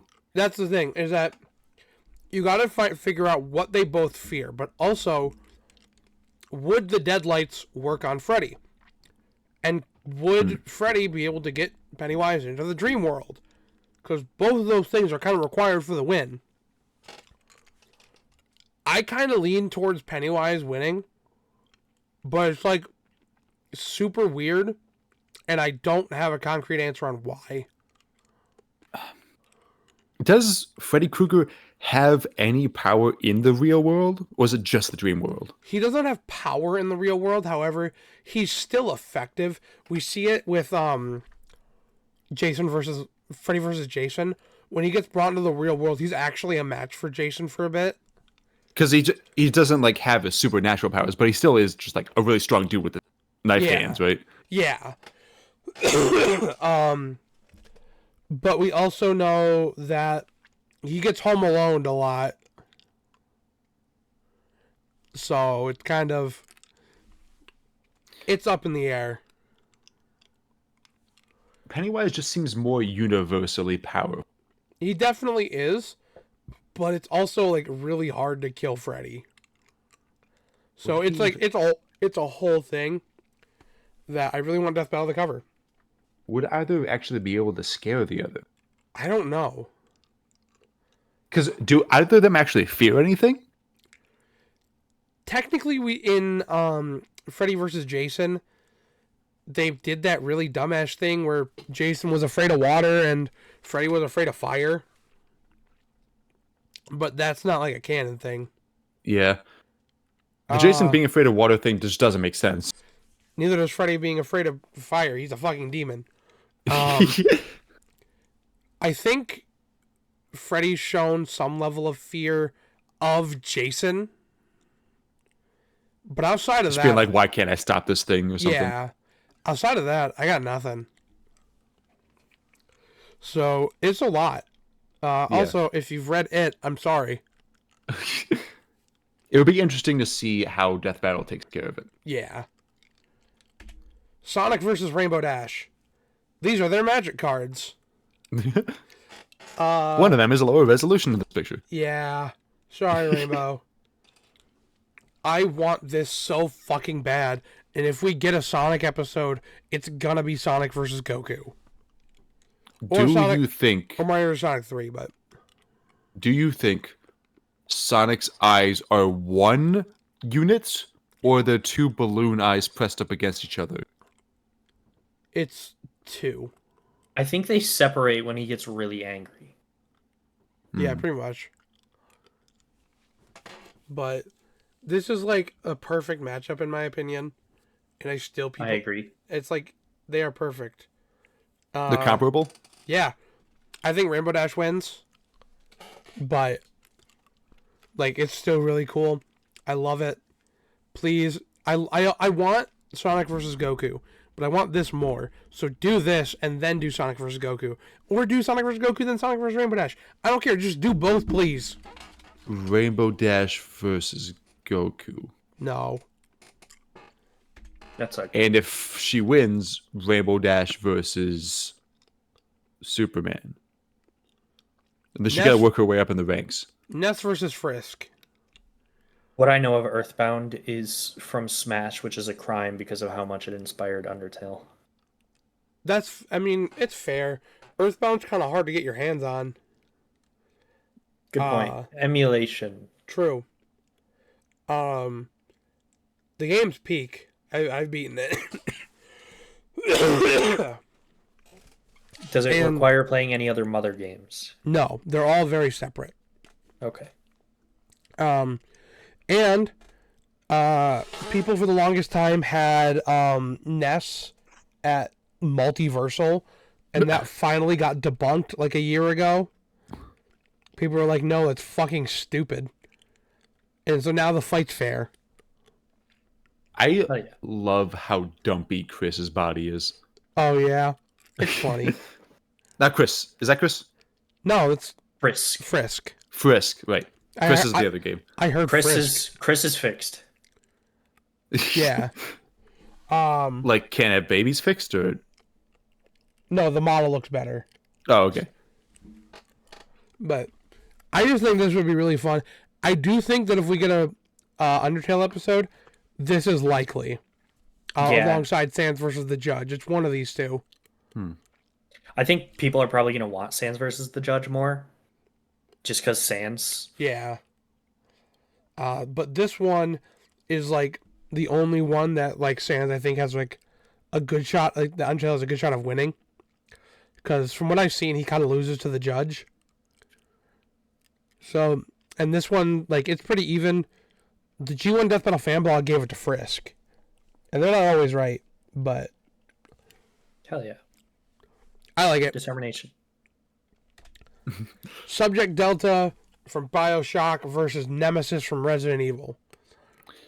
I feel like I know both these characters, but I don't know if I actually have anything to say about them because I haven't played the games. Giant hulking machines that, one's a person in a machine, one is a machine meant to hunt people. One's meant to guard people. The one on the left is the Bioshock one is a person and machine?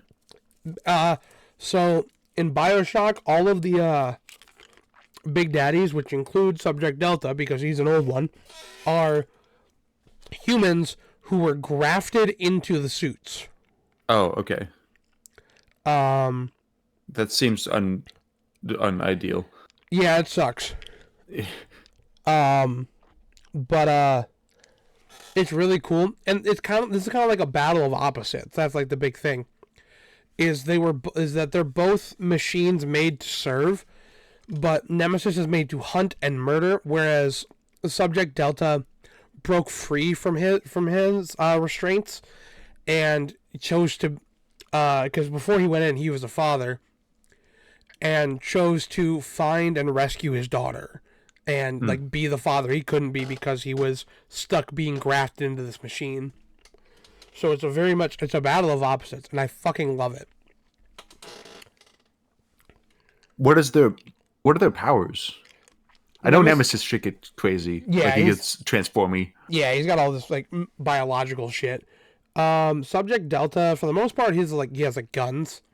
He's got the drill arm, and then he has plasmids, which he can shoot like electricity, fire, ice, can summon swarms of bugs, can place wind traps, can make decoys, can hack anything, can enrage people to attack allies. Like, it's a lot, I love that Nemesis says caution on the front. right? Like, yeah, well, be careful. All right, top 3 time, and I don't know how much stake either of you will have in any of these. Anne versus Luz. Amphibia versus Owl House. Main see. characters. That's Anne? Shit. Yeah, Yeah. my bad. I didn't think about that. You don't know the context. You're fine. Nah. I won't dwell on it, but cool fucking fight. I want it to happen so bad. Please. She looks awesome. She does. I love it. She's come a long way from the girl with the sticks in her. I guess she's still got sticks. Nezuko versus Alphonse. Demon Slayer versus Full Metal Alchemist. I haven't watched either of these. Please do.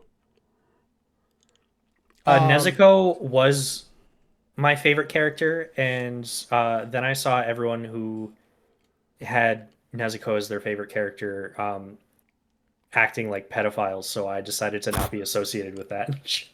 Nezuko's still my favorite character, but I hate everyone else who likes Nezuko. Exactly. That's my thought. Because you don't know this, Luke. Nezuko's like 14, but Okay. part of her abilities is she can change her form to like basically grow or shrink her body in age. So a lot of times when she fights, she grows her body older, so that way she's stronger. But it also gives her older proportions. Okay, I see. Yeah, I think And- that's the writers themselves being a little weird. it is. Well, the writer's a woman. And I'm like, what the Well, fuck are yeah. you doing? Women could be pedophiles too. I know, but I'm just like, what the fuck are you doing? Now My that's guy. progressive. It is. But the fight's fucking awesome. And it's a Nezuko win. So, fuck yeah. reminding me that I need to watch Full Metal Alchemist. Please watch I've Brotherhood. heard it's fantastic. Full Metal Alchemist Brotherhood, not Full Metal Yeah. Alchemist. Full Metal Why Alchemist is- is good, but it's a lot longer, it's a lot wordier, and then they caught up to the manga and then did their own thing. Oh, I hate when they do that. Yeah, Brotherhood doesn't do that. What is Brotherhood? It's basically just a remake. Okay, it's like a reimagining in a like more concise and Not more entertaining way. not reimagining. It's them remaking it because Full Metal Alchemist went off and did its own thing after catching up to the manga. Okay, I see. Whereas Full Metal Alchemist Brotherhood was made well after the manga was finished, so they actually did the full story the way it was meant to be. This is reminding me that Tokyo Ghoul exists, and that at one point I was lied to that someone said Mappa picked up Tokyo Ghoul. R.I.P. Tokyo Ghoul. And number one, Luke, I've told you this is my favorite matchup of all time. Hmm? Do you remember what it is? Clementine versus Ellie. Oh yeah. I feel like this is to me, this is a given simply because it's been your Discord banner for like years. It has been. The only reason I didn't remember the moment is because we just went through 99 of these to my right. Yeah. Give it to me, please. I want it. It was in the fucking Tournament of Champions. You put it Live in action. You put it in the same bracket as fucking Hulk versus Godzilla. That was and Xehanort versus Palpatine. That wasn't fucking cool. But I mean, it's a tournament. It would have lost to those anyways. It would have, but starting it in that bracket was not fucking cool. True. Anyway, It does feel like cool it matchup. works really well. it's From all that awesome. you've talked to me about it, maybe I've just been brainwashed, but I like it. 100 matchups. That's a lot of number. Is this the thing you were making? No, I was making each of the individual thumbnails while we were going. Oh, okay. When we started, I only had up to Alex versus Boog made. So the whole top 2 rows weren't made yet. Yep. But thank you for watching. This was fucking yap ass session.